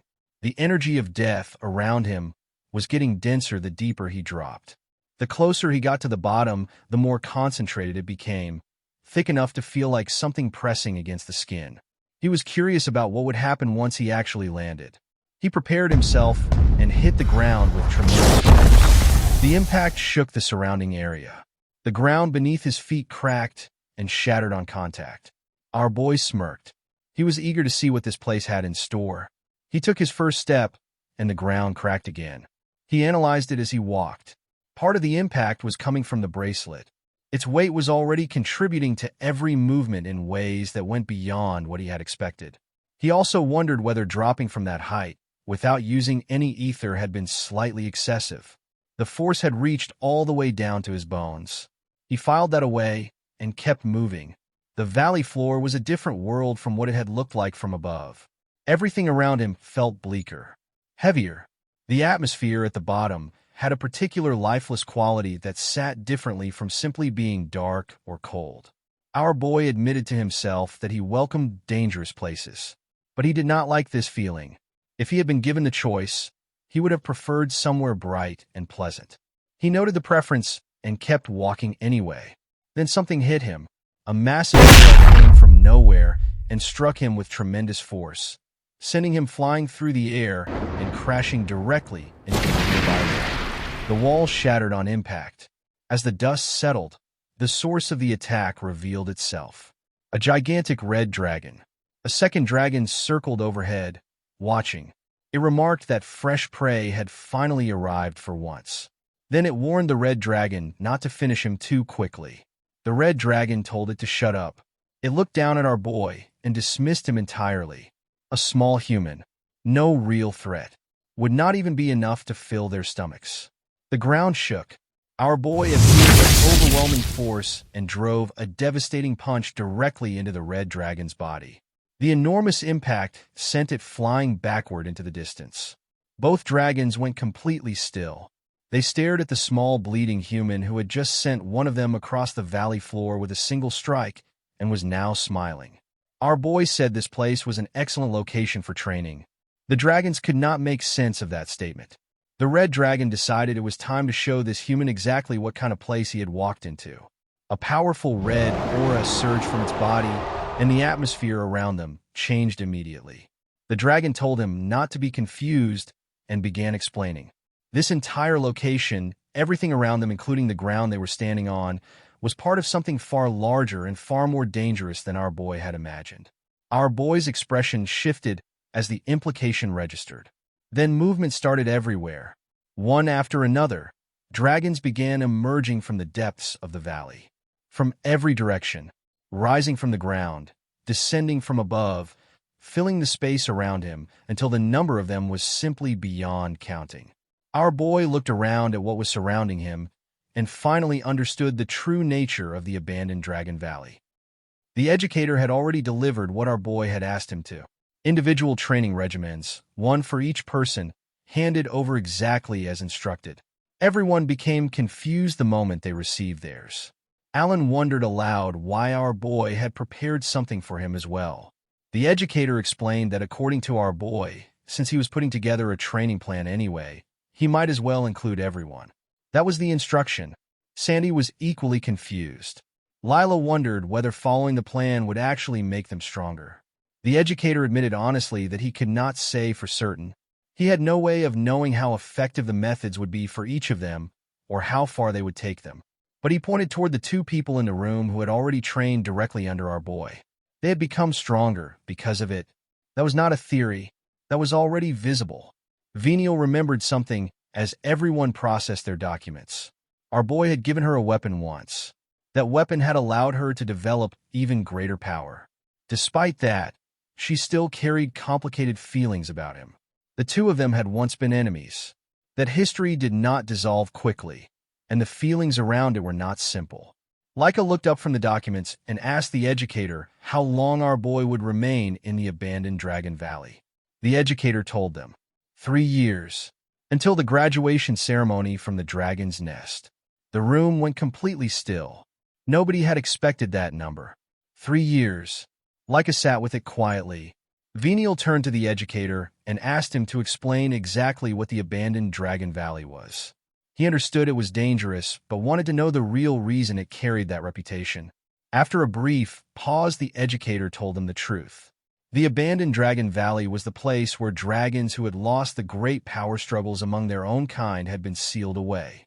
Everyone's expression changed at the same time.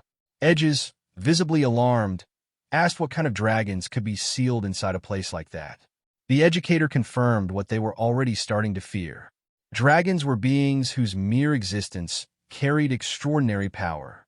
Even the weakest among them could stand against him on equal terms, and he himself possessed 7 stars. The abandoned Dragon Valley was filled with countless beings of that level, sealed away and gathered in one place. That was what it was. That was why nobody came back from it. Sandy could barely believe such a place actually existed. Edges felt the fear move through him as the image of our boy, alone inside that valley, assembled itself in his mind. Everyone began wondering the same thing without saying it. Whether our boy would actually be able to return alive. The educator admitted, after another silence, that returning from such a place would be extremely difficult. It might even be difficult to recover his remains. That landed and nobody moved. Sweat ran down faces around the room. The atmosphere became the kind of heavy that sits on the chest rather than in the air. Leica kept her eyes on the documents and went through each one quietly. Her expression shifted as she read. Then she stopped. Tucked inside the training papers was a letter. Written for her. Hidden there deliberately. Our boy told her in that letter that he was looking forward to seeing just how much stronger she would become by the time they met again. A loud cry broke through the silence. Leica had surprised everyone, including herself. She declared through the tears already forming that if it was our boy, he would definitely return alive. She told everyone not to worry and not to become sad. The smile she wore while saying it, and the tears falling at the same time, did not cancel each other out. Both were completely real.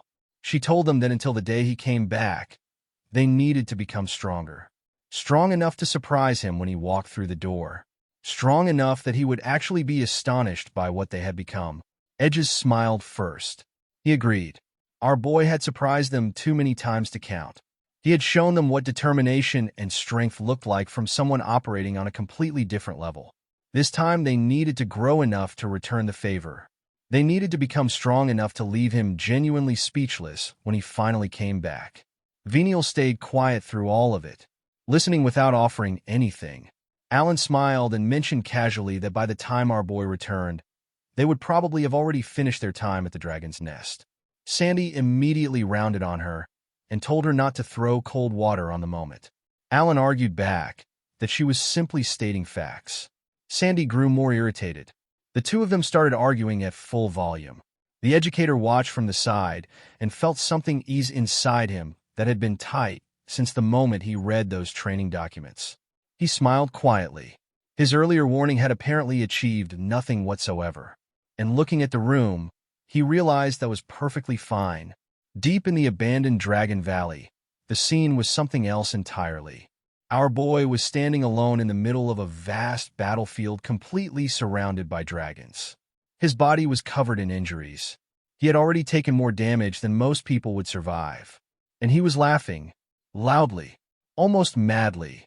The sound of it echoed off the valley walls and through every corner of the space. And every dragon surrounding him could not make sense of what they were hearing from a badly injured human trapped in the center of their territory. The laughter was the Dragon Ball Z kind of laughter. The kind that means whoever is making that sound has just realized they are exactly where they want to be. For our boy, the overwhelming pressure surrounding him from every direction felt strangely familiar. Like something his bones remembered before his mind did. He had not felt this kind of sensation in a very long time. His fist tightened slowly as the dragons around him raised their heads and unleashed simultaneous roars that shook the valley floor. They charged all at once. A massive green dragon swung its enormous tail toward him with tremendous force. Our boy reacted instantly, dodging using nothing but his bare hands and raw physical ability. The moment he stepped forward, the ground beneath his foot cracked and shattered from the force of the movement alone. He reached out and grabbed the green dragon's tail before it could pull back. The dragon let out a furious roar and struggled desperately to free itself. Our boy's grip did not shift. He lifted the enormous creature higher and higher by its tail, completely ignoring the difference in size and weight, wearing a smirk that said he found this deeply satisfying. Then he swung its massive body downward and slammed it directly into the ground with everything behind the motion. The impact shook the battlefield. The green dragon let out a pained roar from the crater it had been driven into. The dragons watching went from confident to panicked. Several of them spread their wings and flew higher to create distance. A red dragon stared down at the scene below and could not process what it was seeing. A human had grabbed one of their own and used it as a throwing weapon. The dragon that had been slammed was not a small creature. It was one of them, and it had been handled like it weighed nothing. The red dragon launched a full-force attack directly at our boy. He raised both hands and blocked it without visible struggle. No strain on his face, just a grin forming as he held the impact back with his palms. A thunderous, fiery aura erupted from his body. Lightning energy and blazing power surrounded him, and the pressure of it radiated outward in every direction, making the space around him feel fundamentally different from a moment before. He looked at the dragons with genuine excitement and told them they were exactly what he had expected from dragons. He pointed out that the amount of ether inside them was barely equivalent to that of a 9-star being. But compared to human standards, their actual physical power reached 7-star level. That gap, the difference between their ether output and their raw physical capability, was what made them such excellent training partners. The red dragon trembled. Its hands shook. The blue dragon's eyes went wide with something that looked less like anger and more like the particular horror of understanding something it did not want to understand. Both of them attacked again, with full strength anyway. Our boy activated his thunderous fiery aura in response. The moment it erupted, both dragons felt the pressure change beneath their wings. Sweat ran down their faces. Their eyes stayed wide. The blue dragon stared at our boy's immense power and felt a terrifying possibility flash through its mind that it could barely bring itself to accept. Our boy stood calmly in the center of it. He said that none of what he was mattered right now. At this moment, he simply wanted to enjoy the battle. His expression shifted into an excited grin as he looked at them both. Then something rose behind him. It started as a presence, then it became visible. A gigantic glowing dragon shadow emerged into the sky, its massive body stretching far above our boy's human frame, enormous sharp horns cutting into the air at the edges of its silhouette. It felt less like a technique and more like something ancient recognizing itself through him. The red dragon stared at what was standing in front of it with absolute horror. Sweat dripped down its face. It could not understand why dragons, beings feared by countless creatures across every world, were feeling afraid of a human. The blue dragon was equally shaken. It realized that if they allowed this to continue, there was no predicting what the elders would say. Our boy activated even more of his power. His fist tightened slowly. Thunderous, fiery energy surged around him with devastating intensity as he prepared to drive a punch directly into the red dragon. He noticed the two of them communicating with each other and looked at them with a slightly troubled expression. He complained that something was happening without including him and that being left out made him feel lonely. The red dragon clicked its tongue in frustration and suddenly moved away from him. Our boy glanced toward where it had gone. Before he could react, a powerful burst of fire struck him from behind. The impact drove him into the ground. The earth shattered beneath him as cracks spread outward across the battlefield. Both dragons were shocked. They had not expected someone else to interfere. An enormous black dragon descended from the sky above them. Its massive body cast a shadow over the entire battlefield as it flew toward them. It looked down at the two younger dragons with fury and demanded to know what was happening. It condemned them for creating such a scandal and called them fools. The two dragons recognized who had arrived immediately. Their expressions changed. Elder Dusk had come. Both dragons went still. The red dragon asked nervously why their senior had come here. The atmosphere shifted completely the moment Elder Dusk arrived. Elder Dusk looked toward the other dragons and demanded to know what was going on. He was furious that a simple human had made dragons look like complete fools. The red dragon began trembling and apologized, desperately explaining that our boy was not an ordinary human. Elder Dusk shouted immediately and refused to hear excuses. His voice froze both dragons where they stood. He reminded them that they were dragons who had been abandoned in this place, beings of genuine power, and yet they could not kill a single human.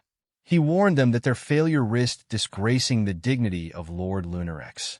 The blue dragon went silent out of fear.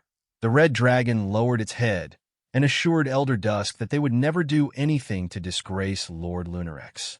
Elder Dusk ended the matter there. He reflected that fewer dragons had been falling into the valley lately, which had caused the ones already here to grow too relaxed and comfortable. He declared that he would personally take responsibility for training them again soon. The red dragon accepted the command respectfully. Elder Dusk turned to leave. Something rose from within the flames behind him. Our boy stepped out of the fire Elder Dusk had just unleashed. Still alive. Not only alive, but smiling. Covered in raging flames that were still burning across his body. He looked toward Elder Dusk with genuine interest and said that the plans he had been hearing sounded like something different. Something he wanted to be part of. Elder Dusk turned back around, completely shocked. The human had survived his flames, but what shocked him even more was the reason why. Our boy had not simply withstood the fire. He had absorbed it. The tremendous flames that were supposed to reduce him to nothing had instead been drawn into his body and converted into additional power. His strength had increased further from the attack.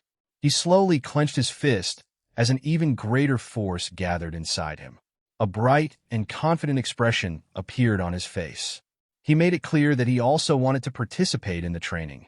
The atmosphere changed completely. What had begun as a battle between our boy and two dragons had just become something far more dangerous. He had absorbed the flames of Elder Dusk and come out stronger. And as he stood there covered in those same flames, something lit up inside him that had not been there before. The fourth star, glowing, alive, burning into place as though the valley itself had finally given him something worth the effort of arriving. He was ready to challenge yet another level entirely.